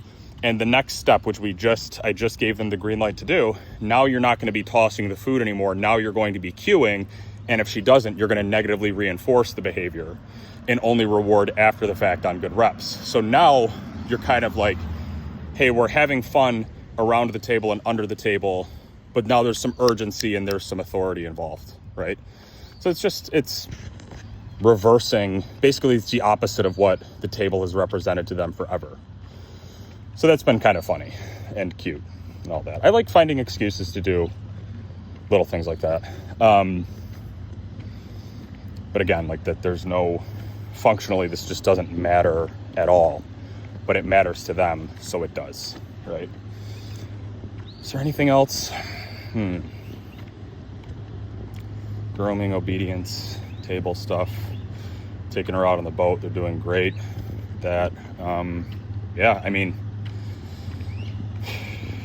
unless something comes up one day, there's not really much to change, you know? It's like, with the, I guess with the kids, it's like, obviously when you take her out, now that she has freedom and the ability to go out places and you can have control of her, she's fantastic with the kids outside. I mean, she's fantastic with the kids inside too, but if you're trying to create, like, rebuild a feeling of, yo, we're part of the same group, we love each other, we're a family, dude, go outside with the kids and the dog and have a great time. And that's what they do. There's no threat. But again, I want to reiterate, common sense management, no matter what type of result you get, as soon as kids are involved, I go default, keep up with common sense management. There's just no reason to be a lunatic and just let the floodgates open, you know what I mean? And kids are also, I don't leave my kids alone with my dogs. It's just not a good idea. So I think that's pretty much it, guys. Man, I'm gassed out just talking. So much talking. That's the greatest dog training skill. The ultimate dog training skill is talking into a camera. It's unfortunate. So to round up the point of everything, obviously for me, I'm extremely motivated anytime there's an opportunity to save a dog.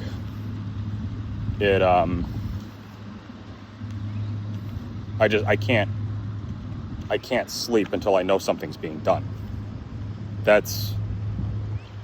think that at the core, for anyone rehabilitating dogs or claiming to rehabilitate dogs, there should be this sense of, I won't accept failure. I will not. So that does not mean that they're all winners, but the attitude going in needs to be, I am going to go all out and break myself if I have to try to save this dog for these people. That has to be the attitude. That has to be the way. So that's why it's so frustrating to me. The community hates me and all of these types of things. I mean, I don't care. But the thing that I think about the people that are hiring these trainers that just don't take it seriously. That don't have that urgency, that don't have that obsession. And I'm not saying you have to be a lunatic like me and get bit all the time, but just think about the force-free ideologues, dude. Like, think about them and what they do day in and day out, all right? Just think about the attitude you would have to be Gia Savocchi, driving away from their home after you do your 9 private lessons or whatever, and just knowing that none of their concerns have been addressed, they're still afraid, things are getting worse, no questions are answered, and you're driving away to cash their check and just forget about them. Fuck it, who cares? The dog's on meds and, I don't know, they can crinkle a Pop-Tart box of what I'm about to get attacked and hopefully it goes well. I don't know, I'm busy, I got the next dog and family to fuck up. She's terrible, man. She's evil. And here's the thing about it, though, is that they're all like that. Every single one of them is like that. They just don't care. They are happy to cash the check. They are happy to act righteous and superior and leave just trails of destroyed dogs and miserable families behind them. And they've just been doing it in broad daylight And some number of balance trainers are just, you know, it's their way. No, fuck that, dude. That's not a way. At some point, you have to be able to say there is objective good and objective bad. And the things that were done to this family and to this little dog are unacceptable. Completely and utterly unacceptable. And if the dog training industry and community wants to include these people at the table and just turn a blind eye to them doing this, then I want no part of it. I'll do something else. I'll do this. People have to know. So, there's a little bit more controversy for you. Here's a clip. The calls for unity in the dog training world, I think, are wrong, actually. I think we need more division, to be honest. The only difference I would have is that the division needs to be clear. People that care, people that don't. Trainers and parasites. A clear division. So for balanced trainers, I would say that we need to draw our line in the sand for the dogs and for the way that we train and for the way that we believe. There's no compromises with psychopaths that do this to dogs and are proud of it and want to legislate our way, the good way, out of existence. No more handshaking with them, no more tolerating them, no more conferences with them. And what we need to do proactively is show good work. That's the main message I want to send. Balance trainers, I want you to go out, help a dog, and show what you did. Show the result. Show the emotional state. Show the compliance. Show the fulfillment. This is what we do. We have the dogs on our side. It's time to use it. The last thing that they want us to see is their dogs. So we should do the opposite. Now for dog owners, this is also important. This is for you. I don't want this to be a one and done. I want to go again. I want to do this for as long as it takes for people to actually take this seriously and pay attention. So if you've got a dog that is anything like Hallie or has any host of issues, anxiety, like that's another one too. It's like all these dogs that these force-free freaks pathologize and, oh my God, he's an anxiety case, and they med them out of their mind and lock them in the corner of the room. And they're dogs that aren't even like aggressive. They're just like regular ass dogs that need a reason to live, and they just medicate them. If you have a dog like that, if you have a dog, aggression too is totally fine. Reactivity is fine. If you have any of these types of issues with your dog and you've been destroyed and plundered by the force-free vortex, if we can make something make sense logistically, I want to try to pull you out of the gutter for free. I want to try to save your dog and give him a real life for free, with the promise that I could do this again, that I can not only show what we did to help the dog, but everything that was done to you by these freaks and by this industry, so that people can know. That's the only thing I ask. So it is very much a calling. There is hope, and I want to help. Balance training is the way. There's no two sides. That's it.